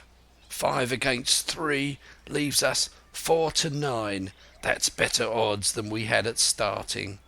We were 7 to 19 then, or thought we were, and that's bad to bear." Footnote: the mutineers were soon only 8 in number, for the man shot by Mr. Trelawney on board the schooner died that same evening of his wound. But this was, of course, not known till after by the faithful party. End of chapter 21. Part 5. My Sea Adventure. Chapter 22. How my sea adventure began. There was no return of the mutineers, not so much as another shot out of the woods. They had got their rations for that day, as the captain put it, and we had the place to ourselves and a quiet time to overhaul the wounded and get dinner. Squire and I cooked outside in spite of the danger, and even outside we could hardly tell what we were at for the horror of the loud groans that reached us from the doctor's patients. Out of the 8 men who had fallen in the action, only 3 still breathed. That one of the pirates who had been shot at the loophole, Hunter, and Captain Smollett. And of these the first 2 were as good as dead. The mutineer indeed died under the doctor's knife, and Hunter, do what we could, never regained consciousness in this world. He lingered all day, breathing loudly like the old buccaneer at home in his apoplectic fit. But the bones of his chest had been crushed by the blow, and his skull fractured in falling. And some time in the following night, without sign nor sound, he went to his Maker. As for the captain, his wounds were grievous indeed, but not dangerous. No organ was fatally injured. Anderson's ball, for it was Job that shot him first, had broken his shoulder blade and touched the lung not badly. The second had only torn and displaced some muscles in the calf. He was sure to recover, the doctor said. But in the meantime, and for weeks to come, he must not walk nor move his arm, nor so much as speak when he could help it. My own accidental cut across the knuckles was a flea bite. Dr. Livesey patched it up with plaster and pulled my ears for me into the bargain. After dinner the squire and the doctor sat by the captain's side a while in consultation, and when they had talked to their heart's content, it being then a little past noon, the doctor took up his hat and pistols, girt on a cutlass, put the chart in his pocket, and, with a musket over his shoulder, crossed the palisade on the north side and set off briskly through the trees. Gray and I were sitting together at the far end of the blockhouse to be out of earshot of our officers, consulting, and Gray took his pipe out of his mouth and fairly forgot to put it back again, so thunderstruck was he at this occurrence. "Why in the name of Davy Jones," said he, "is Dr. Livesey mad?" "Why, no," says I. "He's about the last of this crew for that, I take it." "Well, shipmate," said Gray, "mad he may not be, but if he's not, mark my words, I am." "I take it," replied I. "The doctor has his idea, and if I am right, he's going now to see Ben Gunn." I was right, as appeared later, but in the meantime, the house being stifling hot and the little patch of sand inside the palisade ablaze with midday sun, I began to get another thought into my head which was not by any means so right. What I began to do was to envy the doctor walking in the cool shadow of the woods with the birds about him and the pleasant smell of the pines, while I sat grilling with my clothes stuck to the hot resin and so much blood about me and so many poor dead bodies lying all around that I took a disgust of that place that was almost as strong as fear. All the time I was washing out the blockhouse and then washing up the things from dinner, this disgust and envy kept growing stronger and stronger, till at last, being near a bread bag and no one then observing me, I took the first steps toward my escape and filled both pockets of my coat with biscuit. I was a fool, if you like, and certainly I was going to do a foolish, over-bold act, but I was determined to do it with all the precautions in my power. These biscuits, should anything befall me, would at least keep me from starving till far on in the next day. The next thing I laid hold of was a brace of pistols. As I already had a powder horn and bullets, I felt myself well supplied with arms. As for the scheme I had in my head, it was not a bad one in itself. It was to go down the sandy spit that divides the anchorage on the east from the open sea, find the white rock I had observed last evening, and ascertain whether it was there or not that Ben Gunn had hidden his boat. A thing quite worth doing, as I still believe. But as I was certain I should not be allowed to leave the enclosure, my only plan was to take French leave and slip out when nobody was watching, and that was so bad a way of doing it as made the thing itself wrong. But I was only a boy, and I had made my mind up. Well, as things at last fell out, I found an admirable opportunity. The squire and Gray were busy helping the captain with his bandages. The coast was clear. I made a bolt for it over the stockade and into the thickest of the trees, and before my absence was observed, I was out of cry of my companions. This was my second folly, far worse than the first, as I left but 2 sound men to guard the house, but, like the first, it was a help towards saving all of us. I took my way straight for the east coast of the island, for I was determined to go down the seaside of the spit to avoid all chance of observation from the anchorage. It was already late in the afternoon, although still warm and sunny. As I continued to thread the tall woods, I could hear from far before me not only the continuous thunder of the surf, but a certain tossing of foliage and grinding of boughs which showed me the sea breeze set in higher than usual. Soon cool draughts of air began to reach me, and a few steps farther I came forth into the open borders of the grove, and saw the sea lying blue and sunny to the horizon, and the surf tumbling and tossing its foam along the beach. I have never seen the sea quiet round Treasure Island. The sun might blaze overhead, the air be without a breath, the surface smooth and blue, but still these great rollers would be running along all the external coast, thundering and thundering by day and night, and I scarce believe there is one spot in the island where a man would be out of earshot of their noise. I walked along beside the surf with great enjoyment, till, thinking I was now got far enough to the south, I took the cover of some thick bushes and crept warily up to the ridge of the spit.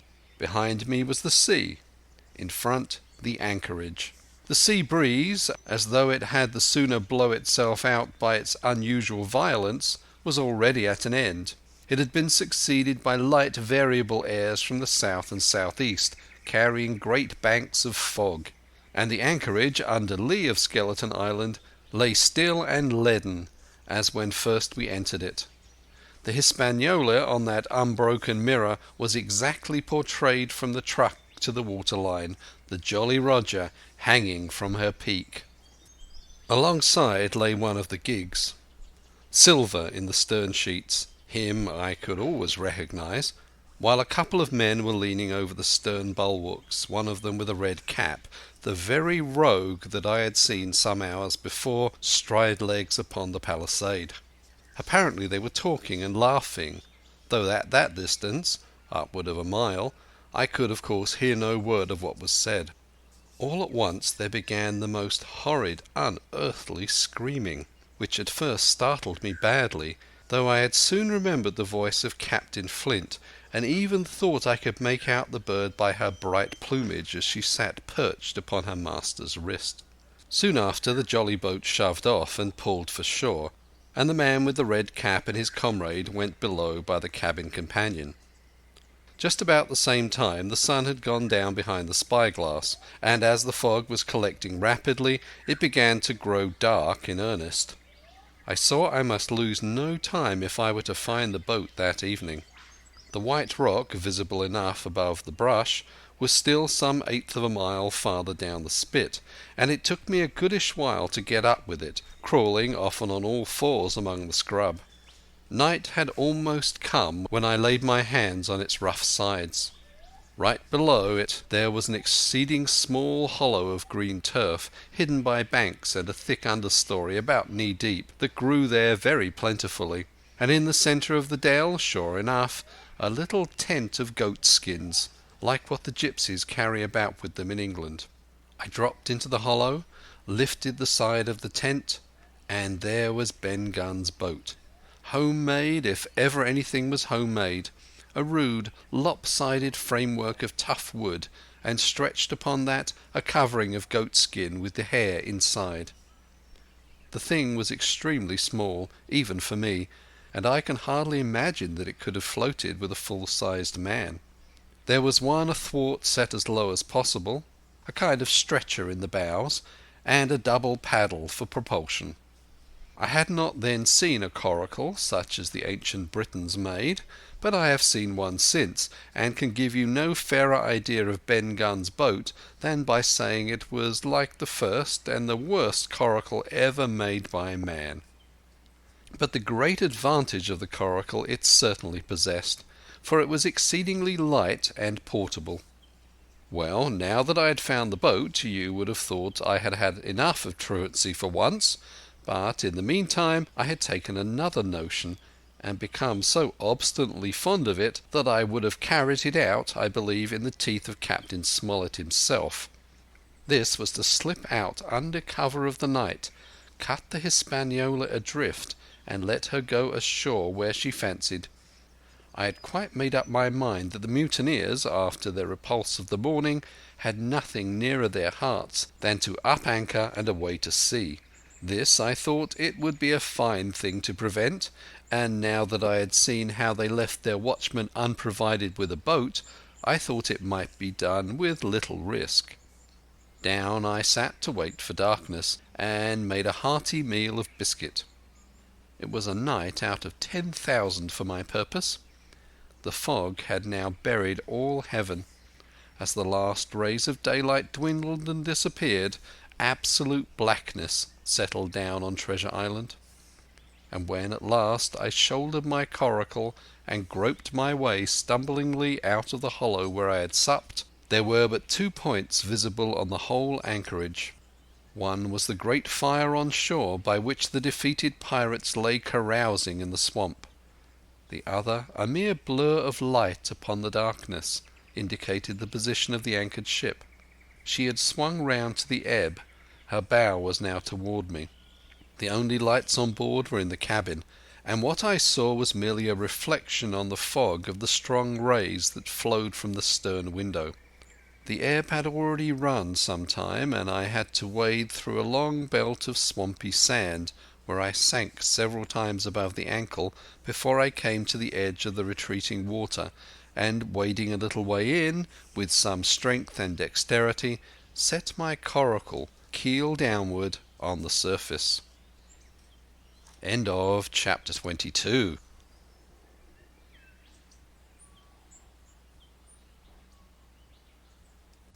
Chapter 23. The Ebb Tide Runs. The coracle, as I had ample reason to know before I was done with her, was a very safe boat for a person my height and weight, both buoyant and clever in a sea way. But she was the most cross-grained, lopsided craft to manage. Do as you pleased, she always made more leeway than anything else, and turning round and round was the manoeuvre she was best at. Even Ben Gunn himself has admitted that she was "queer to handle till you knew her way." Certainly I did not know her way. She turned in every direction but the one I was bound to go. The most part of the time we were broadside on, and I am very sure I never should have made the ship at all but for the tide. By good fortune, paddle as I pleased, the tide was still sweeping me down, and there lay the Hispaniola, right in the fairway, hardly to be missed. First she loomed before me like a blot of something yet blacker than darkness. Then her spars and hull began to take shape, and the next moment, as it seemed, for the further I went the brisker grew the current of the ebb, I was alongside of her hawser and had laid hold. The hawser was as taut as a bowstring, and the current so strong she pulled upon her anchor. All round the hull in the blackness the rippling current bubbled and chattered like a little mountain stream. One cut with my sea gully and the Hispaniola would go humming down the tide.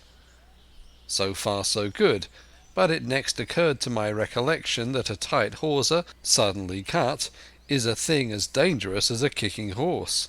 10 to 1, if I was so foolhardy as to cut the Hispaniola from her anchor, I and the coracle would be knocked clean out of the water.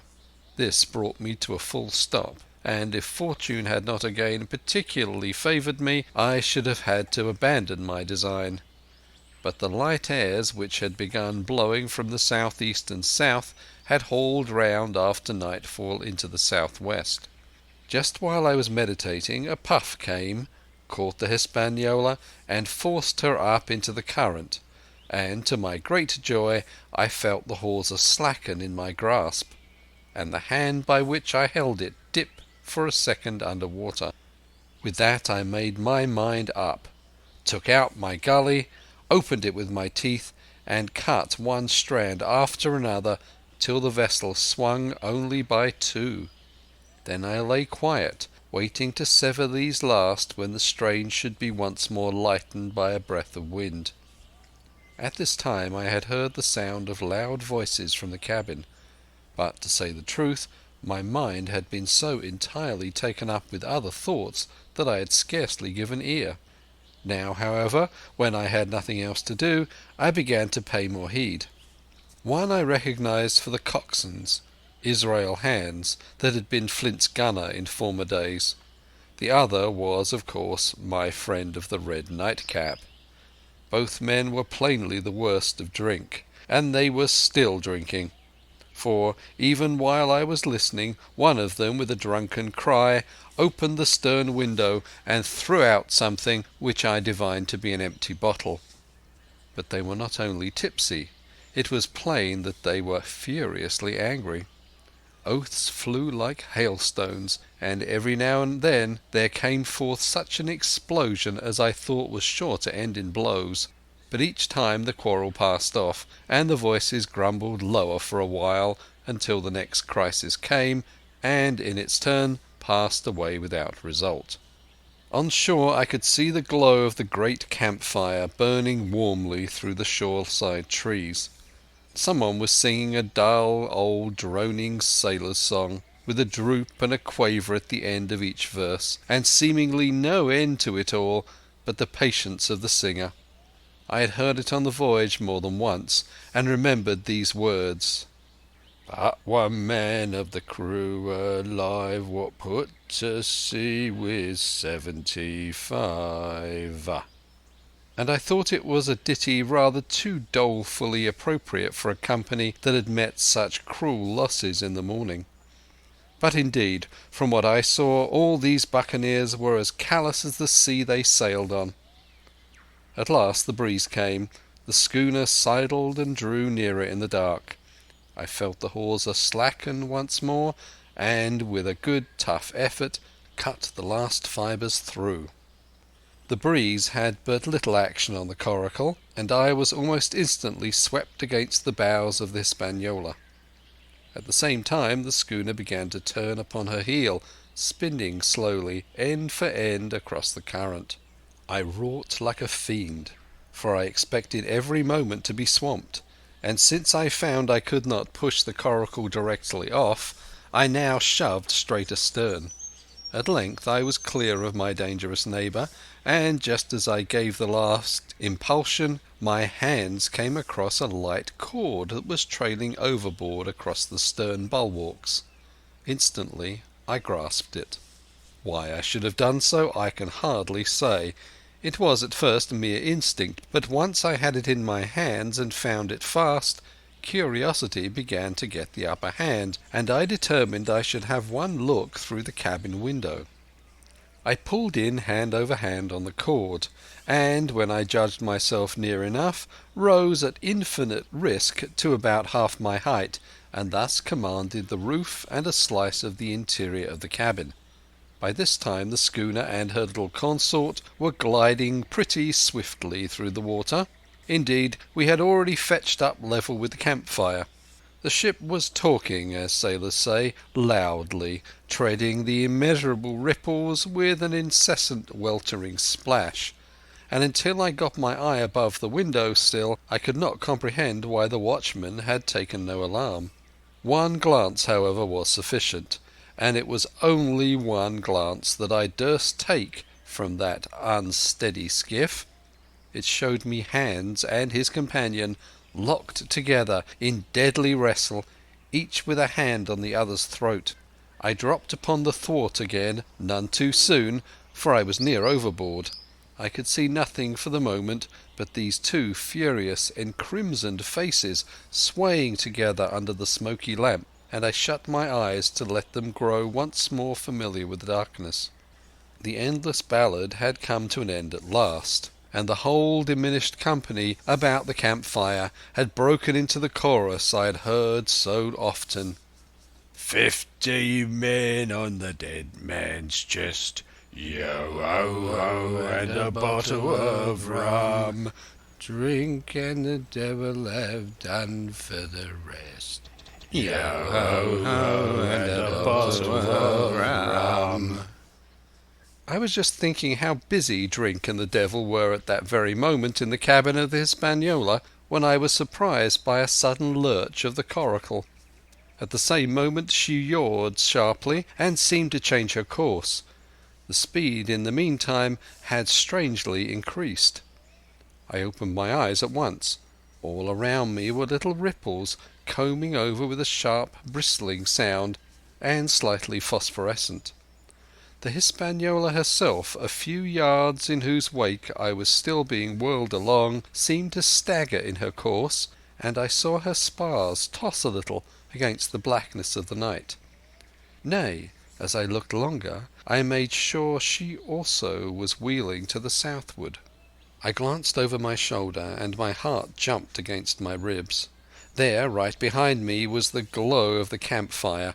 The current had turned at right angles, sweeping round along with it the tall schooner and the little dancing coracle. Ever quickening, ever bubbling higher, ever muttering louder, it went spinning through the narrows for the open sea. Suddenly the schooner in front of me gave a violent yaw, turning perhaps through 20 degrees, and almost at the same moment one shout followed another from on board. I could hear feet pounding on the companion ladder, and I knew that the two drunkards had at last been interrupted in their quarrel and awakened to a sense of their disaster. I laid down flat in the bottom of that wretched skiff and devoutly recommended my spirit to its Maker. At the end of the straits I had made sure we must fall into some bar of raging breakers, where all of my troubles would be ended speedily, and though I could perhaps bear to die, I could not bear to look upon my fate as it approached. So I must have lain for hours, continually beaten to and fro upon the billows, now and again wetted with flying sprays, and never ceasing to expect death at the next plunge. Gradually weariness grew upon me, a numbness, an occasional stupor fell upon my mind even in the midst of my terrors, until sleep at last intervened, and in my sea-tossed coracle I lay and dreamed of home and the old Admiral Benbow. End of Chapter 23. Chapter 24. The Cruise of the Coracle. It was broad day when I awoke and found myself tossing at the southwest end of Treasure Island. The sun was up, but was still hid from me behind the great bulk of the spyglass, which on this side descended almost to the sea in formidable cliffs. Hall Bowline Head and Mizzenmast Hill were at my elbow, the hill bare and dark, the head bound with cliffs 40 or 50 feet high and fringed with great masses of fallen rock. I was scarcely a quarter of a mile to seaward, and it was my first thought to paddle in and land. That notion was soon given over. Among the fallen rocks the breakers spouted and bellowed, Loud reverberations, heavy sprays flying and falling, succeeded one another from second to second, and I saw myself, if I ventured nearer, dashed to death upon the rough shore, or spending my strength in vain to scale the beetling crags. Nor was that all, for crawling together on flat tables of rock, or letting themselves drop into the sea with loud reports, I beheld huge slimy monsters, soft snails as it were, of incredible bigness, 2 or 3 score of them together, making the rocks to echo with their barkings. I have understood since that they were sea lions, and entirely harmless, but the look of them added to the difficulty of the shore and the high running of the surf, and was more than enough to disgust me of that landing place. I felt willing rather to starve at sea than to confront such perils. In the meantime I had a better chance, as I supposed, before me. North of Haulbowline Head the land runs in a long way, leaving at low tide a long stretch of yellow sand. To the north of that again there comes another cape, Cape of the Woods, as it was marked upon the chart, buried in tall green pines which descended to the margin of the sea. I remembered what Silver had said about the current that sets northward along the whole west coast of Treasure Island, and seeing from my position that I was already under its influence, I preferred to leave Haulbowline Head behind me and reserve my strength for an attempt to land upon the kindlier looking Cape of the Woods.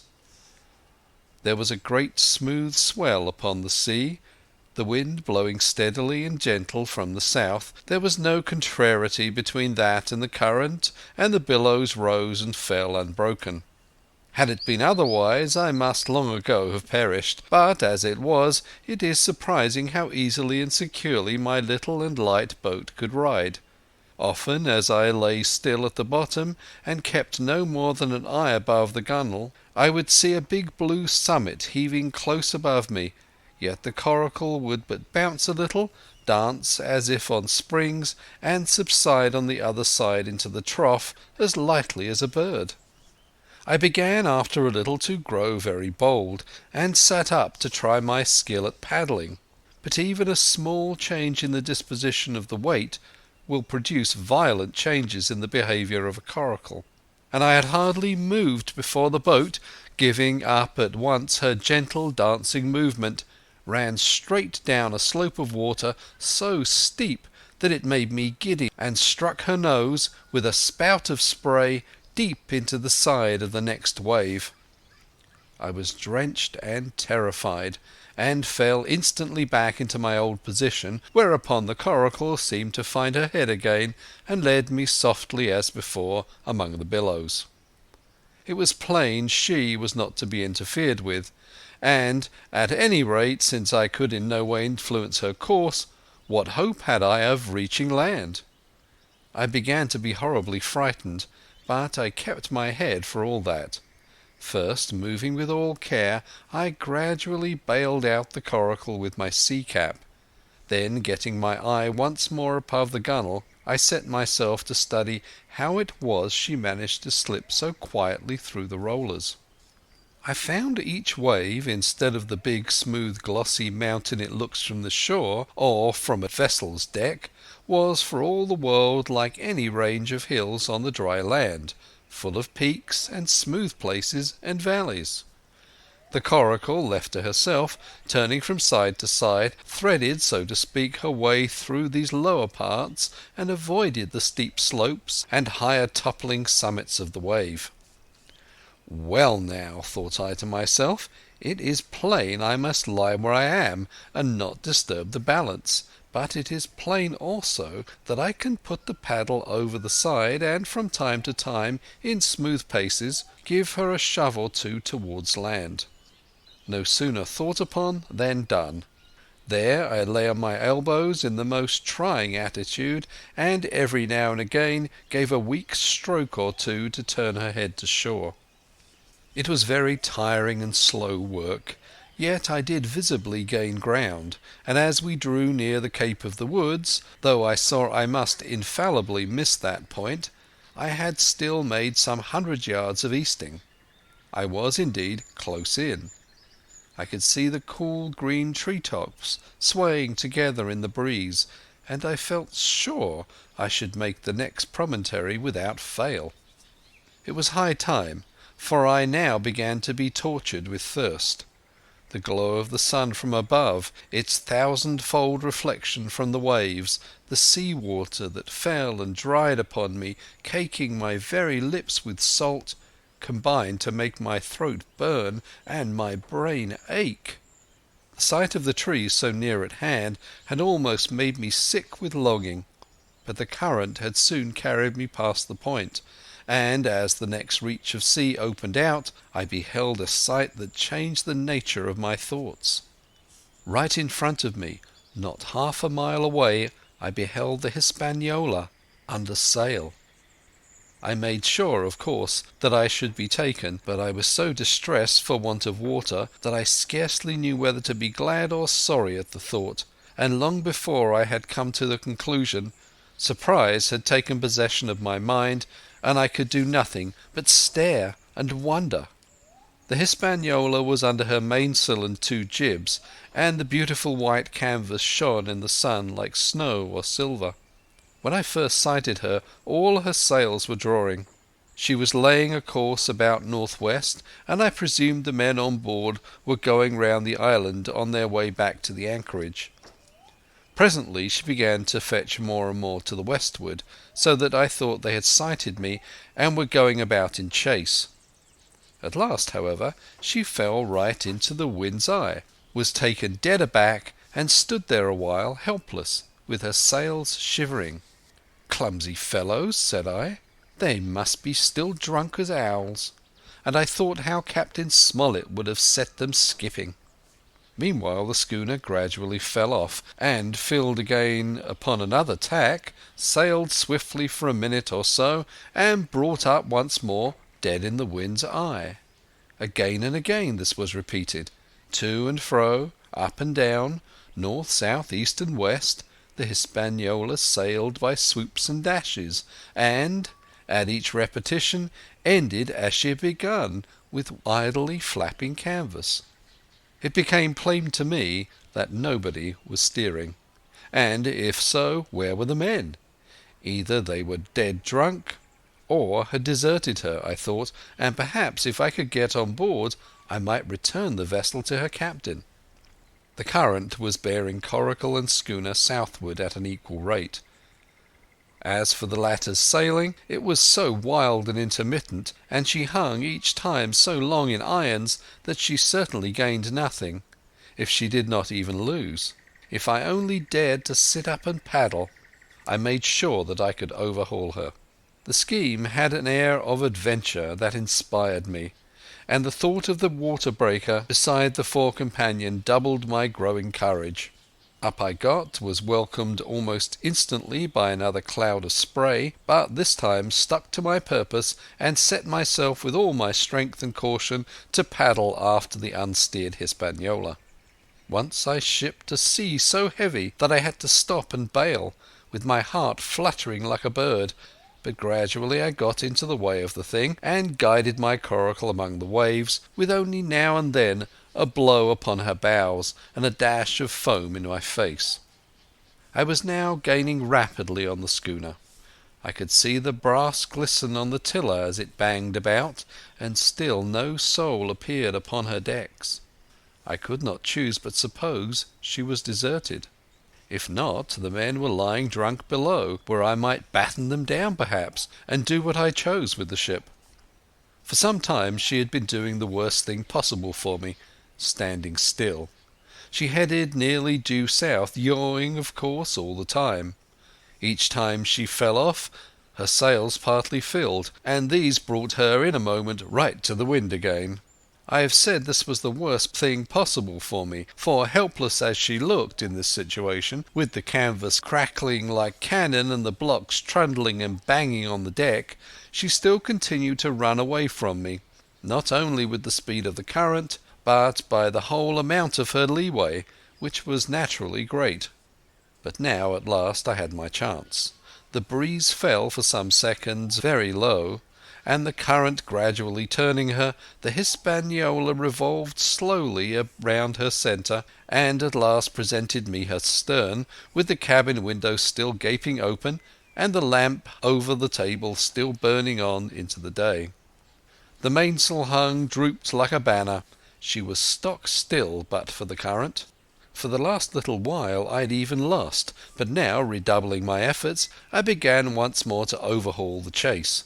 I was not 100 yards from her when the wind came again in a clap. She filled on the port tack and was off again, stooping and skimming like a swallow. My first impulse was one of despair, but my second was towards joy. Round she came till she was broadside on to me, round still till she had covered a half and then 2/3 and then 3/4 of the distance that separated us. I could see the waves boiling white under her forefoot. Immensely tall she looked to me from my low station in the coracle. And then of a sudden I began to comprehend. I had scarce time to think, scarce time to act and save myself. I was on the summit of one swell when the schooner came swooping over the next. The bowsprit was over my head. I sprang on my feet and leapt, stamping the coracle under water. With one hand I caught the jibboom, while my foot was lodged between the stay and the brace, and as I still clung there panting, a dull blow told me that the schooner had charged down upon and struck the coracle, and that I was left without retreat on the Hispaniola. End of chapter 24.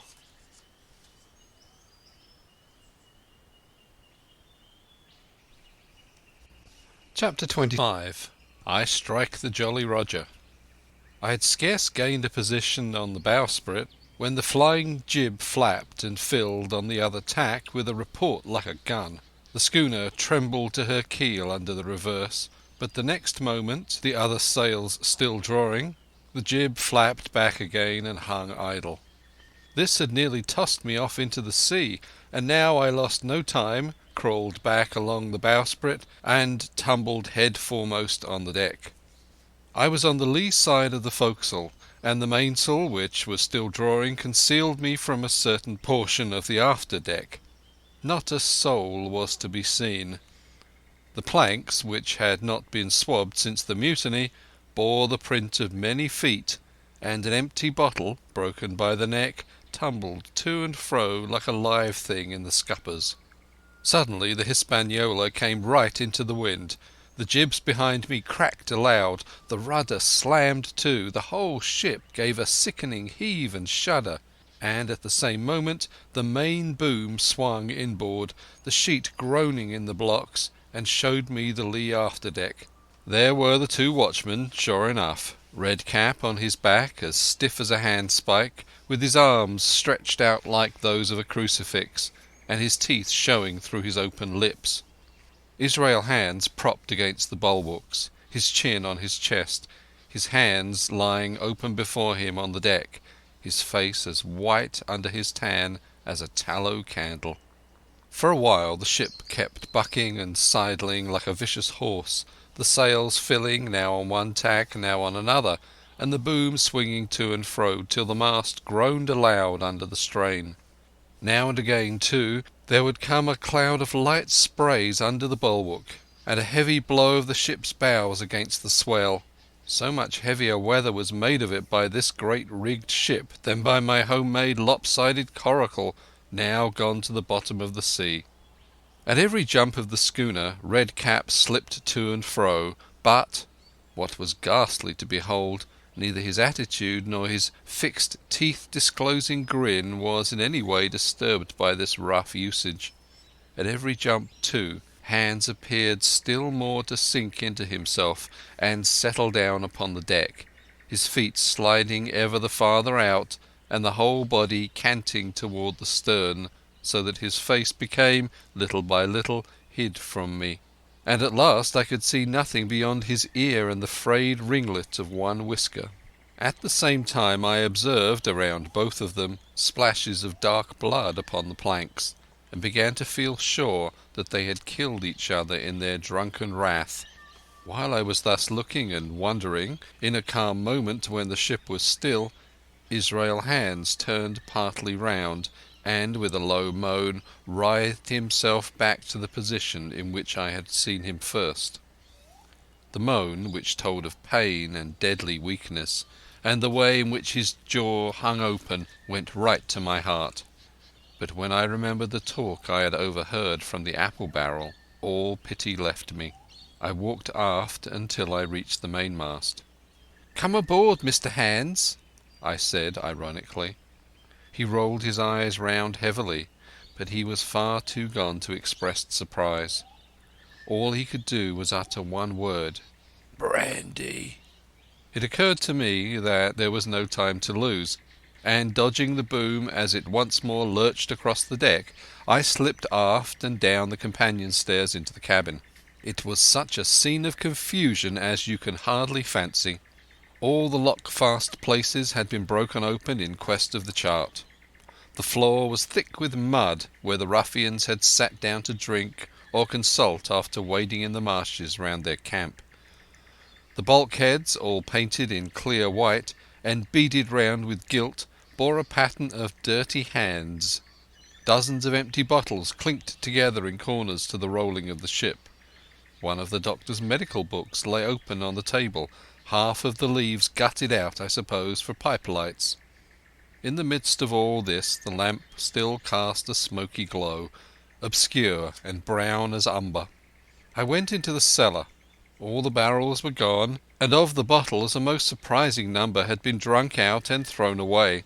Certainly since the mutiny began, not a man of them could ever have been sober. Foraging about, I found a bottle with some brandy left, for Hands, and for myself I routed out some biscuit, some pickled fruits, a great bunch of raisins, and a piece of cheese.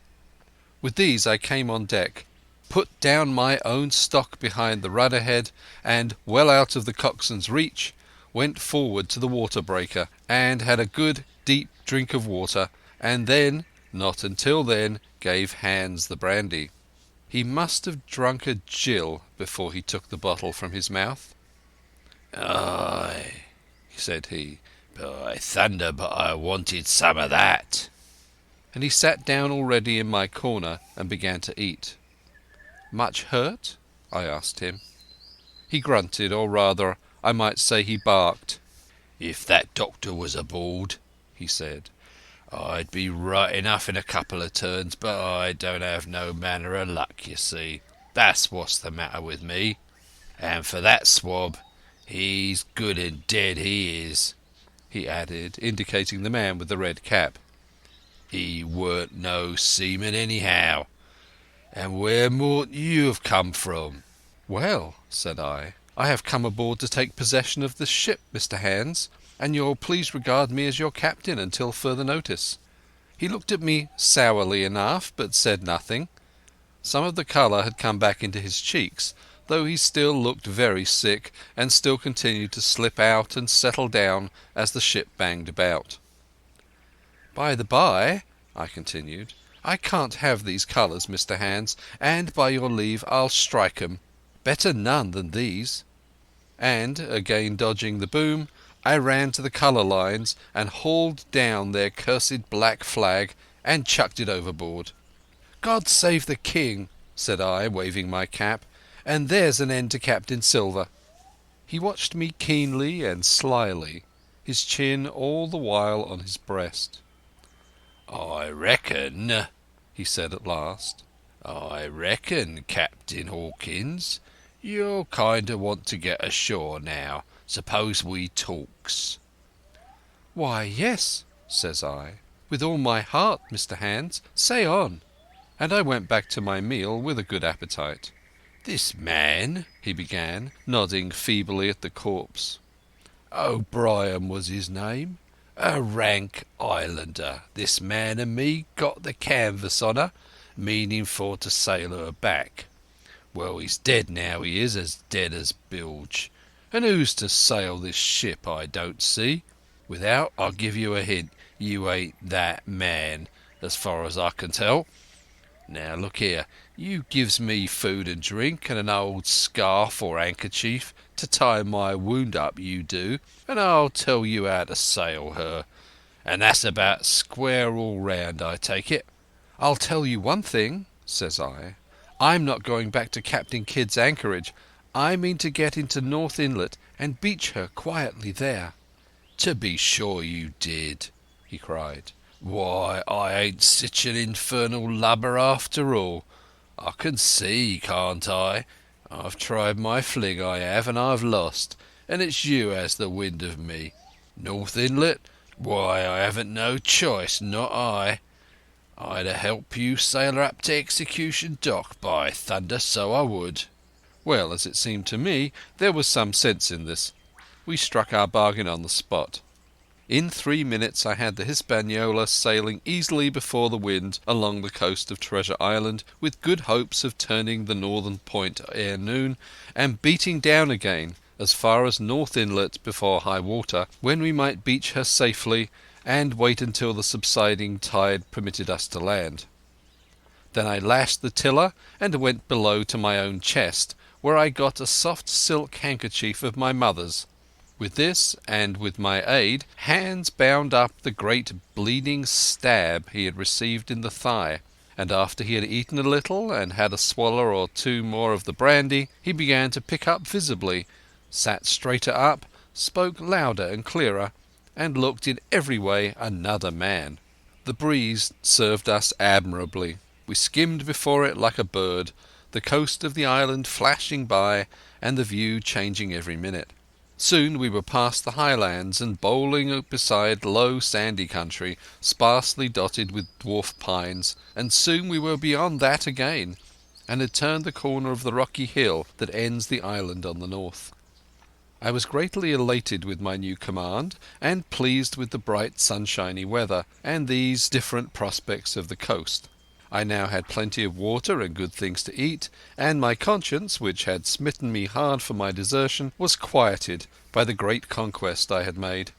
I should, I think, have had nothing left me to desire but for the eyes of the coxswain as they followed me derisively about the deck, and the odd smile that appeared continually on his face. It was a smile that had in it something both of pain and weakness, a haggard old man's smile, but there was, besides that, a grain of derision, a shadow of treachery in his expression as he craftily watched and watched and watched me at my work. End of Chapter 25. Chapter 26. Israel Hands. The wind, serving us to a desire, now hauled into the west. We could run so much easier from the northeast corner of the island to the mouth of the North Inlet. Only, as we had no power to anchor, and dared not beach her until the tide had flowed a good deal farther, time hung on our hands. The coxswain told me how to lay the ship to. After a good many trials I succeeded, and we both sat in silence over another meal. "Captain," said he at length, with that same uncomfortable smile, "here's my old shipmate O'Brien. Suppose you was to heave him overboard. I ain't particular as a rule, and I don't take no blame for settling his hash, but I don't reckon him ornamental now, do you?" "I'm not strong enough, and I don't like the job, and there he lies for me," said I. "Here's an unlucky ship, the Hispaniola, Jim," he went on, blinking. "There's a power of men been killed on this Hispaniola, a sight of poor seamen dead and gone since you and me took this ship to Bristol. I never seen such dirty luck, not I. There was this here O'Brien now, he's dead, ain't he? Well, now, I'm no scholar, and you're a lad as can read and figure. And to put it straight, do you take it as a dead man is dead for good, or do he come alive again?" "You can kill the body, Mr. Hands, but not the spirit. You must know that already," I replied. "O'Brien there is in another world, and may be watching us." "Ah," says he. "Well, that's unfortunate. Appears as if killing parties was a waste of time. Howsomever, spirits don't reckon for much by what I've seen. I'll chance it with the spirits, Jim. And now you've spoke up free, and I'll take it kind if you'll step down into that there cabin and get me shiver my timbers, I can't hit the name on't. Well, you can get me a bottle of wine, Jim. This here brandy's too strong for my head." Now the coxswain's hesitation seemed to be unnatural, and as for the notion of his preferring wine to brandy, I entirely disbelieved it. The whole story was a pretext. He wanted me to leave the deck. So much was plain. But with what purpose I could in no way imagine.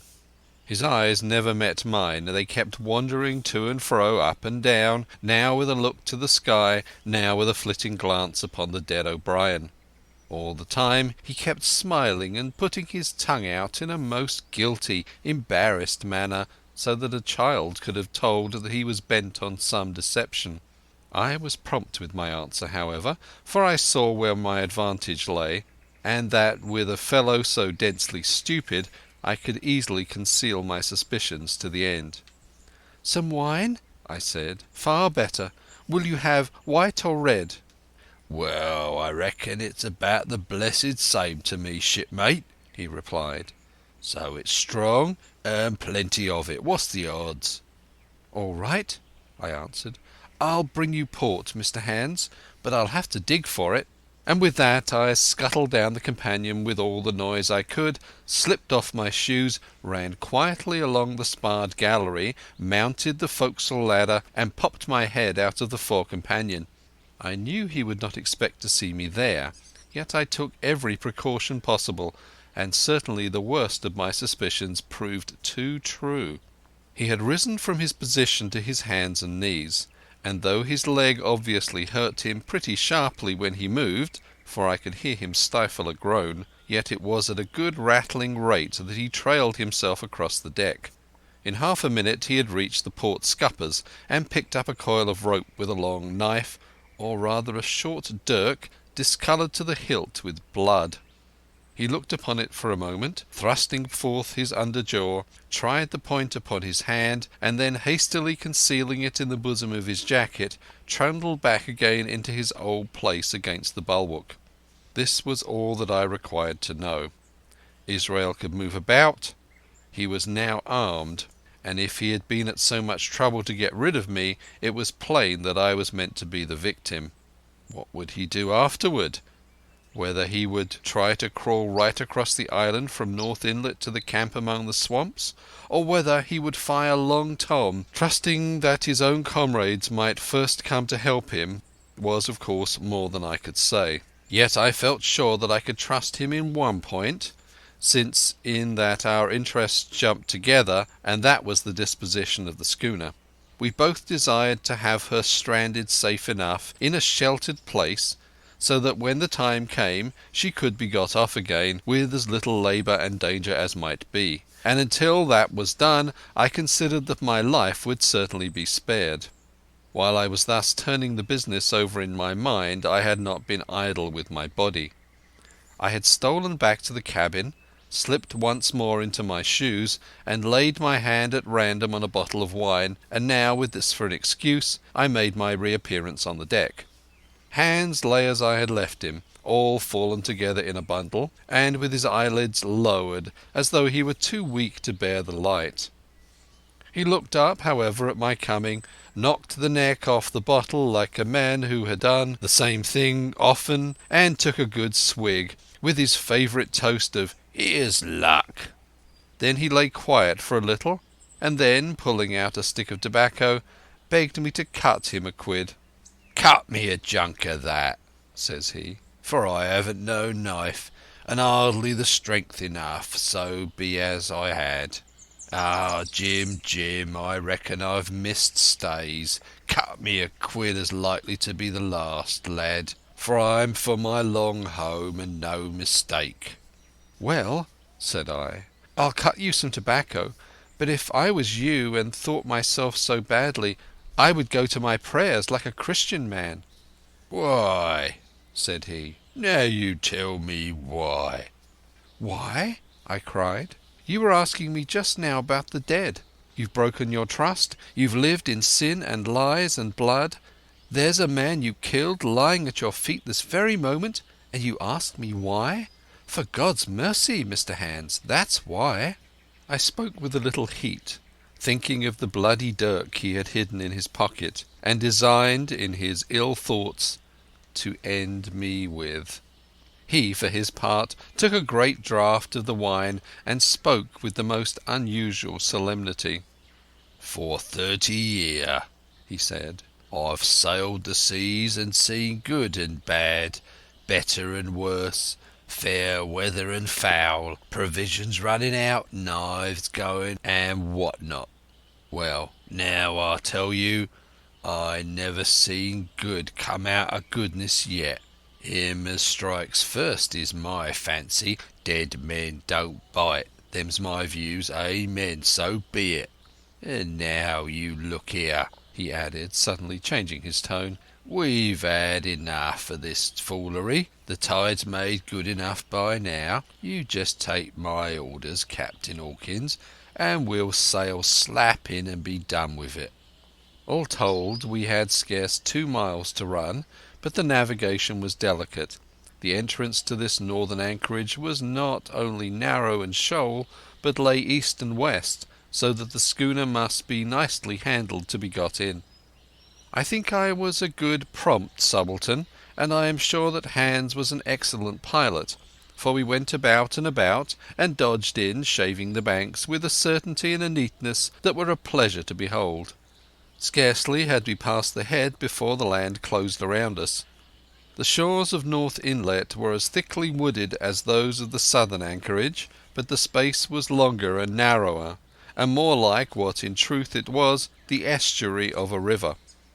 Right before us at the southern end we saw the wreck of a ship in the last stages of dilapidation.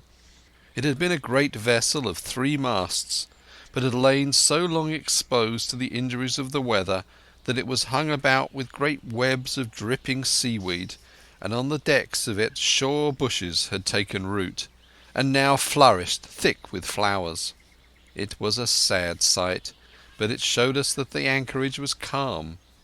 "Now," said Hans, "look there. There's a pet bit for to beach a ship in. Fine flat sand, never a cat's paw, trees all around of it, and flowers are blowing like a garden on that old ship." "And once beached," I inquired, "how shall we get her off again?" "Why so," he replied. "You take a line ashore there on the other side at low water, take a turn about one of them big pines, bring it back, take a turn around the capstan, and lie to for the tide.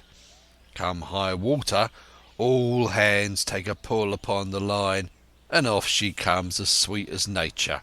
And now, boy, you stand by. We've hit the bit now, and she's too much way on her. Starboard a little, so, steady, starboard. Larboard a little, steady, steady." So he issued his commands, which I breathlessly obeyed, till all of a sudden he cried, "Now, my hearty, luff!" and I put the helm hard up, and the Hispaniola swung round rapidly and ran stem on for the low wooded shore. The excitement of these last manoeuvres had somewhat interfered with the watch I had kept hitherto sharply enough upon the coxswain. Even then I was still so much interested, waiting for the ship to touch, that I had quite forgotten the peril that hung over my head, and stood craning over the starboard bulwarks and watching the ripples spreading wide before the bows. I might have fallen without a struggle for my life had not a sudden disquietude seized upon me and made me turn my head. Perhaps I had heard a creak or seen his shadow moving with the tail of my eye. Perhaps it was an instinct like a cat's. But sure enough, when I looked round, there was Hans already halfway toward me with the dirk in his right hand. We must both have cried out aloud when our eyes met, but while mine was the shrill cry of terror, his was a roar of fury like a charging bull's. At the same instant he threw himself forward, and I leapt sideways toward the bows. As I did so I let go of the tiller, which sprung sharp to leeward, and I think this saved my life, for it struck Hans across the chest and stopped him for the moment dead. Before he could recover I was safe out of the corner where he had me trapped, with all the deck to dodge about. Just forward of the mainmast I stopped, drew a pistol from my pocket, took a cool aim, though he had already turned and was once more coming directly after me, and drew the trigger. The hammer fell, but there followed neither flash nor sound. The priming was useless with sea water. I cursed myself for my neglect. Why had I not long before reprimed and reloaded my only weapons? Then I should not have been as now, a mere fleeing sheep before this butcher. Wounded as he was, it was wonderful how fast he could move, his grizzled hair tumbling over his face, and his face itself as red as a red ensign with his haste and fury. I had no time to try my other pistol, nor indeed much inclination, for I was sure it would be useless.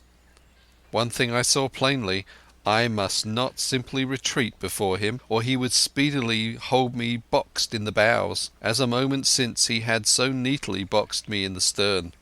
Once so caught, and 9 or 10 inches of the blood-stained dirk would be my last experience on this side of eternity. I placed my palms against the mainmast, which was of a goodish bigness, and waited, every nerve upon the stretch. Seeing that I meant to dodge, he also paused, and a moment or two passed in feints on his part and corresponding movements upon mine. It was such a game as I had often played at home about the rocks of Black Hill Cove, but never before, you may be sure, with such a wildly beating heart as now. Still, as I say it was a boy's game, and I thought I could hold my own at it against an elderly seaman with a wounded thigh. Indeed, my courage had begun to rise so high that I allowed myself a few darting thoughts on what would be the end of the affair, and while I saw certainly that I could spin it out for long, I saw no hope in any ultimate escape. Well, while things stood thus, suddenly the Hispaniola struck, staggered, ground for an instant in the sand, and then, swift as a blow, canted over to the port side, till the deck stood at an angle of 45 degrees, and about a puncheon of water splashed into the scupper holes and lay in a pool between the deck and the bulwark. We were both of us capsized in a second, and both of us rolled almost together into the scuppers, the dead red cap with his arms still spread out, tumbling stiffly after us. So near were we indeed that my head came against the coxswain's foot with a crack that made my teeth rattle. Blow and all, I was the first afoot again, for Hans had got involved with the dead body. The sudden canting of the ship had made the deck no place for running on. I had found some new way of escape, and that upon the instant, for my foe was almost touching me. Quick as thought, I sprang into the mizzen shrouds, rattled up hand over hand, and did not draw a breath till I was seated on the cross-trees. I had been saved by being prompt. The dirk had struck not half a foot below me as I pursued my upward flight, and there stood Israel Hands with his mouth open and his face upturned to mine, a perfect statue of surprise and disappointment. Now that I had a moment to myself, I lost no time in changing the priming of my pistol, and then, having one ready for service, and to make assurance doubly sure, I proceeded to draw the load of the other and recharge it afresh from the beginning. My new employment struck Hans all of a heap. He began to see the dice going against him, and after an obvious hesitation, he also hauled himself heavily into the shrouds, and, with the dirk in his teeth, began slowly and painfully to mount. It cost him no end of time and groans to haul his wounded leg behind him, and I had quietly finished my arrangements before he was much more than a third of the way up. Then, with a pistol in either hand, I addressed him. "One more step, Mr. Hans," said I, "and I'll blow your brains out. Dead men don't bite, you know," I added with a chuckle. He stopped instantly. I could see by the workings of his face that he was trying to think, and the process was so slow and laborious that in my new-found security I laughed out loud. At last, with a swallow or two, he spoke, his face still wearing the same expression of extreme perplexity. In order to speak he had to take the dagger from his mouth, but in all else he remained unmoved. "Jim," says he, "I reckon we're fouled, you and me, and we'll have to sign articles. I'd have had you but for that there lurch, but I don't have no luck, not I, and I reckon I'll have to strike, which comes hard, you see, for a master mariner to a ship's yunker like you, Jim." I was drinking in his words and smiling away, as conceited as a cock upon a walk, when all in a breath back went his right hand over his shoulder. Something sang like an arrow through the air. I felt a blow and then a sharp pang, and there I was, pinned by the shoulder to the mast. In the horrid pain and surprise of the moment, I scarce can say it was by my own volition, and I am sure it was without a conscious aim. Both of my pistols went off, and both escaped out of my hands. They did not fall alone. With a choked cry, the coxswain loosed his grasp upon the shrouds and plunged head first into the water. End of chapter 26.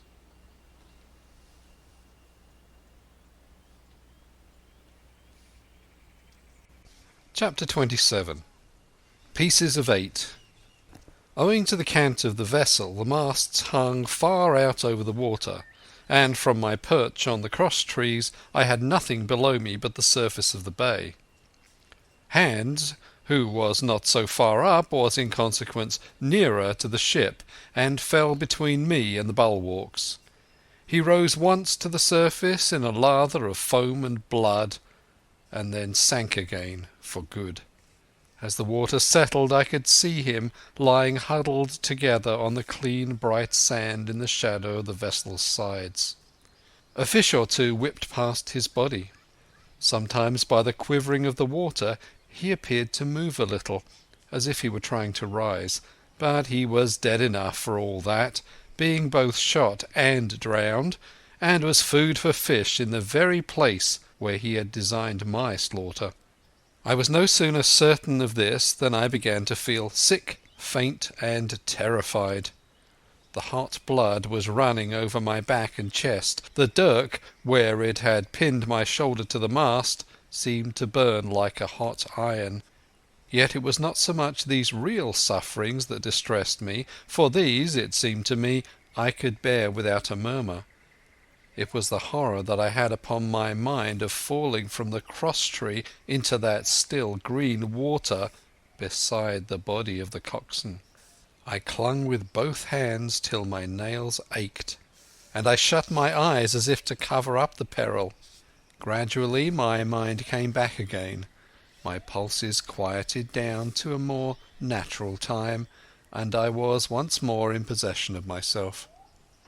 It was my first thought to pluck forth the dirk, but either it struck too hard or my nerve failed me, and I desisted with a violent shudder. Oddly enough, that very shudder did the business. The knife, in fact, had come the nearest in the world to missing me altogether. It held me by a mere pinch of skin, and this the shudder tore away. The blood ran down the faster, to be sure, but I was my own master again, and only tacked to the mast by my coat and shirt. These last I broke through with a sudden jerk, and then regained the deck by the starboard shrouds. For nothing in the world would I have again ventured, shaken as I was, upon the overhanging port shrouds from which Israel had so lately fallen. I went below and did what I could for my wound. It pained me a good deal and still bled freely, but it was neither deep nor dangerous, nor did it greatly gall me when I used my arm. Then I looked around me, and as the ship was now in a sense my own, I began to think of clearing it from its last passenger, the dead man O'Brien. He had pitched, as I have said, against the bulwarks, where he lay like some horrid, ungainly sort of puppet. Life-size indeed, but how different from life's colour or life's comeliness. In that position I could easily have my way with him, and as the habit of tragical adventures had worn off almost all my terror for the dead, I took him by the waist as if he'd been a sack of bran, and with one good heave tumbled him overboard. He went in with a sounding plunge. The red cap came off and remained floating on the surface, and as soon as the splash subsided I could see him and Israel lying side by side, both wavering with the tremulous movement of the water. O'Brien, though still quite a young man, was very bald. There he lay with that bald head across the knees of the man who had killed him, and the quick fishes steering to and fro over both. I was now alone within the ship. The tide had just turned. The sun was within so few degrees of setting that already the shadows of the pines upon the western shore began to reach right across the anchorage and fall in patterns on the deck. The evening breeze had sprung up, and though it was well warded off by the hill with the two peaks upon the east, the cordage had begun to sing a little softly to itself, and the idle sails to rattle to and fro. I began to see a danger to the ship. The jibs I speedily doused and brought tumbling to the deck, but the mainsail was a harder matter. Of course, when the schooner canted over, the boom had swung outward, and the cap of it and a foot or two of sail hung even under water. I thought this made it still more dangerous, yet the strain was so heavy that I half feared to meddle. At last I got my knife and cut the halyards. The peak dropped instantly, the great belly of loose canvas floated broad upon the water, and since, pull as I liked, I could not budge the downhaul, that was the extent of what I could accomplish. For the rest, the Hispaniola must trust to luck, like myself. By this time the whole anchorage had fallen into shadow. The last rays, I remember, falling through a glade of the wood and shining bright as jewels on the flowery mantle of the wreck. It began to be chill. The tide was rapidly fleeting seaward, the schooner settling more and more on her beam ends. I scrambled forward and looked over. It seemed shallow enough, and holding the cut hawser in both hands for a last security, I let myself drop softly overboard. The water scarcely reached my waist, the sand was firm and covered with ripple marks, and I waded ashore in great spirits, leaving the Hispaniola on her side with her mainsail trailing wide upon the surface of the bay. About the same time the sun went fairly down, and the breeze whistled low in the dusk among the tossing pines. At least, and at last, I was off the sea, nor had I returned thence empty-handed. There lay the schooner, clear at last from buccaneers, and ready for our own men to board and get to sea again. I had nothing nearer my fancy than to get home to the stockade and boast of my achievements. Possibly I might be blamed a bit for my truancy, but the recapture of the Hispaniola was a clinching answer, and I hoped that even Captain Smollett would confess I had not lost my time. So thinking, and in famous spirits, I began to set my face homeward for the blockhouse and my companions. I remembered that the most easterly of the rivers which drain into Captain Kidd's anchorage ran from the two-peaked hill upon my left, and I bent my course in that direction that I might pass the stream while it was small. The wood was pretty open, and keeping along the lower spurs, I had soon turned the corner of that hill, and not long after waded to the mid-calf across the watercourse. This brought me near to where I had encountered Ben Gunn, the Maroon, and I walked more circumspectly, keeping an eye on every side. The dusk had come nigh hand completely, and as I opened out of the cleft between the two peaks, I became aware of a wavering glow against the sky where, as I judged, the man of the island was cooking his supper before a roaring fire. And yet I wondered in my heart that he should show himself so careless, for if I could see this radiance, might it not reach the Eye of Silver himself, where he camped upon the shore among the marshes. Gradually the night fell blacker. It was all I could do to guide myself even roughly toward my destination. Double Hill behind me and the spyglass on my right hand loomed fainter and fainter. The stars were few and pale, and in the low ground where I wandered I kept tripping among bushes and rolling into sandy pits. Suddenly a kind of brightness fell about me. I looked up. A pale glimmer of moonbeams had alighted on the summit of the spyglass, and soon after I saw something broad and silvery moving low down behind the trees, and knew the moon had risen. With this to help me I passed rapidly over what remained to me of my journey, and, sometimes walking, sometimes running, impatiently drew near to the stockade. Yet as I began to thread the grove that lies before it, I was not so thoughtless but that I slacked my pace and went a trifle warily. It would have been a poor end of my adventures to get shot down by my own party in mistake. The moon was climbing higher and higher. Its light began to fall here and there in masses through the more open districts of the wood, and right in front of me a glow of a different colour appeared among the trees. It was red and hot, and now and again it was a little darkened, as it were the embers of a bonfire smouldering. For the life of me I could not think what it might be. At last I came right down upon the borders of the clearing. The western end was already steeped in moonshine. The rest, and the blockhouse itself, still lay in a black shadow, checkered with long silvery streaks of light. On the other side of the house an immense fire had burned itself into clear embers, and shed a steadily red reverberation, contrasting strongly with the mellow paleness of the moon. There was not a soul stirring, nor a sound beside the noises of that breeze. I stopped with much wonder in my heart, and perhaps a little terror also. It had not been our way to build great fires. We were indeed, by the captain's orders, somewhat niggardly of firewood, and I began to fear that something had gone wrong while I was absent.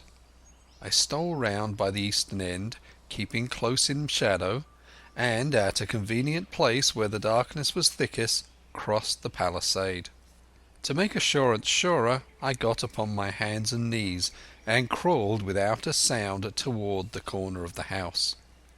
As I drew nearer my heart was suddenly and greatly lightened. It was not a pleasant noise in itself, and I have often complained of it in other times, but just then it was like music to hear my friends snoring together so loud and peaceful in their sleep. The sea-cry of the watch, that beautiful "All's well," never fell more reassuringly on my ear. In the meantime there was no doubt of one thing: they kept an infamous bad watch. If it had been Silver and his lads that were now creeping in on them, not a soul would have seen daybreak. That was what it was, thought I, to have the captain wounded, and again I blamed myself sharply for leaving them in that danger with so few to mount guard. By this time I had got to the door and stood up. All was dark within, so that I could distinguish nothing by the eye. As for sounds, there was the steady drone of the schnorrers, and a small occasional noise, a flickering or pecking, that I could in no way account for. With my arms before me, I walked steadily in. I should lie down in my own place, I thought with a silent chuckle, and enjoy their faces when they found me in the morning. My foot struck something yielding. It was a sleeper's leg, and he turned and groaned, but without awaking. And then, all of a sudden, a shrill voice broke forth out of the darkness. "Pieces of 8, pieces of 8, pieces of 8, pieces of 8, pieces of 8, and so forth, without pause or change, like the clacking of a tiny mill. Silver's green parrot, Captain Flint. It was she whom I had heard pecking at a piece of bark. It was she, keeping better watch than any human being, who thus announced my arrival with her wearisome refrain. I had no time left me to recover. At the sharp clicking tone of the parrot, the sleepers awoke and sprang up, and with a mighty oath the voice of Silver cried, Who goes? I turned to run, struck violently against one person, recoiled, and ran full into the arms of a second, who, for his part, closed upon and held me tight. Bring a torch, Dick, said Silver when my capture was thus assured, and one of the men left the log-house and presently returned with a lighted brand. End of Chapter 27. Part 6. Captain Silver. Chapter 28. In the enemy's camp. The bright glare of the torch lighting up the interior of the blockhouse showed me the worst of my apprehensions realized. The pirates were in possession of the house and stores. There was the cask of cognac. There were the pork and bread as before, and what tenfold increased my horror, not a sign of any prisoner. I could only judge that all had perished, and my heart smote me sorely that I had not been there to perish with them. There were 6 of the buccaneers all told. Not another man was left alive.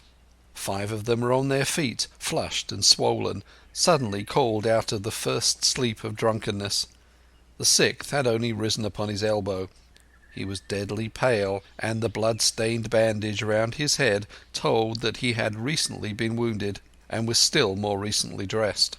I remembered the man who had been shot and run back among the woods in the great attack, and doubted not that this was he.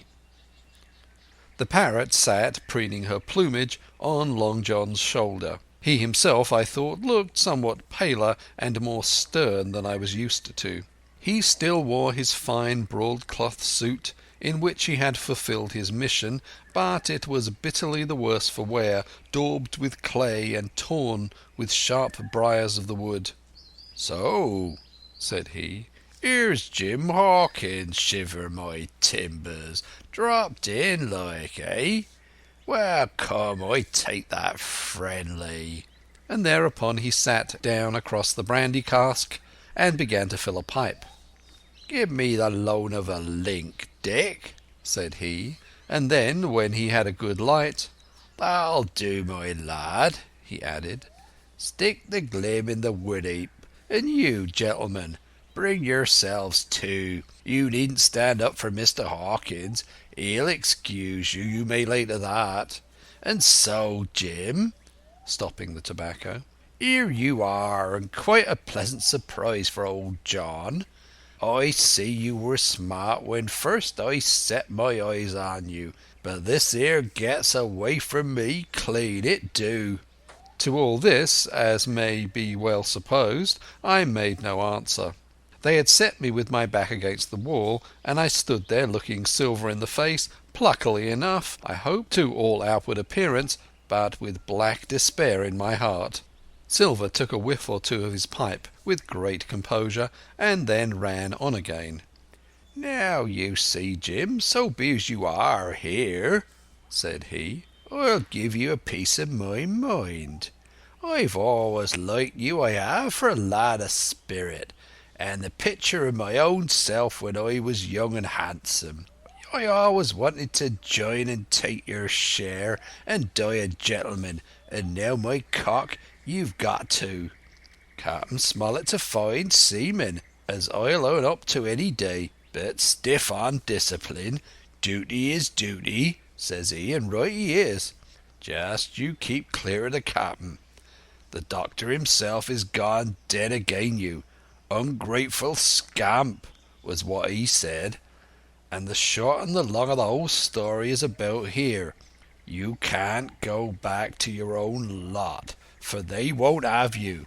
And without you start a third ship's company all by yourself, which might be lonely, you'll have to join with Captain Silver." So far so good. My friends then were still alive, and though I partly believed the truth of Silver's statement that the cabin party were incensed at me for my desertion, I was more relieved than distressed by what I heard. "I don't say nothing as to your being in our hands," continued Silver, "though there you are, and you may lay to it. I'm all for argument. I never seen good come out of threatening. If you like the service, well, you're joined, and if you don't, Jim, why, you're free to answer no. Free and welcome, shipmate, and if fairer can be said by mortal seamen, shiver my sides." "Am I to answer then?" I asked, with a very tremulous voice. Through all this sneering talk I was made to feel the threat of death that overhung me, and my cheeks burned and my heart beat painfully in my breast. "Lad," said Silver, "no one's a pressing of you. Take your bearings. None of us won't hurry you, mate. Time goes so pleasant in your company, you see." "Well," says I, growing a bit bolder, "if I'm to choose, I declare I have a right to know what's what, and why you're here, and where my friends are." "What's what?" repeated one of the buccaneers in a deep growl. "He'd be a lucky one as knowed that. You'll perhaps batten down your hatches till you are spoken to, my friend," cried Silver truculently to the speaker. And then, in his first gracious tones, he replied to me. "Yesterday morning, Mr. Hawkins," said he, "in the dog watch, down came Dr. Livesey with a flag of truce. Says he, 'Captain Silver, you're sold out. Ship's gone.' Well, maybe we'd been taking a glass and a song to help it round. I won't say no.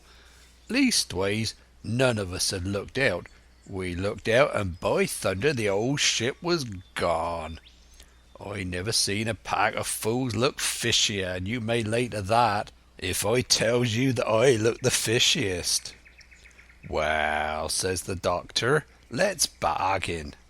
We bargained, him and I, and here we are. Stores, brandy, blockhouse, the firewood you was thoughtful enough to cut, and in a manner of speaking, the whole blessed boat from Crosstrees to Keelson.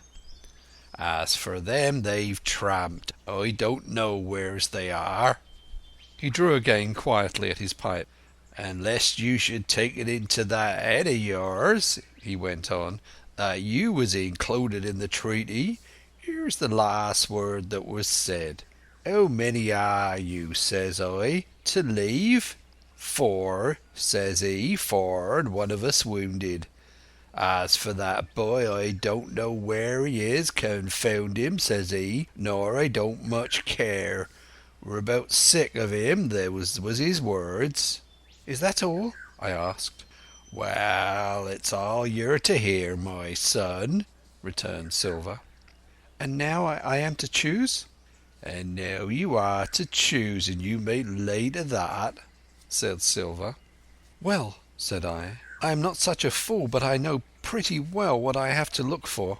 Let the worst come to the worst, it's little I care. I've seen too many die since I fell in with you.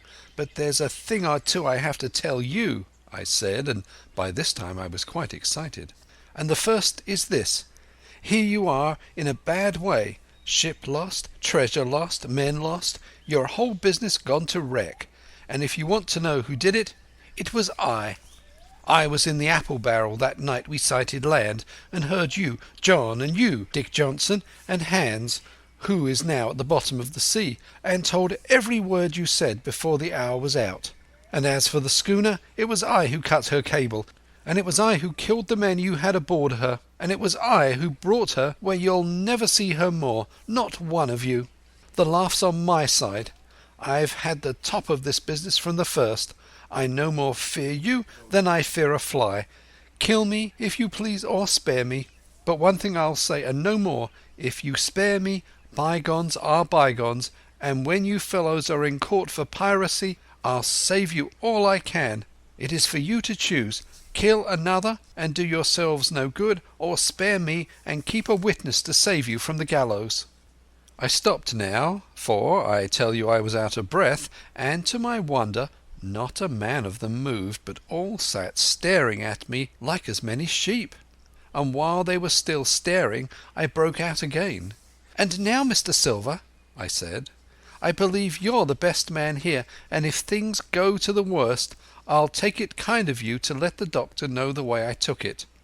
"I'll bear it in mind," said Silver, with an accent so curious that I could not for the life of me decide whether he was laughing at my request or had been favourably affected by my courage.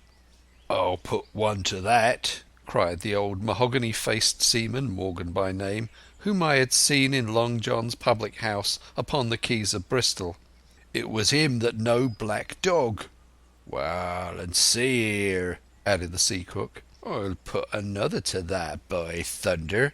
It was this same boy that faked the chart from Billy Bones. First and last we've split upon Jim Hawkins."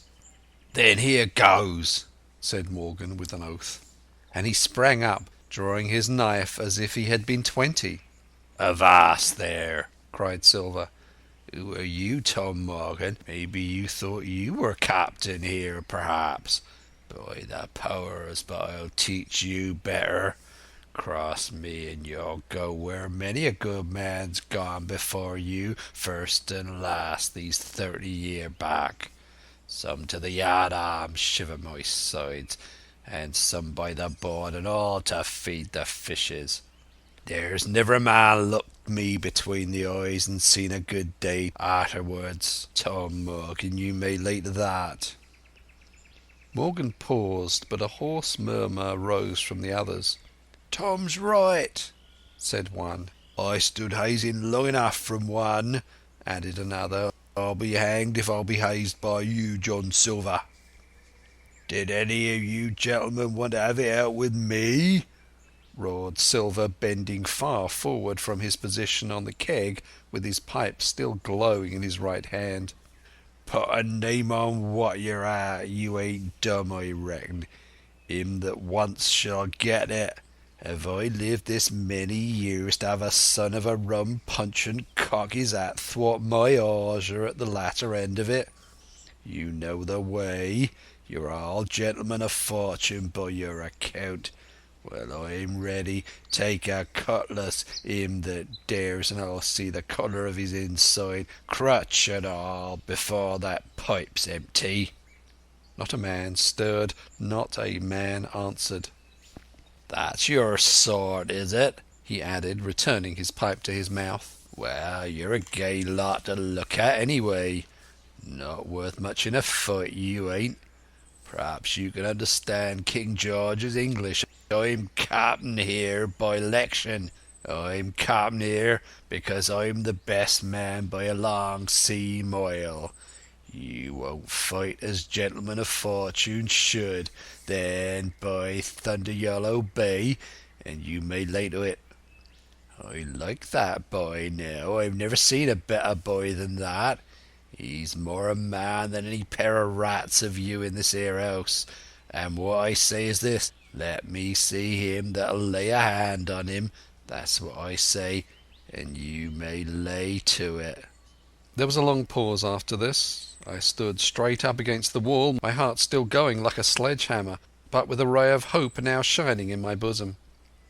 Silver leant back against the wall, his arms crossed, his pipe in the corner of his mouth, as calm as though he had been in church, yet his eye kept wandering furtively, and he kept the tail of it on his unruly followers.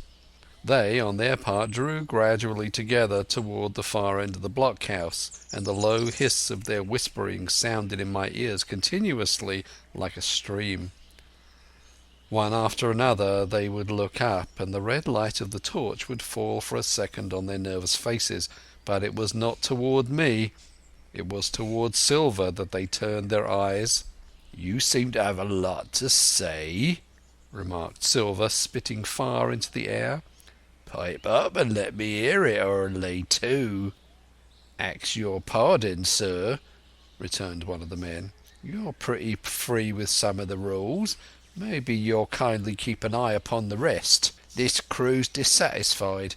This crew don't vally bullying the marlinspike. This crew has its rights like other crews. I'll make so free as that, and by your own rules I take it we can talk together. I ask your pardon, sir, acknowledging you for the captain at this present, but I claim my right, and steps outside for a council."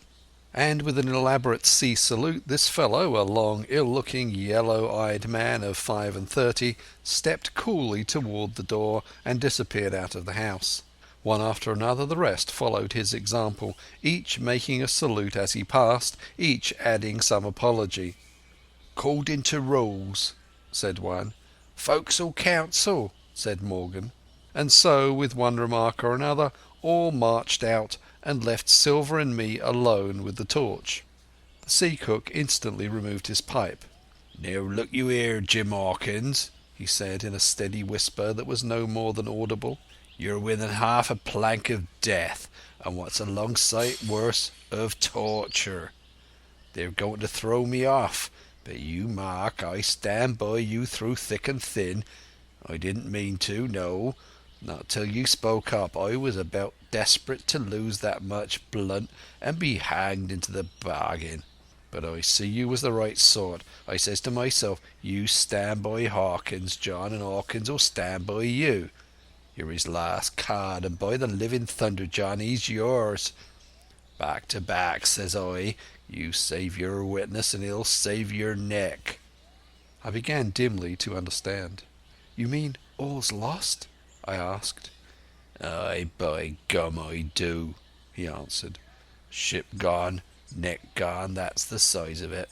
Once I looked into that bay, Jim Hawkins, and seen no schooner, well, I'm tough, but I gave out. As for that lot in their council, mark me, they're outright fools and cowards. I'll save your life, if so be as I can, from them. But see here, Jim, tit for tat, you save Long John from swinging." I was bewildered. It seemed a thing so hopeless he was asking. He, the old buccaneer, the ringleader throughout. "What I can do, that I'll do," I said. "It's a bargain," cried Long John. "You speak up plucky, and by thunder I've a chance." He hobbled to the torch where it stood propped among the firewood, and took a fresh light to his pipe. "Understand me, Jim," he said, returning. "I've head on my shoulders, I have. I'm on Squire's side now. I know you've got that ship safe somewheres. How you done it I don't know, but safe it is. I guess Hans and O'Brien turned soft. I never much believed in neither of them. Now, you mark me. I ask no questions, nor won't let others. I know when a game's up, I do, and I know a lad that's staunch.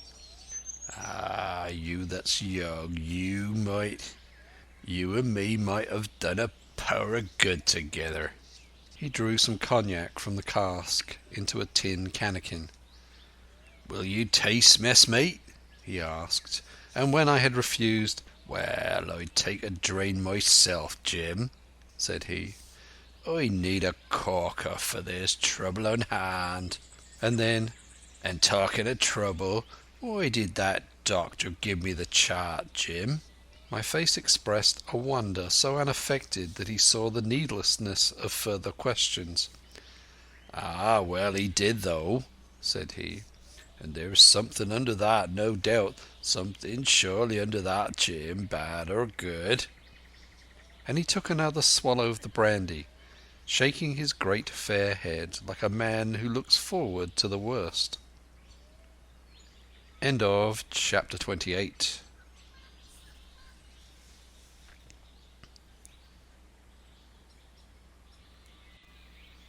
Chapter 29.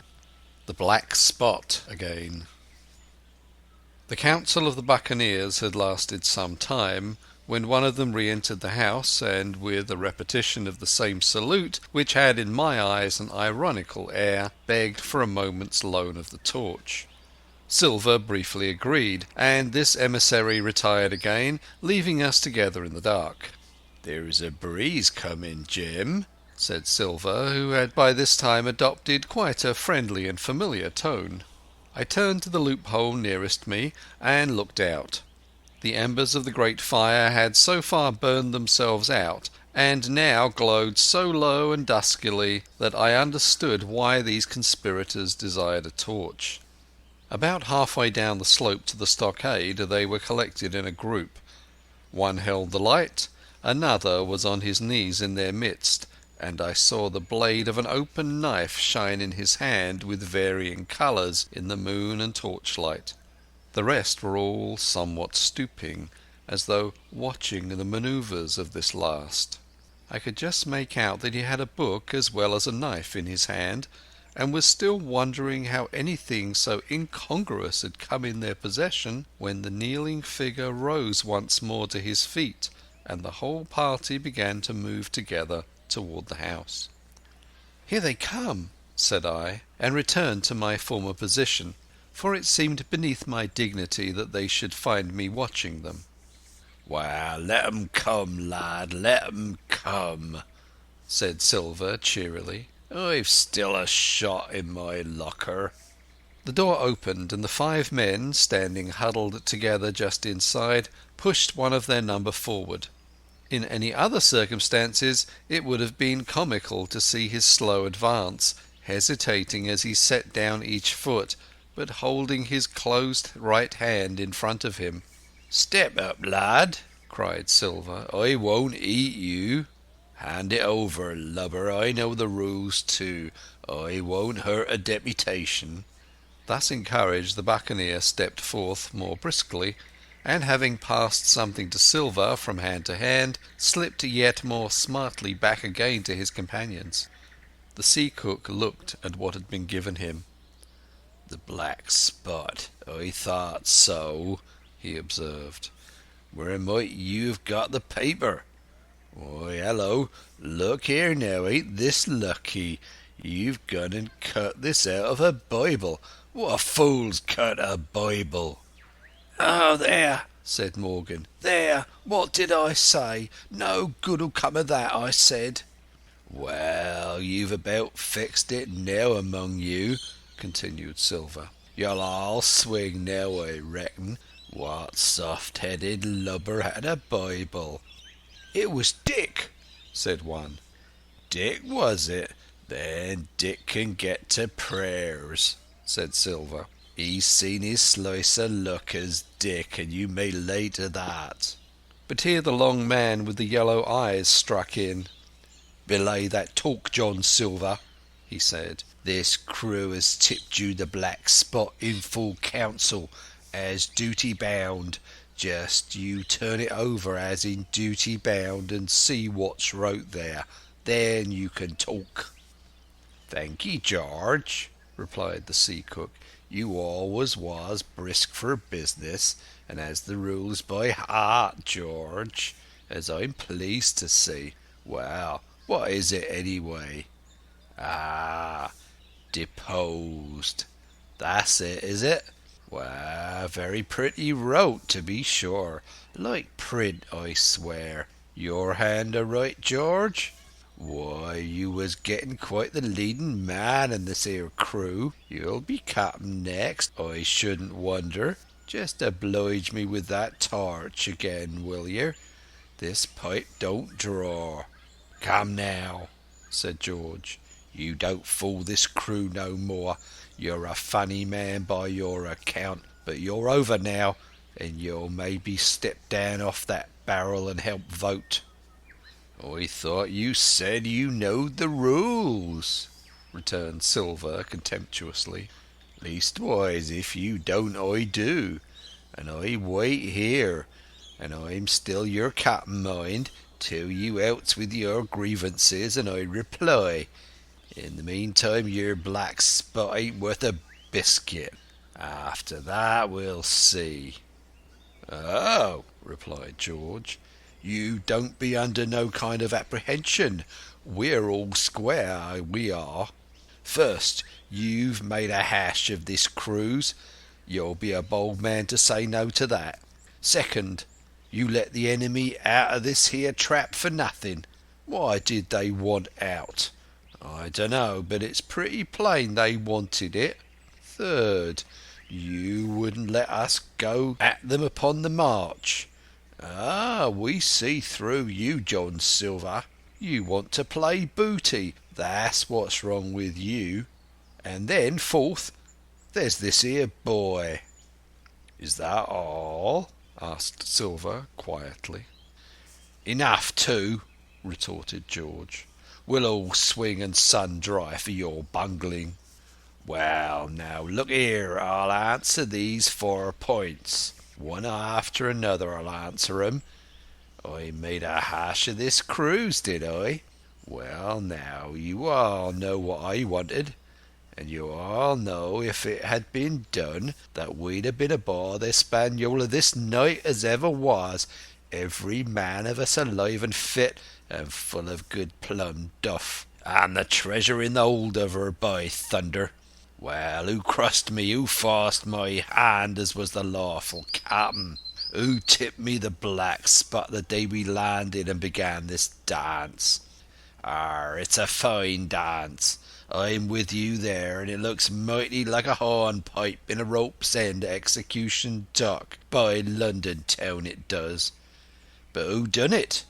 Why, it was Anderson and Hans, and you, George Merry, and you're the last above board of that same meddling crew, and you have the Davy Jones insolence to up and stand for captain over me, you that sunk the lot of us, by the powers. But this top's the stiffest yarn to nothing. Silver paused, and I could see by the faces of George and his late comrades that these words had not been said in vain.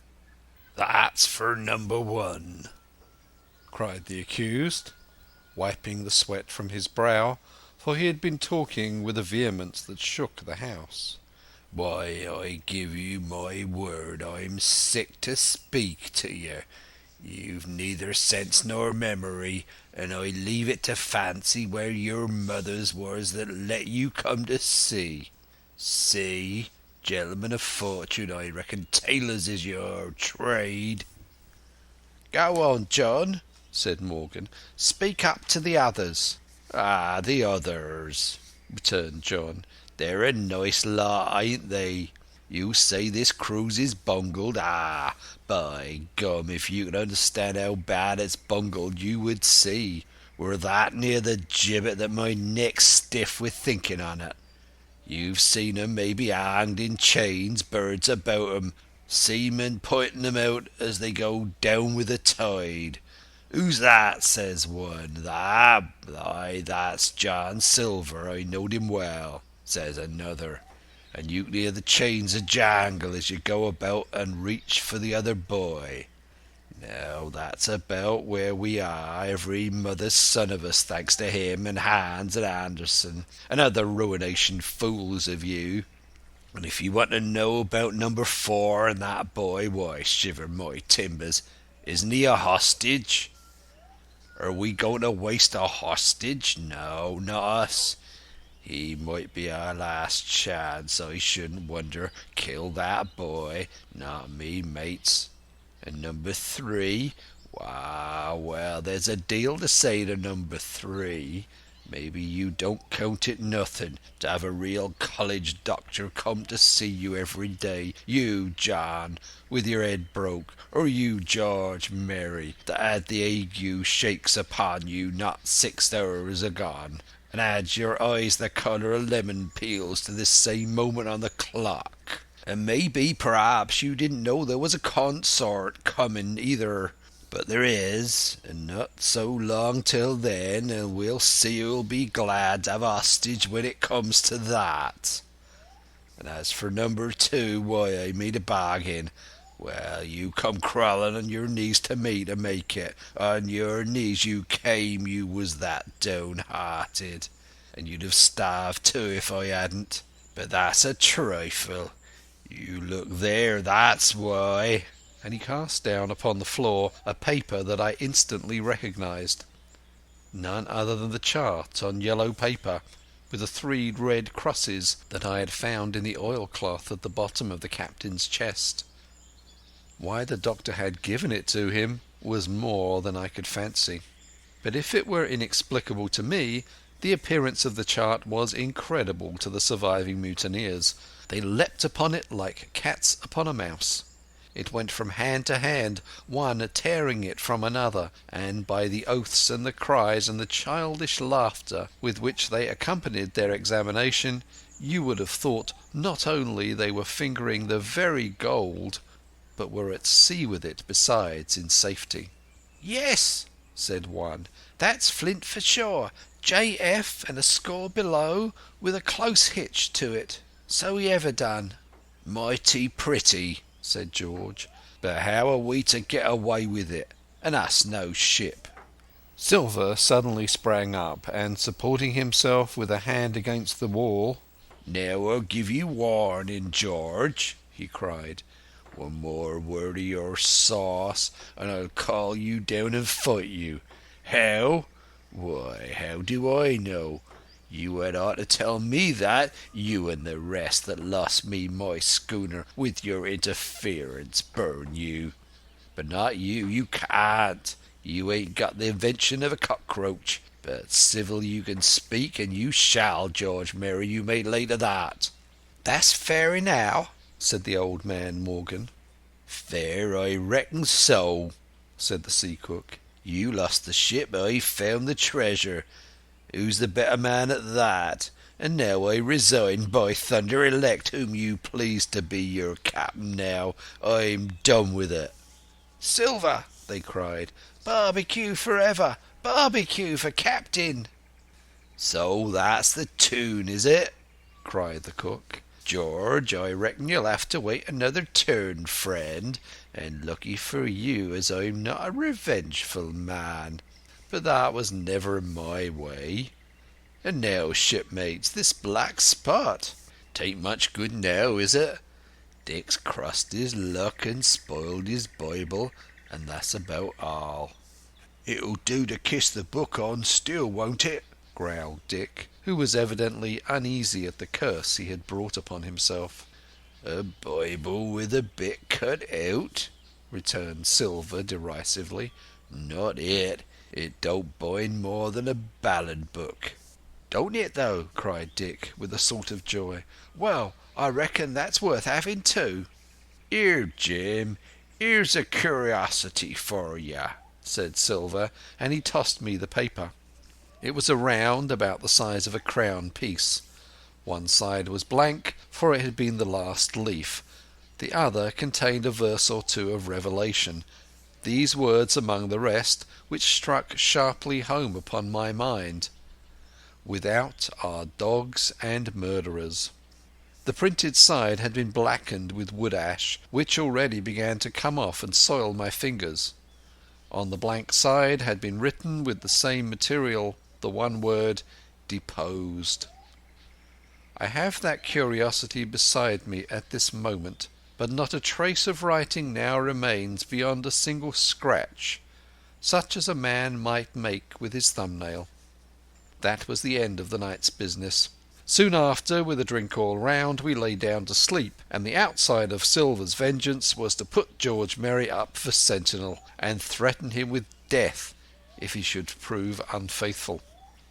It was long ere I could close an eye, and heaven knows I had matter enough for thought in the man whom I had slain that afternoon, in my own most perilous position, and, above all, in the remarkable game that I saw Silver now engaged upon, keeping the mutineers together with one hand, and grasping with the other after every means possible and impossible to make his peace and save his miserable life. He himself slept peacefully and snored aloud, yet my heart was sore for him, wicked as he was, to think on the dark perils that environed and the shameful gibbet that awaited him. End of Chapter 29. Chapter 30. On Parole. I was wakened, indeed we were all wakened, for I could see even the sentinel shake himself together from where he had fallen against the doorpost, by a clear, hearty voice hailing us from the margin of the wood. "Blockhouse ahoy!" it cried, "Here's the doctor." and the doctor it was. Although I was glad to hear the sound, yet my gladness was not without admixture. I remembered with confusion my insubordinate and stealthy conduct, and when I saw where it had brought me, among what companions and surrounded by what dangers, I'd felt ashamed to look him in the face. He must have risen in the dark, for the day had hardly come, and when I ran to a loophole and looked out, I saw him standing, like Silver once before, up to the mid-leg in creeping vapour. "You, Doctor! Top of the morning to you, sir!" cried Silver, broad awake and beaming with good nature in a moment. "Bright and early, to be sure, and it's the early bird, as the saying goes, that gets the rations. George, shake up your timbers, son, and help Dr. Livesey over the ship's side. All a doing well your patience was, all well and merry." So he pattered on, standing on the hilltop, with his crutch under his elbow, and one hand upon the side of the log-house, quite the old John in voice, manner, and expression. "We've quite a surprise for you too, sir," he continued. "We've got a little stranger here, hee! A new boarder and lodger, sir, and looking fit and taut as a fiddle. Slept like a supercargo, we did, right alongside of John. Stem to stem we was all night." Dr. Livesey was by this time across the stockade and pretty near the cook, and I could hear the alternation in his voice as he said, "Not Jim?" "The very same Jim as ever was," said Silver. The doctor stopped outright, although he did not speak, and it was some seconds before he seemed able to move on. Well, well, he said at last. Duty first and pleasure afterwards, as you might have said yourself, Silver. Let us overhaul these patients of yours. A moment afterwards he had entered the blockhouse, and, with one grim nod to me, proceeded with his work among the sick. He seemed under no apprehension, though he must have known that his life among these treacherous demons depended on a hair, and he rattled on to his patients as if he were paying an ordinary professional visit in a quiet English family. His manner, I suppose, reacted on the men, for they behaved to him as if nothing had occurred, as if he were still ship's doctor, and they still faithful hands before the mast. "You're doing well, my friend," he said to the fellow with the bandaged head, "and if ever a person had a close shave it was you. Your head must be as hard as iron. Well, George, how goes it? You're a pretty colour, certainly. Why, your liver man is upside down. Did you take that medicine? Did he take that medicine, men?" "Aye, aye, sir, he took it sure enough," returned Morgan. "Because, you see, since I am a mutineer's doctor, or prison doctor, as I prefer to call it," says Dr. Livesey in his pleasantest way, "I make it a point of honour not to lose a man for King George, God bless him, and the gallows." The rogues looked at each other, but swallowed the home thrust in silence. "Dick don't feel well, sir," said one. "Don't he?" replied the doctor. "Well, step up here, Dick, and let me see your tongue. No, I should be surprised if he didn't. The man's tongue is fit to frighten the French. Another fever." "Oh, there," said Morgan. "That comed of spilling Bibles." "That comed, as you call it, for being arrant asses," retorted the doctor, "and not having sense enough to know honest air from prison and the dry land from a vile pestifulous slough. I think it most probable, though of course it's only an opinion, that you'll all have the deuce to pay before you get that malaria out of your systems. Camp in a bog, would you? Silver, I'm surprised at you. You're less of a fool than many, take you all around. But you don't appear to me to have the rudiments of a notion of the rules of health. Well," he added, after he had dosed them round, and they had taken his prescriptions, with real laughable humility, more like charity school children than blood-guilty mutineers and pirates, "well, that's done for today. And now I should wish to have a talk with that boy, please." And he nodded his head in my direction carelessly.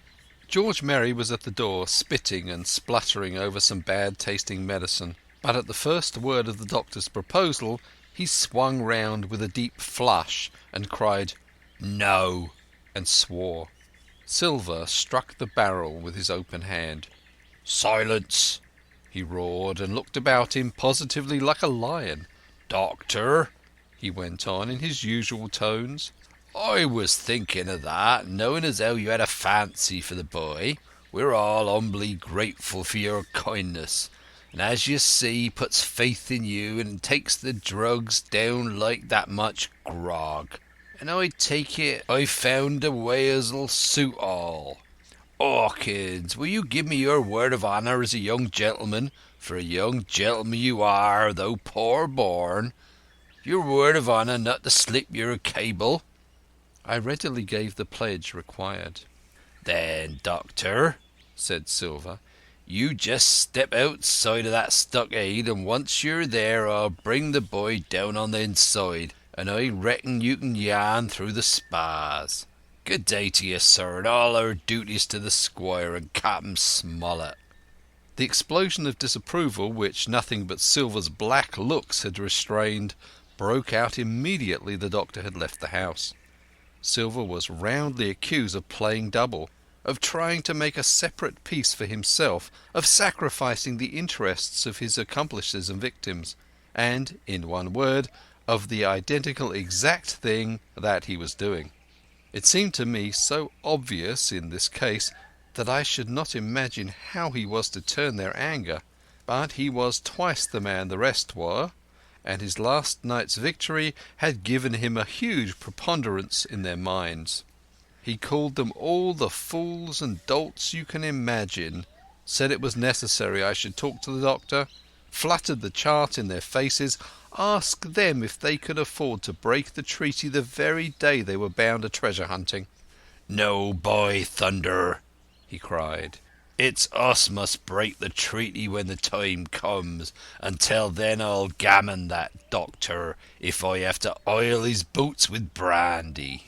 And then he bade them all get the fire lit, and stalked out upon his crutch, with his hand on my shoulder, leaving them in disarray and silenced by his volubility rather than convinced. "Slow, lad, slow," he said. "They might round upon us in a twinkle of an eye if we were seen to hurry." Very deliberately then did we advance across the sand to where the doctor awaited us on the other side of the stockade, and soon as we were within easy speaking distance, Silver stopped. "You'll make a note of this here also, Doctor," said he, "and the boy'll tell you how I saved his life, and were deposed for it too, you may lay to that.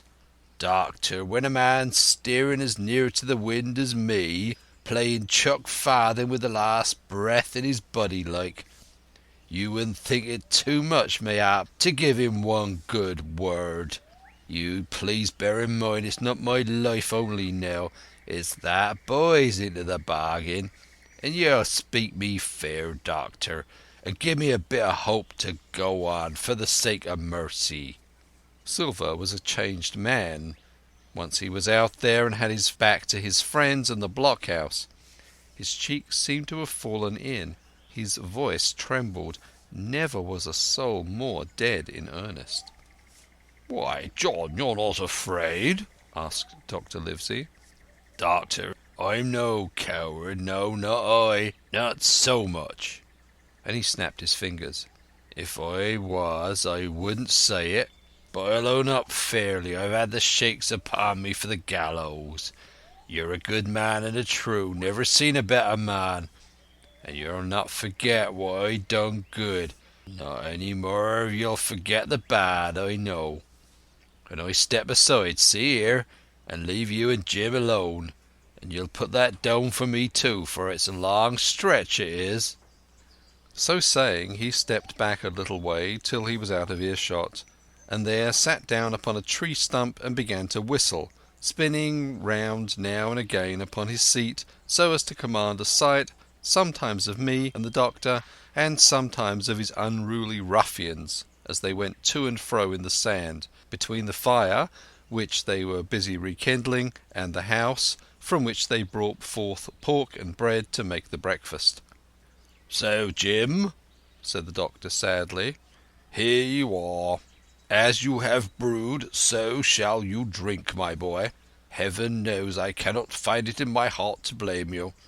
But this much I will say, be it kind or unkind, When Captain Smollett was well you dared not have gone off, and when he was ill and couldn't help it, by George, it was downright cowardly."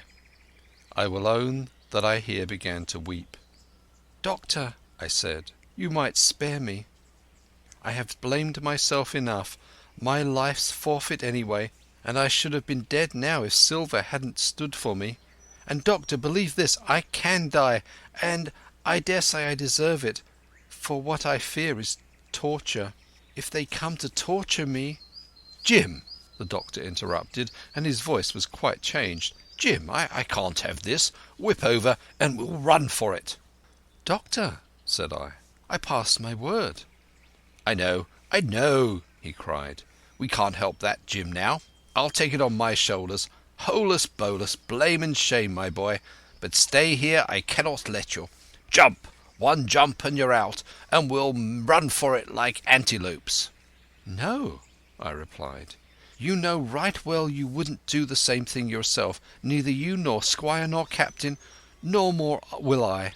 Silver trusted me. I passed my word, and back I go. But, Doctor, you did not let me finish. If they come to torture me, I might let slip a word of where the ship is.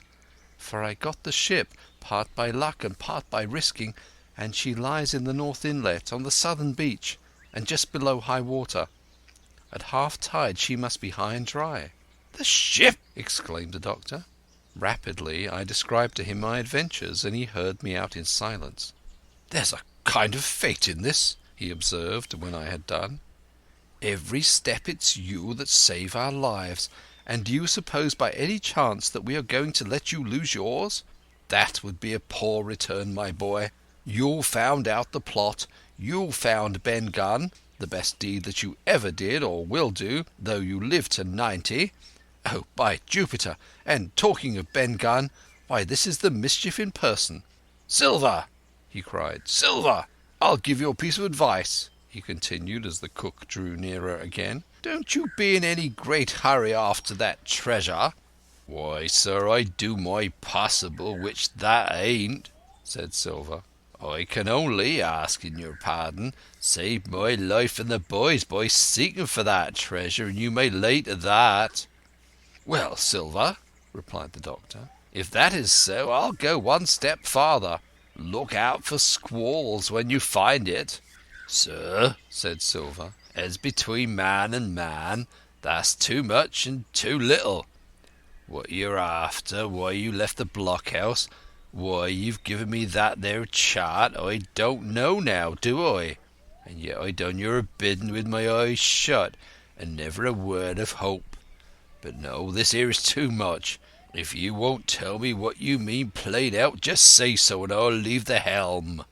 "No," said the doctor musingly, "I've no right to say more. It's not my secret, you see, Silver, or I give you my word I'd tell it you. But I'll go as far with you as I dare go, and not a step beyond. For I'll have my wig sorted by the captain, or I'm mistaken. And first I'll give you a bit of hope. Silver, if we both get out alive out of this wolf track, I'll do my best to save you, short of perjury." Silver's face was radiant. "You couldn't say more. I'm sure, sir, not if you was my mother," he cried. "Well, that's my first concession," added the doctor. "My second is a piece of advice. Keep the boy close beside you, and when you need help, halloo. I am off to seek it for you, and that itself will show you if I speak at random. Goodbye, Jim." And Dr. Livesey shook hands with me through the stockade, nodded to Silver, and set off at a brisk pace into the wood. End of Chapter 30.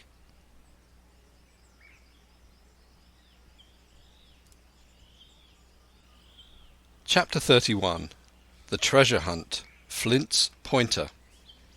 "Jim," said Silver when we were alone, "if I saved your life, you've saved mine, and I'll not forget it. I seen the doctor waving you to run for it, with the tail of my eye I did, and I seen you say no, as plain as hearing. Jim, that's one to you. This is the first glint of hope I had since the tack failed, and I owe it to you. And now, Jim, we're to go in for this here treasure hunting, with sealed orders too, and I don't like it. And you and me must stick close, back to back like, and we'll save our necks in spite of fate and fortune." Just then a man hailed us from the fire that breakfast was ready, and we were soon seated here and there about the sand over biscuit and fried junk. They had lighted a fire fit to roast an ox, and it was now grown so hot that they could only approach it from the windward, and even there not without precaution. In the same wasteful spirit they had cooked, I suppose, 3 times more than we could eat, and one of them, with an empty laugh, threw what was left into the fire, which blazed and roared again over this unusual fuel. I never in my life saw men so careless of the morrow. Hand to mouth is the only word that can describe their way of doing. And what with wasted food and sleeping sentries, though they were bold enough for a brush and be done with it, I could see their entire unfitness for anything like a prolonged campaign. Even Silver, eating away with Captain Flint upon his shoulder, had not a word of blame for their recklessness. And this the more surprised me, for I thought he had never showed himself so cunning as he did then. "Aye, mates," said he, "it's luck you have barbecue to think for you with this here head. I got what I wanted, I did. Sure enough, they have the ship. Where they have it I don't know yet, but once we hit the treasure we'll have to jump about and find. And then, mates, it's that as the boats, I reckon, has the upper hand." Thus he kept running on, with his mouth full of the hot bacon. Thus he restored their hope and confidence, and, I more than suspect, repaired his own at the same time. "As for hostage," he continued, "that's my last talk, I guess, with them he loves so dear. I've got my piece of news, and thank you to him for that, but it's over and done. I'll take him in a line when we go treasure hunting, for we'll keep him like so much gold in case of accidents, you mark, in the meantime. Once we got the ship and treasure both, and off to sea like jolly companions, why, then we'll talk Mr. Hawkins over, we will, and we'll give him his share, to be sure, for all his kindness." It was no wonder the men were in good humour now. For my part, I was horribly cast down. Should the scheme he now sketched prove feasible, Silver, already doubly a traitor, would not hesitate to adopt it. He had still a foot in either camp, and there was no doubt he would prefer wealth and freedom with the pirates to a bare escape from hanging, which was the best he had to hope on our side. Nay, and even if things fell out that he was forced to keep his faith with Dr. Livesey, even then what danger lay before us!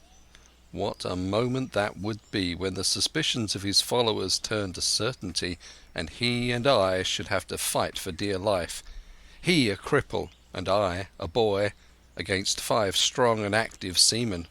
Add to this double apprehension the mystery that still hung over the behaviour of my friends, their unexplained desertion of the stockade, their inexplicable cession of the chart, or harder still to understand, the doctor's last warning to Silver: "Look out for squalls when you find it."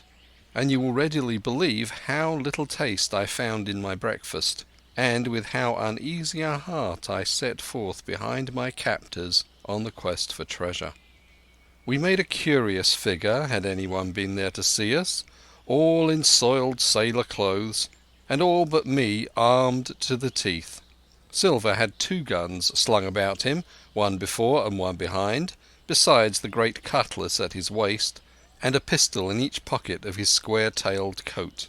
To complete his strange appearance, Captain Flint sat perched upon his shoulder and gabbled odds and ends of purposeless sea talk. I had a line about my waist, and followed obediently after the sea cook, who held the loose end of the rope, now in his free hand, now between his powerful teeth. For all the world, I was led like a dancing bear. The other men were variously burdened, some carrying picks and shovels, for that had been the very first necessary they brought ashore from the Hispaniola, others laden with pork, bread and brandy for the midday meal. All the stores, I observed, came from our stock. I could see the truth of Silver's words the night before. Had he not struck a bargain with the doctor, he and his mutineers, deserted by the ship, must have been driven to subsist on clear water and the proceeds of their hunting. Water would have been little to their taste. A sailor is not usually a good shot, and besides all that, when they were so short of eatables, it was not likely they would be very flush of powder. Well, thus equipped, we all set out, even the fellow with the broken head, who should certainly have kept in shadow, and straggled one after another to the beach, where the 2 gigs awaited us. Even these bore trace of the drunken folly of the pirates, one in a broken thwart, and both in their muddied and unbaled condition. Both were to be carried along with us for the sake of safety, and so, with our numbers divided between them, we set forth upon the bosom of the anchorage. As we pulled across, there was some discussion on the chart. The Red Cross was, of course, far too large to be a guide, and the terms of the note on the back, as you will hear, admitted of some ambiguity.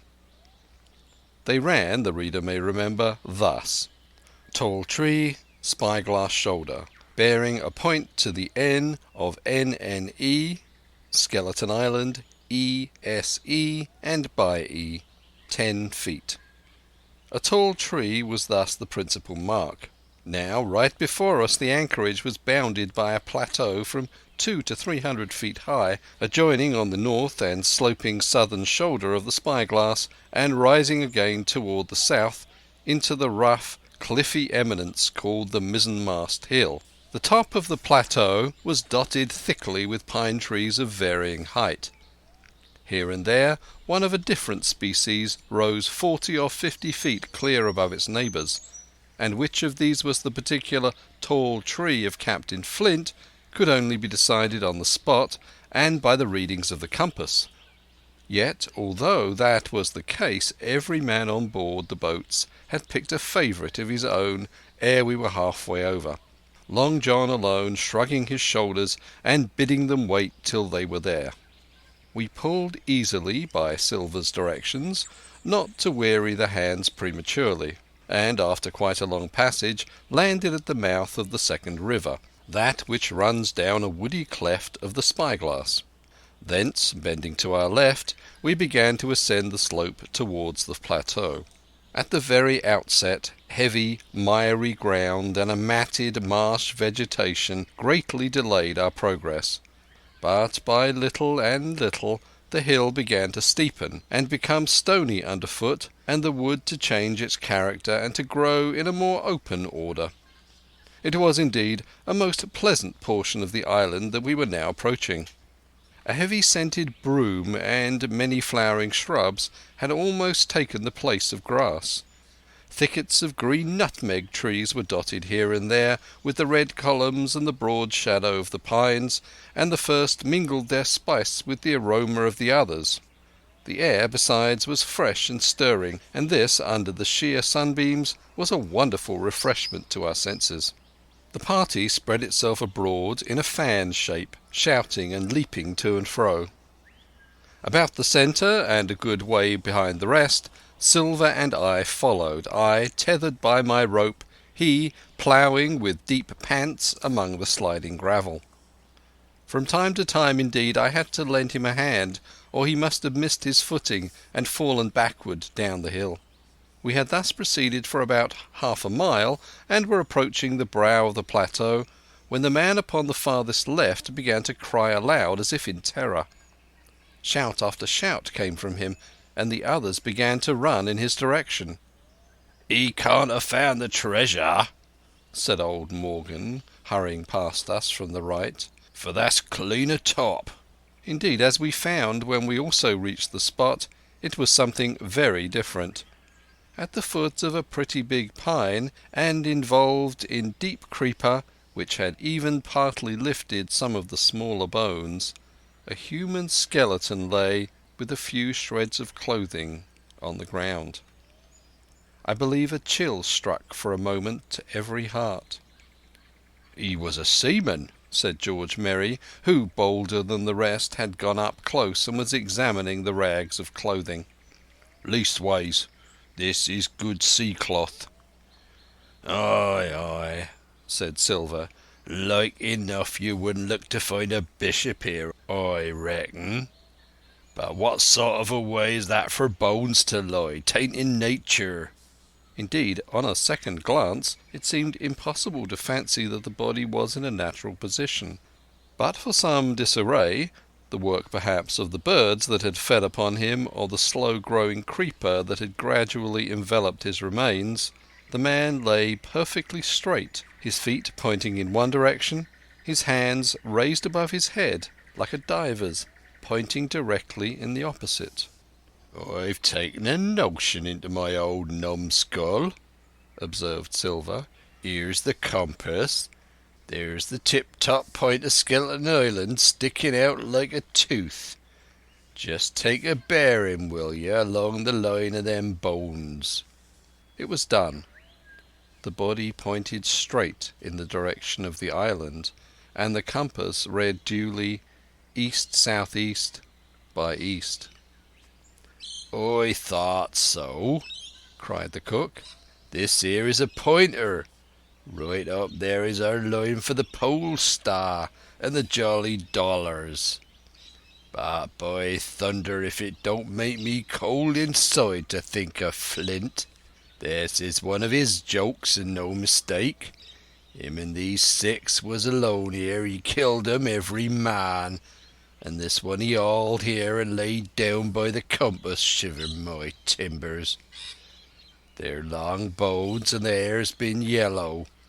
Aye, that would be Allardyce. You mind Allardyce, Tom Morgan?" "Aye, aye," returned Morgan. "I mind him.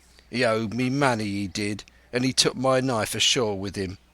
"Speaking of knives," said another, "why don't we find his'n lying around? Flint weren't the man to pick a seaman's pocket, and the birds, I guess, would leave it be." "By the powers, and that's true!" cried Silver. "There ain't a thing left here," said Merry, still feeling round among the bones. "Not a copper Dwight, nor a baccy box. It don't look natural to me." "No, by gum, it don't," agreed Silver. "Not nat'ral, nor not nice, says you. Great guns, messmates! But if Flint was living, this would be a hot spot for you and me. 6 they were, and 6 are we, and bones is what they are now." "I saw him dead with these here deadlights," said Morgan. "Billy took me in. There he laid with penny pieces on his eyes." "Dead? Aye, sure enough he's dead and gone below," said the fellow with the bandage. "But if ever spirit walked it would be Flint's, dear heart. But he died bad, did Flint." "Aye, that he did," observed another. "Now he raged, and now he hollered for the rum, and now he sang 15 men were his only song, mates. And I tell you true, I never rightly liked to hear it since. It was main hot, and the windy was open, and I hear that old song a-coming out as clear, and the death haul on the man already." "Come, come," said Silver. "Stow this talk. He's dead and he don't walk, that I know. Leastways, he won't walk by day, and you may lay to that.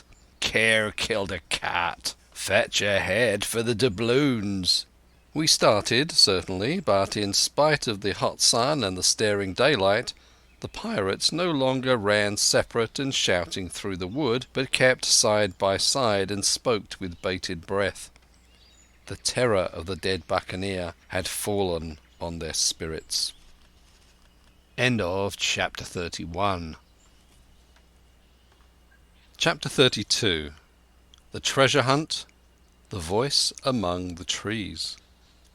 Partly from the damping influence of this alarm, partly to rest Silver and the sick folk, The whole party sat down as soon as they had gained the brow of the ascent.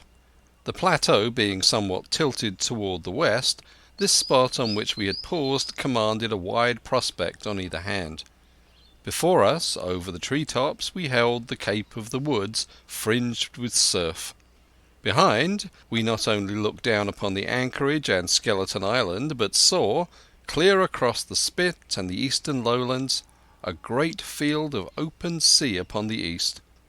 Sheer above us rose the spyglass, here dotted with single pines, there black with precipices. There was no sound but that of the distant breakers mounting from all around and the chirp of countless insects in the brush.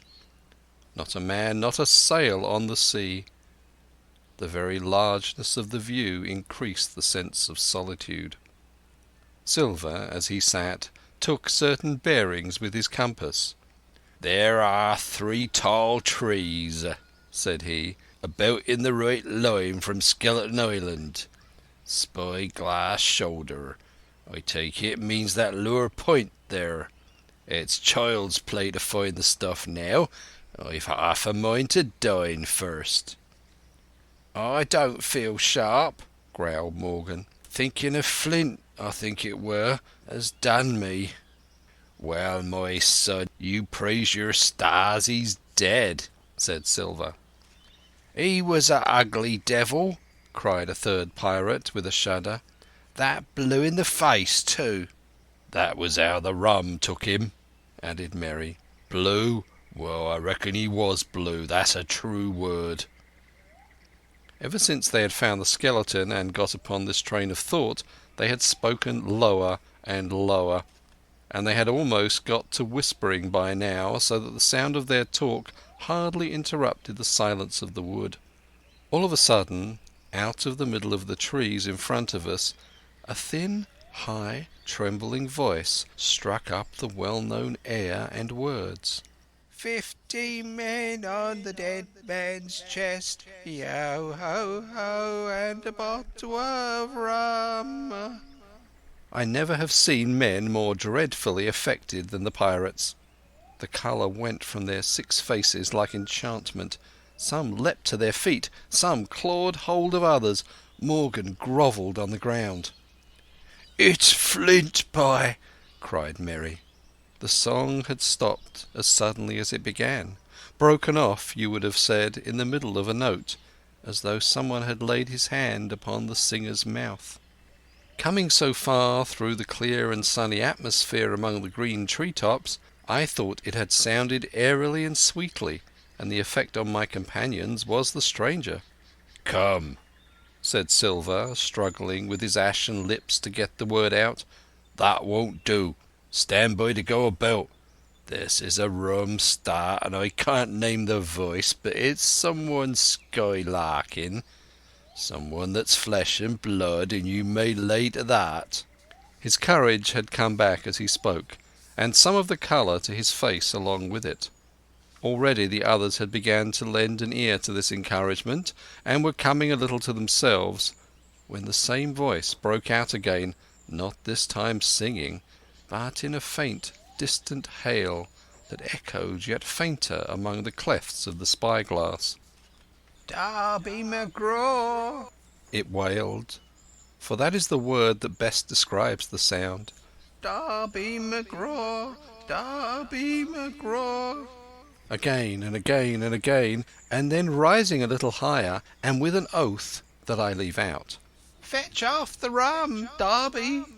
The buccaneers remained rooted to the ground, their eyes starting from their heads. Long after the voice had died away, they still stared in silence, dreadfully before them. "That fixes it," gasped one. "Let's go." "They was his last words," moaned Morgan. "His last words above board." Dick had his Bible out and was praying volubly. He had been well brought up, had Dick, before he had come to sea, and fell among bad companions. Still, Silver was unconquered. I could hear his teeth rattle in his head, but he had not surrendered. "Nobody in this here island ever heard of Darby," he muttered. "Not one but us that's here." and then, making a great effort, "Shipmates," he cried, "I'm here to get that stuff, and I'll not be beat by man nor devil. I never was feared of Flint in his life, and by the powers I'll face him dead. There's £700,000 not a quarter of a mile from here. When did ever a gentleman of fortune show his stern to that much dollars for a boozy old seaman with a blue mug, and him dead too?" But there was no sign of reawakening courage in his followers, rather indeed of growing terror at the irreverence of his words. "Belay there, John," said Mary. "Don't you cross a spirit." And the rest were all too terrified to reply. They would have run away severally had they dared, but fear kept them together, and kept them close to John, as if his daring helped them. He, on his part, had pretty well fought his weakness down. "Spirit? Well, maybe," he said. "But there's one thing not clear to me. There was an echo. Now, no man ever seen a spirit with a shadow. Well then, what's he doing with an echo to him, I should like to know? That ain't in nature, surely." This argument seemed weak enough to me, but you can never tell what will affect the superstitious, and, to my worry, George Merry was greatly relieved. "Well, that's so," he said. "You've head upon your shoulders, John, and no mistake. 'Bout shipmates, this here crew is on a wrong tack, I do believe, and you come to think on it, it was like Flint's voice, I grant you, but not just so clear away like it after all. It was like somebody else's voice now. It was like By the powers, Ben Gunn!" roared Silver. "Aye, and so it were," cried Morgan, springing on his knees. "Ben Gunn it were." "It don't make much odds, do it now?" asked Dick. "Ben Gunn's not here in the body any more of Flint." But the older hands greeted this remark with scorn. "Why, nobody minds Ben Gunn," cried Merry. "Dead or alive, nobody minds him." It was extraordinary how their spirits had returned, and how the natural colour had revived in their faces. Soon they were chatting together, with intervals of listening, and not long after, hearing no further sound, they shouldered the tools and set forth again, Mary walking first with Silver's compass to keep them on the right line with Skeleton Island. He had said the truth. Dead or alive, nobody minded Ben Gunn. Dick alone still held his Bible, and looked around him as he went with fearful glances, but he found no sympathy, and Silver even joked him on his precautions. "I told you," said he, "I told you had spoiled your Bible. If it ain't no good to swear by, what do you suppose a spirit will give for it? Not that." And he snapped his big fingers, halting a moment on his crutch. But Dick was not to be comforted.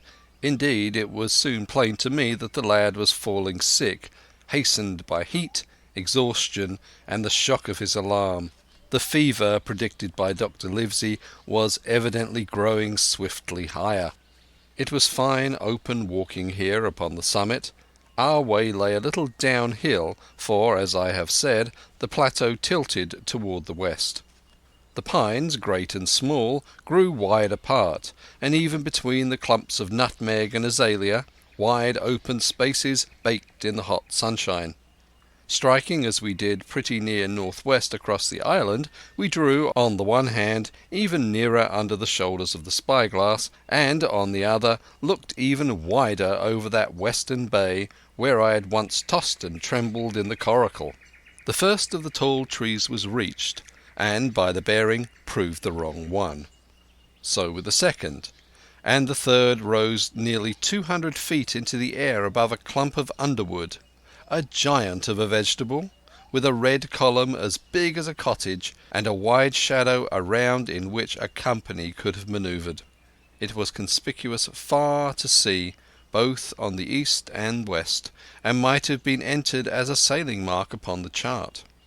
But it was not its size that now impressed my companions. It was the knowledge that £700,000 in gold lay somewhere buried below its spreading shadow. The thought of the money, as they drew nearer, swallowed up their previous terrors. Their eyes burned in their heads, their feet grew speedier and lighter, their whole soul was bound up in that fortune, that whole lifetime of extravagance and pleasure that lay awaiting there for each of them. Silver hobbled, grunting, on his crutch. His nostrils stood out and quivered. He cursed like a madman when the flies settled on his hot and shiny countenance. He plucked furiously at the line that held me to him, and from time to time turned his eyes upon me with a deadly look. Certainly he took no pains to hide his thoughts, and certainly I read them like print. In the immediate nearness of the gold all else had been forgotten. His promise and the doctor's warning were both things of the past, and I could not doubt that he hoped to seize upon the treasure, find and board the Hispaniola under cover of night, cut every honest throat about that island, and sail away as he had first intended, laden with crimes and riches. Shaken as I was with these alarms, it was hard for me to keep up with the rapid race of the treasure hunters. Now and again I stumbled, and it was then that Silver plucked so roughly at the rope and launched at me his murderous glances. Dick, who had dropped behind us and now brought up the rear, was babbling to himself both prayers and curses as his fever kept rising. This also added to my wretchedness, and to crown all, I was haunted by the thought of the tragedy that had once been acted on that plateau, when that ungodly buccaneer with the blue face, he who had died at Savannah singing and shouting for drink, had there with his own hand cut down his 6 accomplices. This grove that was now so peaceful must have rung with cries, I thought, and even with the thought I could believe I heard it ringing still. We were now at the margin of the thicket. "Huzzah, mates, all together!" shouted Merry, and the foremost broke into a run. And suddenly, not 10 yards farther, we beheld them stop. A low cry arose. Silver doubled his pace, digging away with the foot of his crutch like one possessed, and the next moment he and I had come also to a dead halt. Before us was a great excavation, not very recent, for the sides had fallen in and grass had sprouted on the bottom. In this were the shaft of a pick broken in two, and the boards of several packing cases strewn around. On one of these boards I saw branded with a hot iron the name Walrus, the name of Flint's ship. All was clear to probation. The cash had been found and rifled. The £700,000 were gone. End of chapter 32.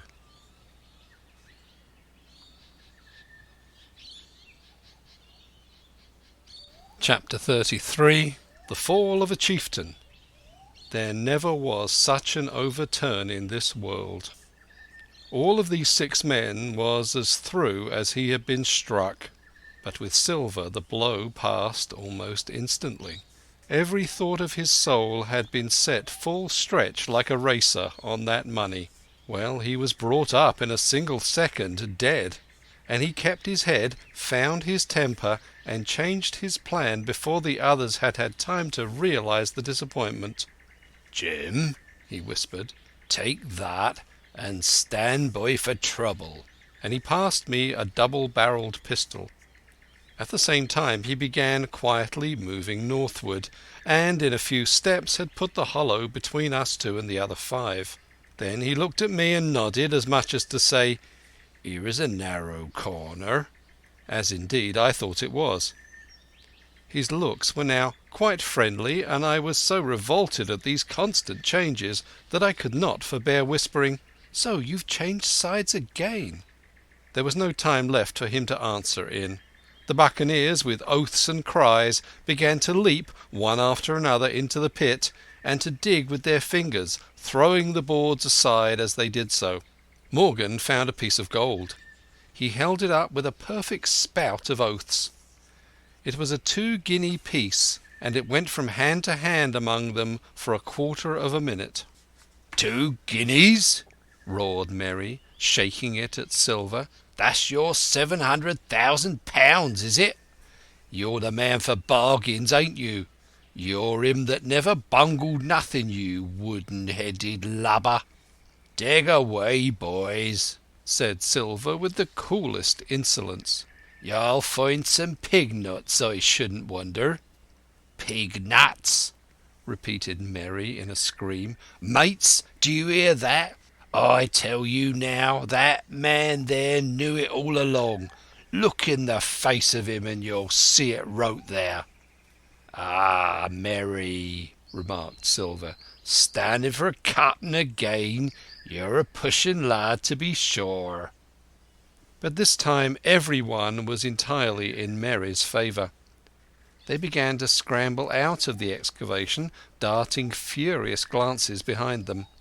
One thing I observed, which looked well for us, they all got out upon the opposite side from Silver. Well, there we stood, 2 on one side, 5 on the other, the pit between us, and nobody screwed up high enough to offer the first blow. Silver never moved. He watched them very upright on his crutch, and looked as cool as ever I saw him.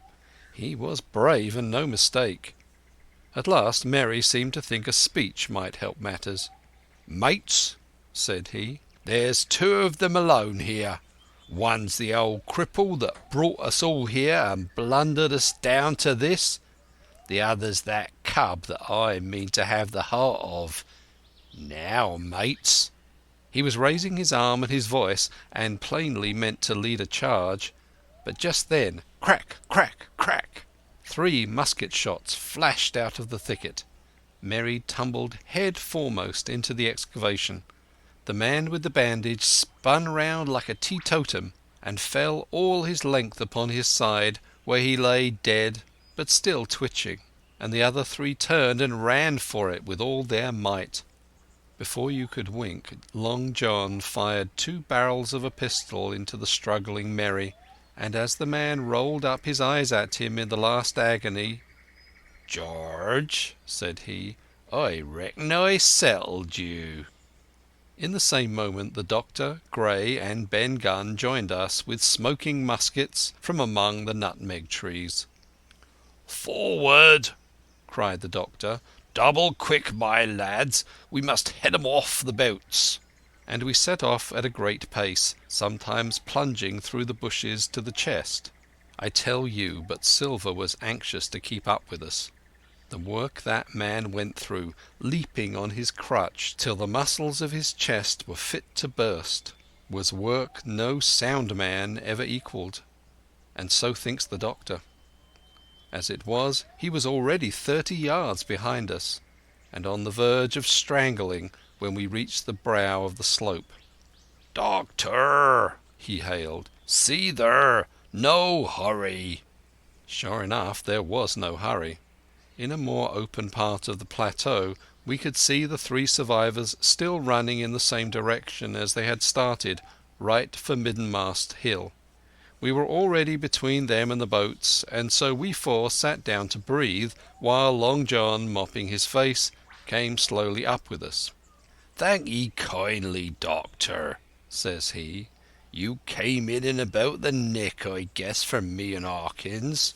And so it's you, Ben Gunn," he added. "Well, you're a nice one, to be sure." "I'm Ben Gunn, I am," replied the Maroon, wriggling like an eel in his embarrassment. "And," he added after a long pause, "how do, Mr. Silver? Pretty well, I thank ye, says you."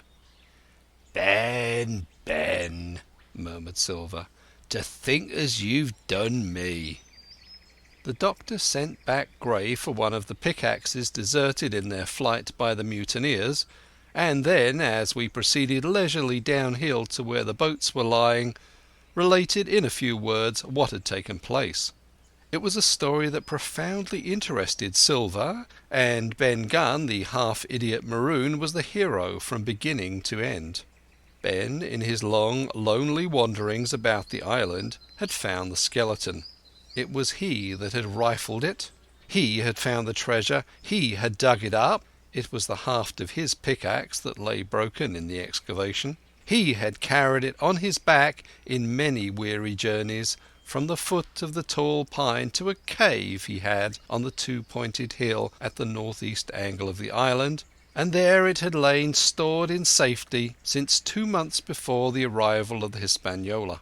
When the doctor had wormed this secret from him on the afternoon of the attack, and when next morning he saw the anchorage deserted, he had gone to Silver, given him the chart, which was now useless, given him the stores, for Ben Gunn's cave was well supplied with goat's meat salted by himself, given anything and everything to get a chance of moving in safety from the stockade to the two-pointed hill, there to be clear of malaria and keep a guard upon the money.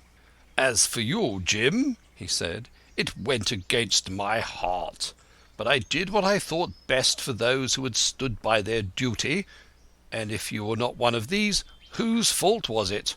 That morning, finding that I was to be involved in the horrid disappointment he had prepared for the mutineers, he had run all the way to the cave, and, leaving Squire to guard the captain, had taken Gray and the Maroon and started, making the diagonal across the island, to be at hand beside the pine.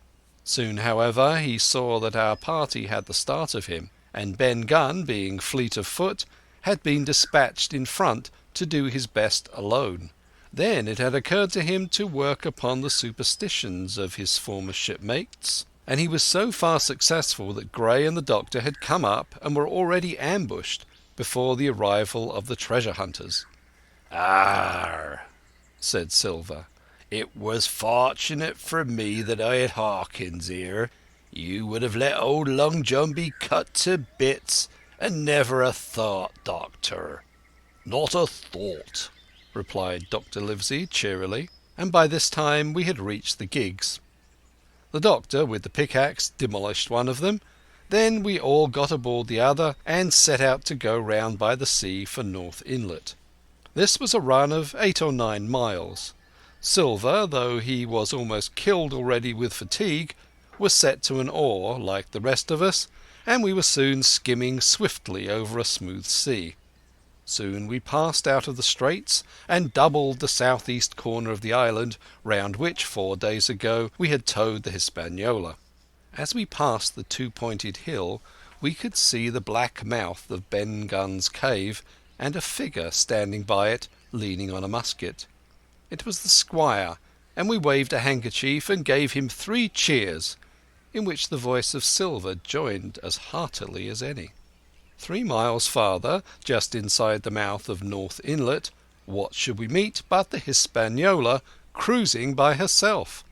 The last flood had lifted her, and had there been much wind or a strong tide current, as in the southern anchorage, we should never have found her more, or found her stranded beyond help. As it was, there was little amiss beyond the wreck of the mainsail. Another anchor was got ready and dropped in 1.5 fathoms of water. We all pulled round to Rum Cove, the nearest point for Ben Gunn's treasure house. Then Gray, single-handed, returned with the gig to the Hispaniola, where he was to pass the night on guard. A gentle slope ran up from the beach to the entrance of the cave. At the top the squire met us. To me he was cordial and kind, saying nothing of my escapade, either in the way of blame or praise. At Silver's polite salute he somewhat flushed. "John Silver," he said, "you're a prodigious villain and impostor, a monstrous impostor, sir. I am told I am not to prosecute you. Well, then, I will not. But the dead men, sir, hang about your neck like millstones." "Thank you kindly, sir," replied Long John, again saluting. "How dare you thank me?" cried the squire. "It is a gross dereliction of my duty. Stand back." And thereupon we all entered the cave. It was a large, airy place, with a little spring and a pool of clear water, overhung with ferns. The floor was sand.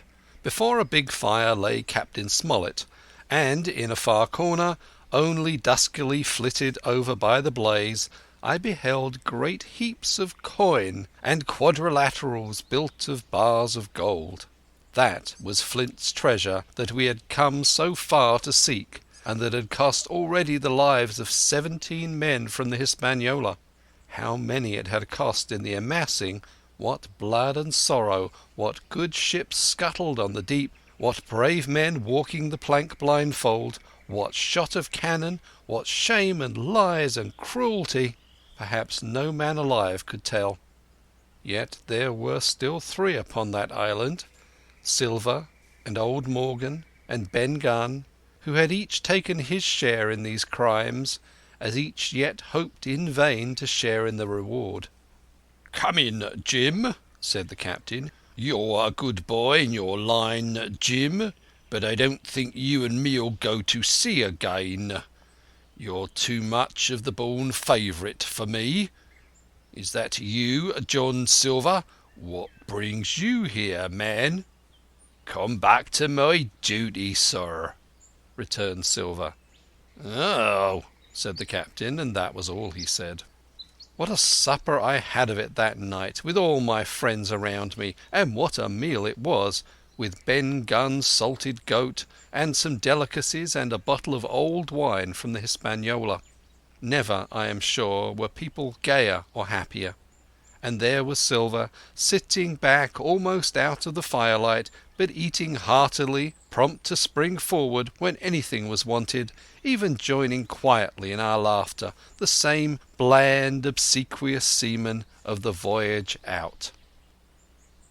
End of Chapter 33. Chapter 34. And last. The next morning we fell early to work, for the transportation of this great mass of gold near a mile by land to the beach, and thence 3 miles by boat to the Hispaniola, was a considerable task for so small a number of workmen. The 3 fellows still abroad upon the island did not greatly trouble us. A single sentry on the shoulder of the hill was sufficient to ensure us against any sudden onslaught, and we thought, besides, they had had more than enough of fighting. Therefore the work was pushed on briskly. Gray and Ben Gunn came and went with the boat, while the rest, during their absences, piled treasure on the beach. 2 of the bars, slung in a rope's end, made a good load for a grown man, one that he was glad to walk slowly with. For my part, I was not so much use at carrying. I was kept busy all day in the cave, packing the minted money into bread bags. It was a strange collection, like Billy Bones' hoard for the diversity of coinage, but so much larger and so much more varied that I think I never had more pleasure than in sorting them. English, French, Spanish, Portuguese, Georges and Louises, doubloons and double guineas and mois d'ors and sequins and pictures of all the kings of Europe for the last 100 years, strange oriental pieces stamped with what looked like wisps of string or bits of spider's web, round pieces and square pieces, and pieces bored through the middle as if to wear them round your neck. Nearly every variety of money in the world must, I think, have found a place in that collection, and for number I am sure they were like autumn leaves, so that my back ached with stooping and my fingers with sorting them out.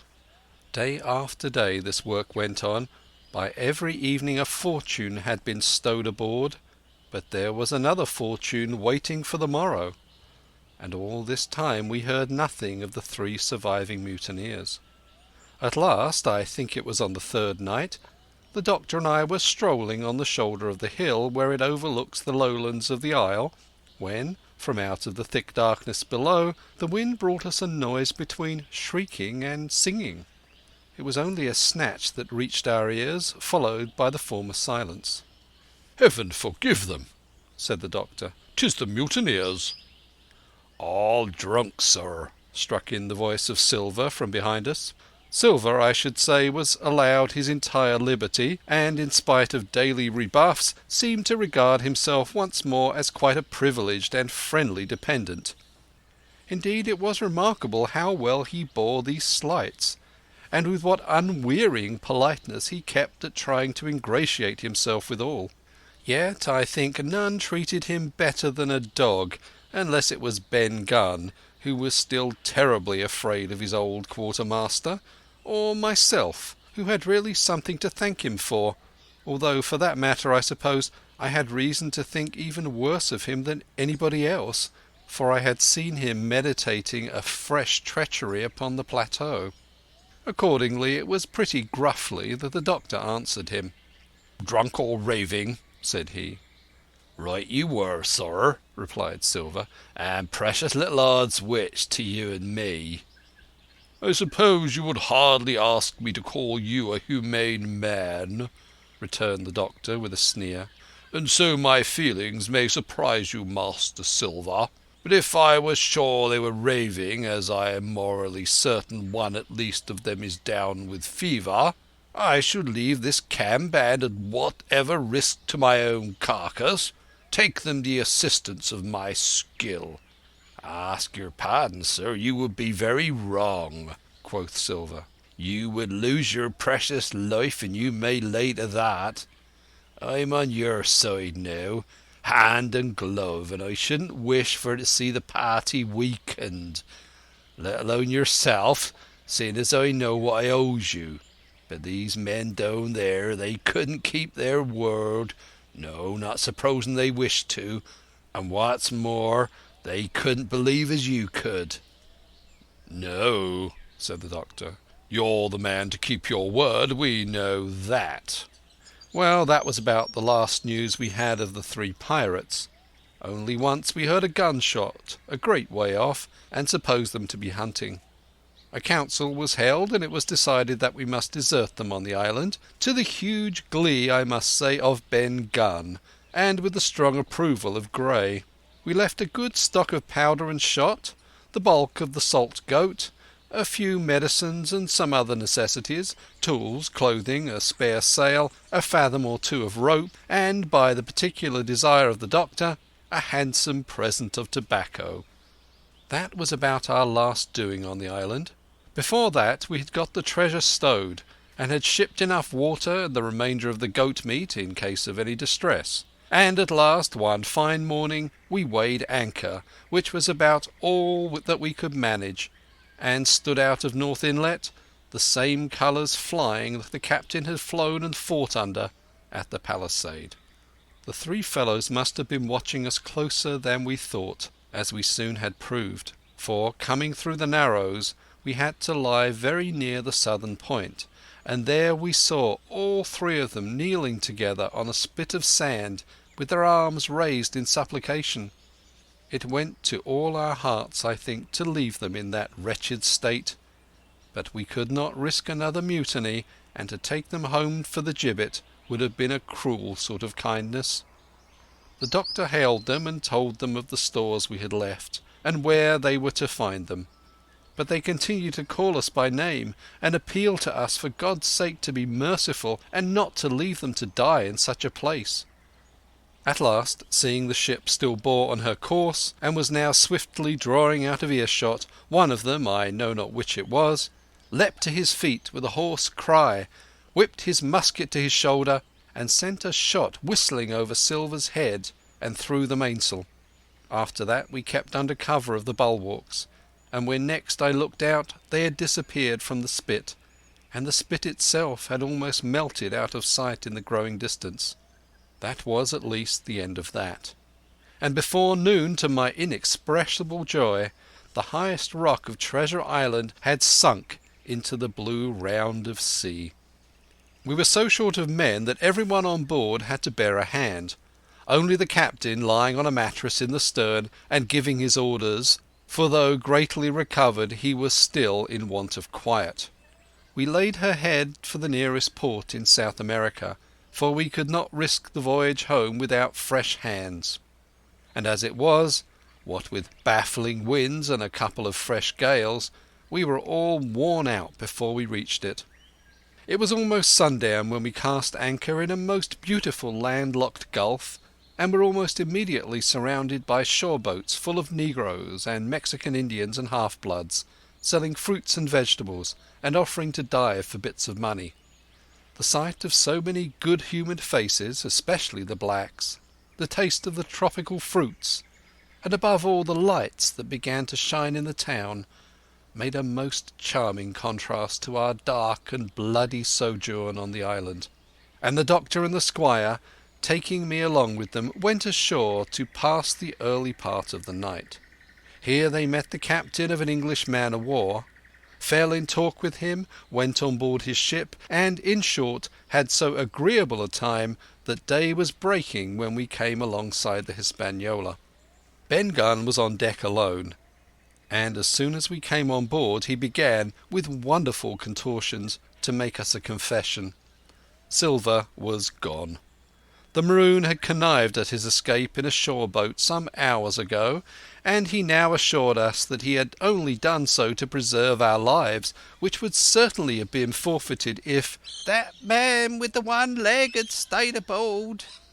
But this was not all. The sea cook had not gone empty-handed.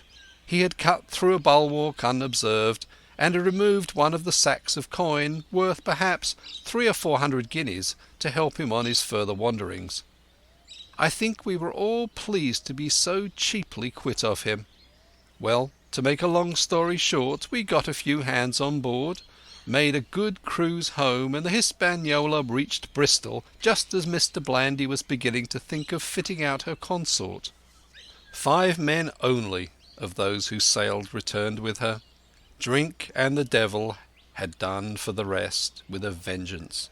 Although, to be sure, we were not quite in so bad a case as that other ship they sung about, with 1 man of the crew alive, what put to sea with 75. All of us had an ample share of the treasure, and used it wisely or foolishly according to our natures. Captain Smollett is now retired from the sea. Gray not only saved his money, but, being suddenly smit with the desire to rise, also studied his profession, and he is now mate and part owner of a fine full-rigged ship, married besides, and the father of a family. As for Ben Gunn, he got £1,000, which he spent or lost in 3 weeks, or, to be more exact, in 19 days, for he was back begging on the 20th.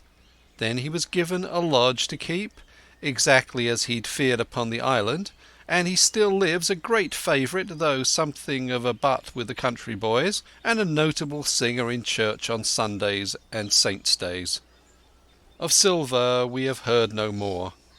That formidable seafaring man with 1 leg has, at last, gone clean out of my life, but I dare say he met his old negress, and perhaps still lives in comfort with her and Captain Flint.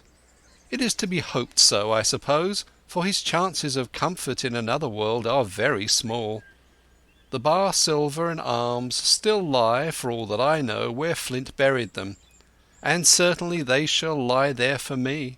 Oxen and wain ropes would not bring me back to that accursed island, and the worst dreams that ever I have are when I hear the surf booming about its coasts, or starting up in bed with the sharp voice of Captain Flint still ringing in my ears.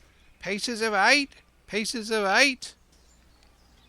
End of Chapter 33 and end of Treasure Island.